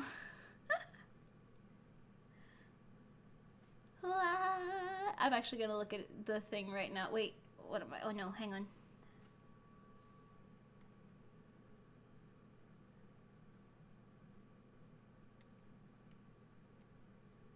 Oh, interesting. Apparently our, for Reso, our keychains, they come in compostable packaging now. That's nice. That's pretty pog. Buy our keychains. It's compostable packaging.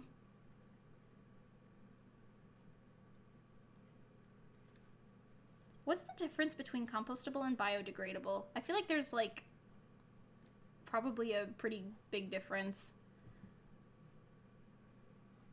Like one of them, a company would just say it to sound cool, and like maybe the other one, a company would be like sued if they said it. I don't know. And it, like, it wasn't actually that or something. I don't know. You know what I'm trying to get at, right? I don't know what I'm trying to get at. I don't know anything. I'm so tired. I'm not even tired. I'm just like brain dead.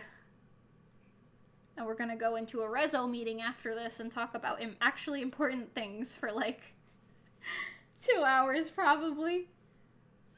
And I'm just gonna get right back into, like, actually I'll probably do dance practice after that. Gotta get them practice hours in, y'all. Hold on, I'm stretching.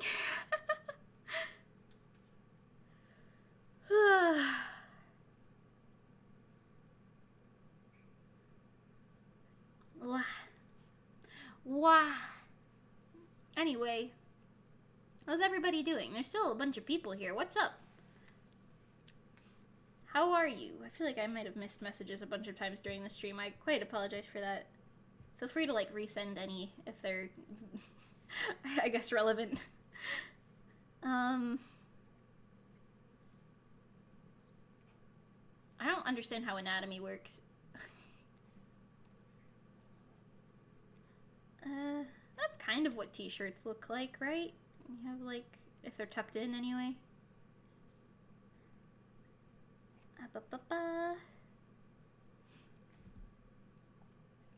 Something about that don't look right. Maybe that's it. I don't know anything about human anatomy. Like, I sometimes I'm drawing stuff and I'm like, you know, now that I think about it, this makes no sense in the context of a real human being's body.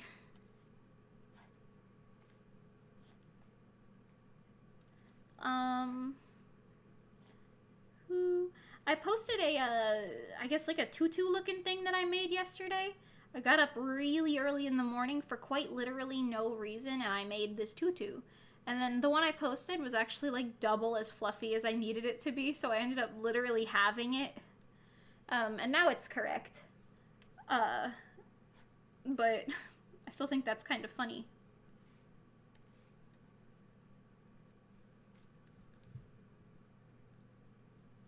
Oh, you gotta get ready for work. Okay, see you, Soda. Oh, there's an ant on my phone again. Stop. I'm just trying to read the chat. How am I supposed to talk to Soda? Oh my god. That's it, you guys. I'm losing it. I'm gonna clean my room. I'm gonna... It's already clean in here. I wouldn't say I'm a clean freak. But, like, I hate dirt type of messes, you know? Like, you won't find dirt. You'll find, like, a t-shirt on the floor. Not, like, dirt. Or, like, food crumbs or none of that. No. Gross. And yet, the ants, they want to be in my space. And they want to ruin my day. And my mom hasn't seen my text where I was asking for where the ant poison was. What will I ever do? Okay. Anyway. The skirt is a little too fluffy, I feel like. Whoop.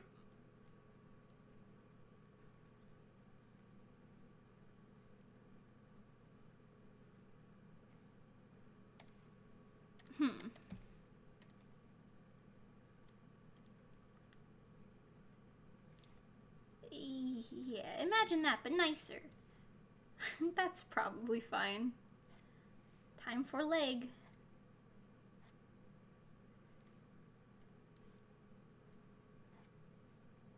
Phew. Phew. Phew.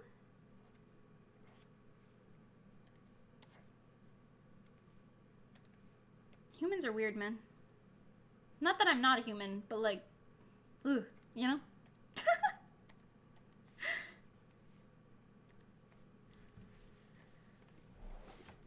Hey, new person here. Hi. Temia Sanders, welcome. Welcome. Sadly, you've caught me at the end of the stream. Well, not the end of the stream, but like the last 30 minutes of the stream where my brain is dead. But welcome. Glad to have you here. I hope you have a lovely time, and I hope to see you again. Hey, what's up? Guys, someone new is in chat. Say something cool to impress them. I think all of my friends who like to talk in chat, like, dipped literally, like, a little bit ago, so now I'm like, that's okay. Let's see. What can I talk about to be entertaining? Have you heard of my idol group, Resolucia? We're real-life idols in the real-life world. I've talked about this way too many times on this particular stream, but that's fine. On December 18th, at the convention holiday Matsuri. We are going to be performing our first live show with 2 original stuffs, 2 original songs. It's going to be great. It's going to be good. It's going to be amazing. We're going to post videos of it. If you like idols, stay tuned for that, because idols are cool, and I'm an idol. Here's my PR speech. But yeah, I don't know. If you like idol performances, we do them. A lot. It's pretty cool. I guess stay tuned for that. I don't know. I'm really trying over here. I've been streaming for like 7 hours. It's okay.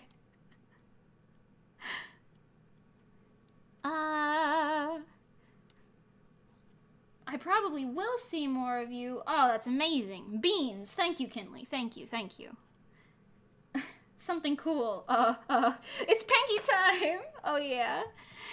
Pengy is in my idol group. We love Pengy. We got Pengy. We got me. I'm Mimi. We got Nikki. Wow, crazy. We're all cool. We all have the E sound at the end of our names.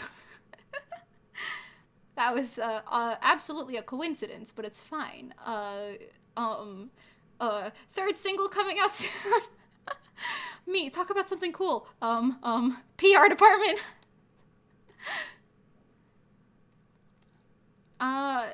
This is very entertaining. Thank you. No need to try. You have low expectations? Dope!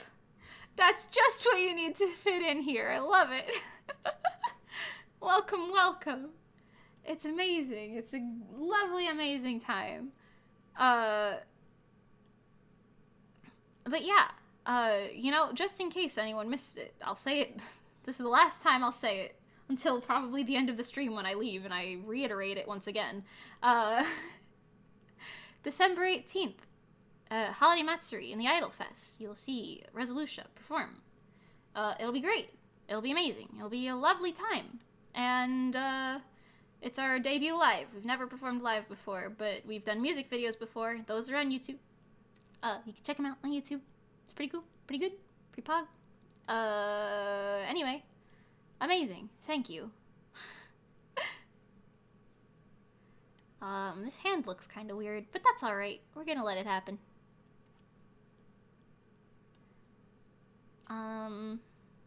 It looks better from far away. The back of the sleeves. Some more fabric folds, because that's what fabric does. It folds. Can you tell my commentary is really suffering? It was like, here's 45 story times earlier, and now I'm like, a hand. Mim E. Nick E. Peng E. Thank you. Thank you.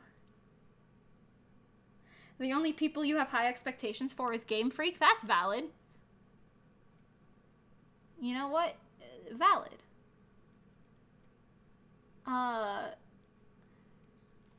Like, my, like, thing, when I was little, because I played Pokemon games, my, like, little Game Boy and whatever, I would always see the Game Freak, and I'd be like, there's a freak in the game? Because I was, like, I don't know, 7 or something, probably. And I'd be like, Dad, why is there a freak in my game? And he'd be like, what? And then I'd be like, oh, the screen ended, so I can't show you anymore, but it said freak game, or game freak, or something like that. I would always say it wrong when I was little. And then he'd be like, what are you talking about? The company? I'd be like, company? No, in my game. My dad tells me stories a lot about how I'm just, like, when I was little, I'd be, like, the most insufferable to talk to sometimes, because I wouldn't just be like, oh, okay. I'd be persistent and ask more questions about nonsense, essentially. And I'll just sit there and be like, why is the sky blue? No, but, like, why? No, like, why isn't it red? No, but, like, why? Him explaining to me what the internet says. Me, I don't know what that means. Why is it blue? You get the gist. It's very entertaining.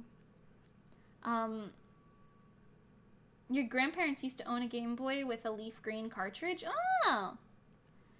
I had the, we might have had all three of them. I don't remember. We definitely had the sapphire one and the red one.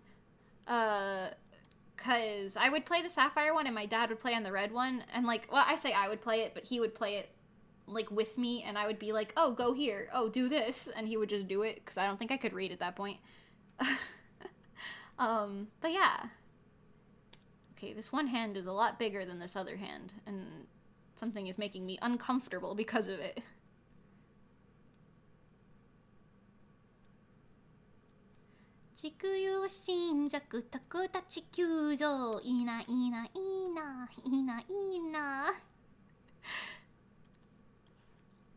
I really like that song. It's okay, just let it happen. Also, my voice is really dead right now, so I apologize. Me. I will talk for 8 hours straight. Also me. Voice no worky. Oh no. Sad noises. The last thing you remember on it is not being able to get on St. Anne or getting in Lieutenant Surge's gym. Oh. That's like me with my Pokemon Diamond, I think it was. The cartridge I got was broken, but I didn't know that. Or maybe it wasn't the cartridge, or maybe it was just like the game itself or something in it. I don't know. I guess that technically means it was the cartridge, but it would not be able to load specifically like the one area. I don't remember what the mountain was, but the snowy area. The exit didn't work. You couldn't exit the snowy area, and you couldn't go back the way you came either. So you were like, I was just stuck in the snowy area with my Empoleon, just like, what do I do? Now, in theory, I could have just gotten all of my Pokemon fainted and gone back to the Pokemon Center. I don't think I tried that. I was a dumb child, and I just gave up on the game there.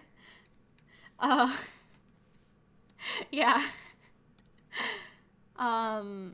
Someone told me that recently. They were like, well, why didn't you just get your Pokemon fainted and get teleported back to the Pokemon Center? And I was just like, oh. Oh no. Although I'm not sure I would have been able to continue playing anyway, because like I said, the door, it wasn't like the door was blocked by an in-game thing. Like, it was just literally like the door was like bugged. It just wouldn't open. Which sucked. But I guess that's what I get for buying a lot of my games secondhand. Can I just... Oh yeah.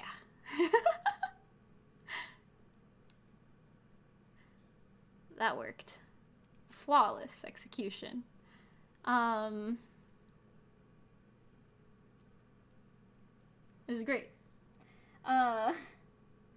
You picked Squirtle at the time and everyone else was low level, like 10 or... Oh, yeah, I got you. I can see why doing Lieutenant Surge's gym would be bad then, because, like... Oh, well, I guess maybe you might have been over... Like, you could have been leveled up, I guess, but I can see why that would have been hard. It's been so long since I've, like, thoroughly played a Pokemon game. You were dumb too. It's okay. I feel you. I had the same issue and you got stuck in one of the towns and it would not let you progress in Pearl. Oh, interesting. I wonder if that was like a common thing then. At least you were able to like be stuck in a town where you weren't walking through stuff and constantly getting bombarded by enemies and crying because you didn't want your Pokemon to die. I was a little silly. And that's okay. The world needs stupidity to understand what being smart is. So therefore, smart people should be thanking me.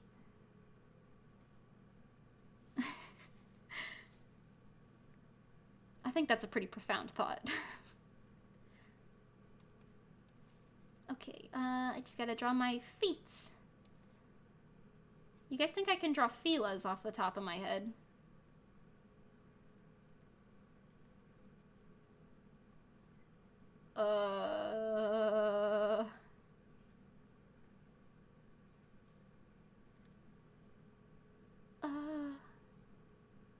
Is this what feelers look like? Kind of. Kind of. Chunky sneakers are great. You guys ever wear a nice pair of chunky sneakers? But like fashionably chunky, not like dad's gonna go mow the lawn type of sneaker, you know? I think it looks, wait, I think they go kind of like this, and then they have like this, and then these little lines go here. I think. To be fair, I don't even wear my feelers all that often, because Nikki got them for me as a present for, I believe, my birthday, if not last Christmas. I don't remember. And I was like, oh my god, this is such a nice gift. I can never, these must stay preserved. So I only wear them, like, occasionally. Because I'm like, these are so good. Because they're like purple Fila's. They're so cute.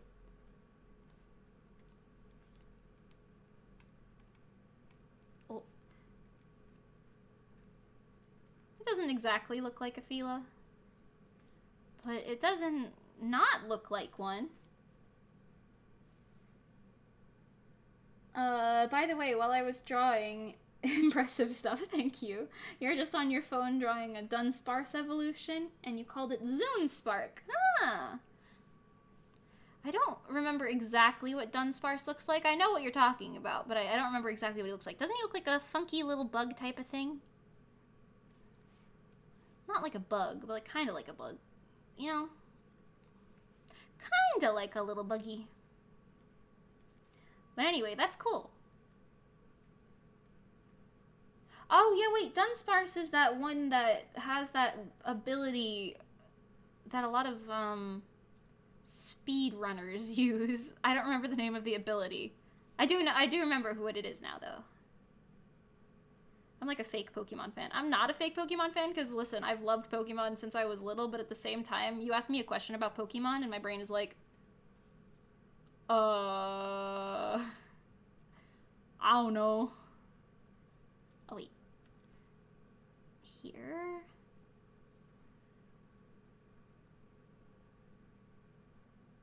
Laces are hard to draw, man. It's fine. Like that. Probably.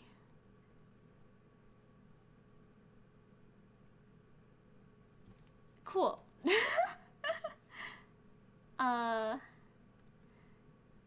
Oh wait, I guess this should be like this then. And then you put the bow on top. Yeah. Yeah, I understand how shoes work.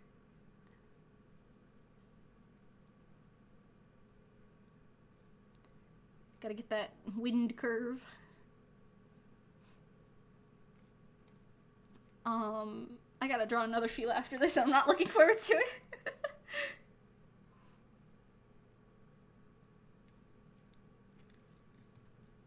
Oh, also, you know that you're...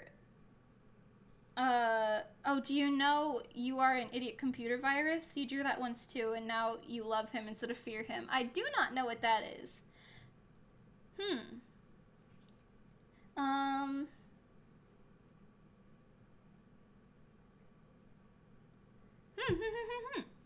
I wish I knew what that was so I could, like, understand the lore.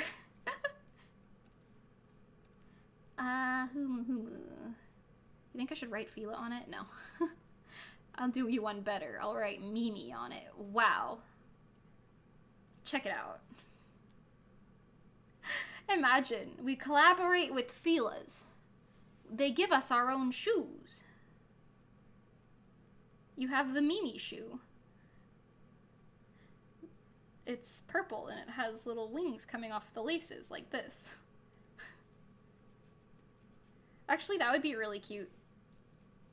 I'm not gonna draw that, but it would be very cute. Oh no, I erased the leg at some point. Why did I do that? Oh god, it's okay. Looks kind of like that.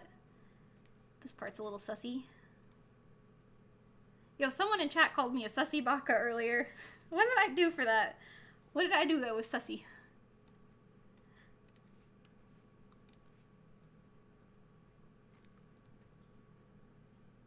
It's a flash animation with a smiling flashing face that overloads and crashes your computer. Oh, wow. Interesting. The days of, like, flash animations and stuff were a very interesting time. You know what, now that I think about it, I think they go in like this.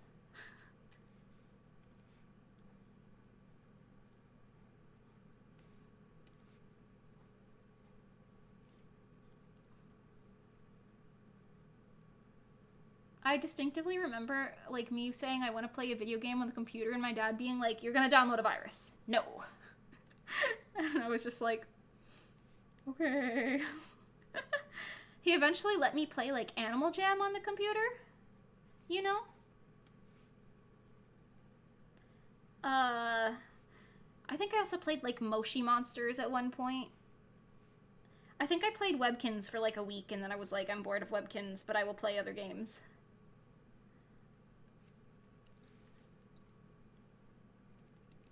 I think Animal Jam was my favorite, though.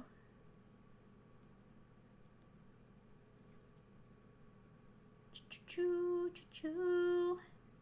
The shoo shoo. 地球侵略タコたち急増いいないいないいないいないいな I don't even know if I'm pronouncing any of those lyrics right. Honestly. Not sure. It's just that lives in my mind rent free.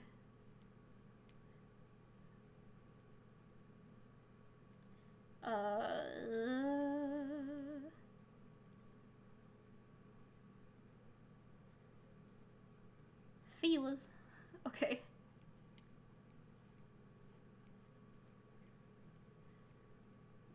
When we were practicing the other day, I guess not the other day, the other week, we were like in our filas, and I was like, what if I went on point in my filas? Honestly, it was pretty hard. I was able to go tippy-toed, but not like on point, because of the back part of the shoe. You can't really... you can't really... It would kind of end up looking like you were like JoJo posing, as opposed to, going on point. Da-da-da-da-da. Da-da-da-da.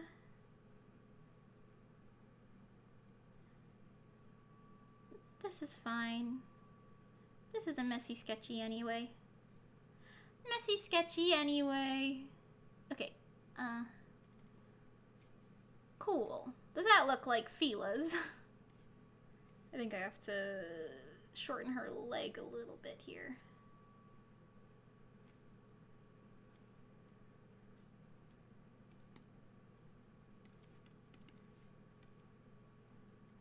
And... oh, yikes. Legs are... actually, I think I say that about everything. Humans and things are hard to draw, and, you know, that's valid. People and things in general, hard to draw, and, you know, that's okay.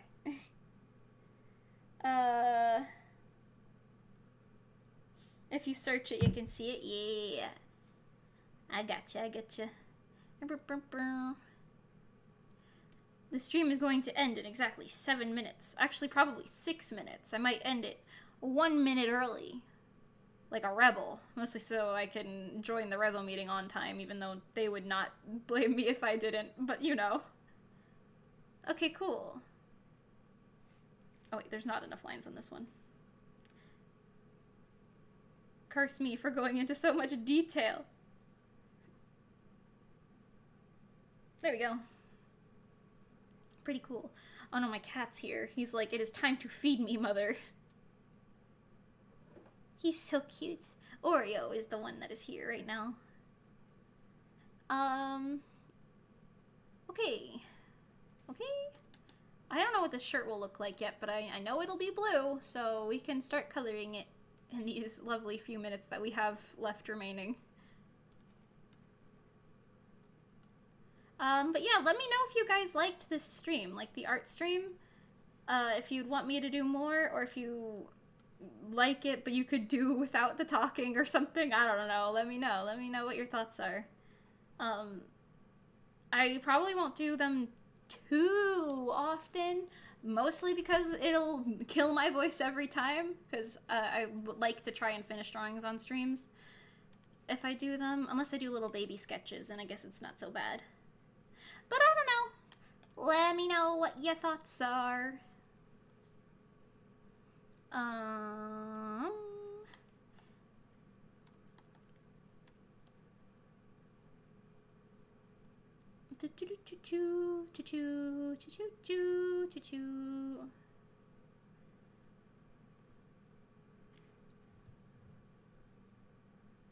Oh, at 10 p.m. for you. Oh, I see. Another time zone difference. I always, like, forget time zones exist, and then I am like, 10 p.m., and then I'm like, oh, never mind. It is a time zone. I understand. What do you mean it's 10 p.m.? There's no way I am 5 hours late for this meeting. Without one of them calling me? No way. Oh, no.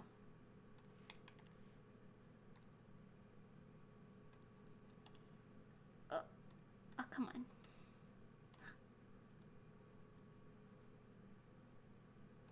Me trying to close the gaps in the line art so I can just fill it in easier.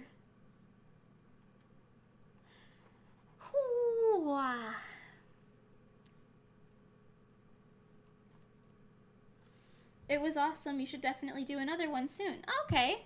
Cool. I'm glad you enjoyed it. I'll probably try to do one where we can work on something more specific than me just saying, here, let me draw myself a few times. I guess that is specific, but still.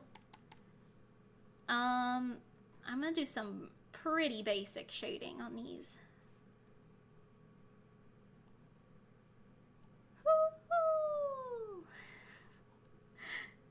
Oreo is looking at me like, mother, food? He doesn't understand it when the clocks change, so we go from like Eastern Daylight Time to Eastern Standard Time or whatever it is. I don't know. I feel like changing the clocks is kind of null and void at this point, because I think they did it only for farmers, but farmers have like actual clocks now. I don't know. I don't know nothing about daylight savings time, but I know that every time we do change the clocks, my cats are like, hello? Why are you not feeding us? And we're like, you have to wait an hour. And they're like, excuse me.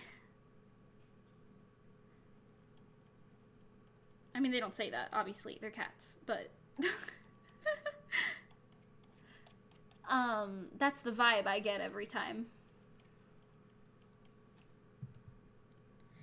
You like it? It's fun seeing my process and hearing stories, but you agree not too frequent for my voice.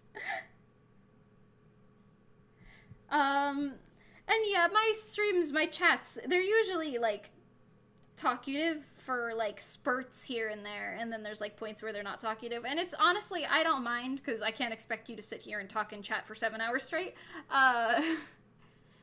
because a lot of people come and go during different times, and it's always great to see different people at different times. Like, I don't mind it. I just like it when people talk to me in chat, because then I am like, I am not talking alone to myself in a room with no benefit. I am engaging with a friend. That is what it feels like instead, which is so lovely. So thank you. Thank you for talking in the chat. I really, really do appreciate it, honestly.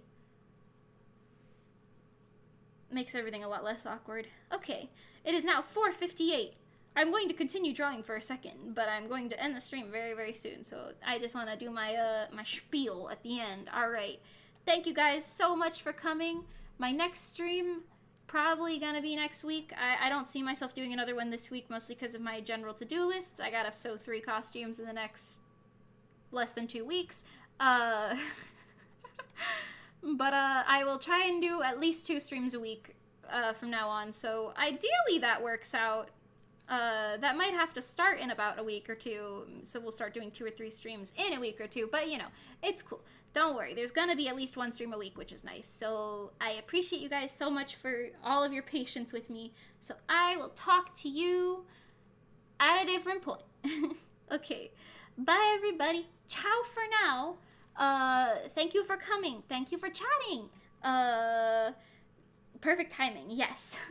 And, I'm surprised there was like a decent flow of people here this entire time. I don't think it went below 6 the entire stream, which is pretty good, honestly. Thank you. Okay. Ciao for now, everybody. Thank you for coming to my 7.5 hour long endurance stream for drawing, even though we only got 1.5 things done, but that's okay. I appreciate it anyway. So, okay. Ciao for now. See you later.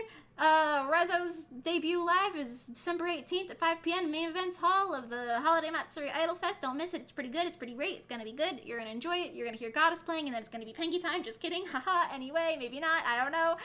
Ciao for now. Okay. Go bye-byes.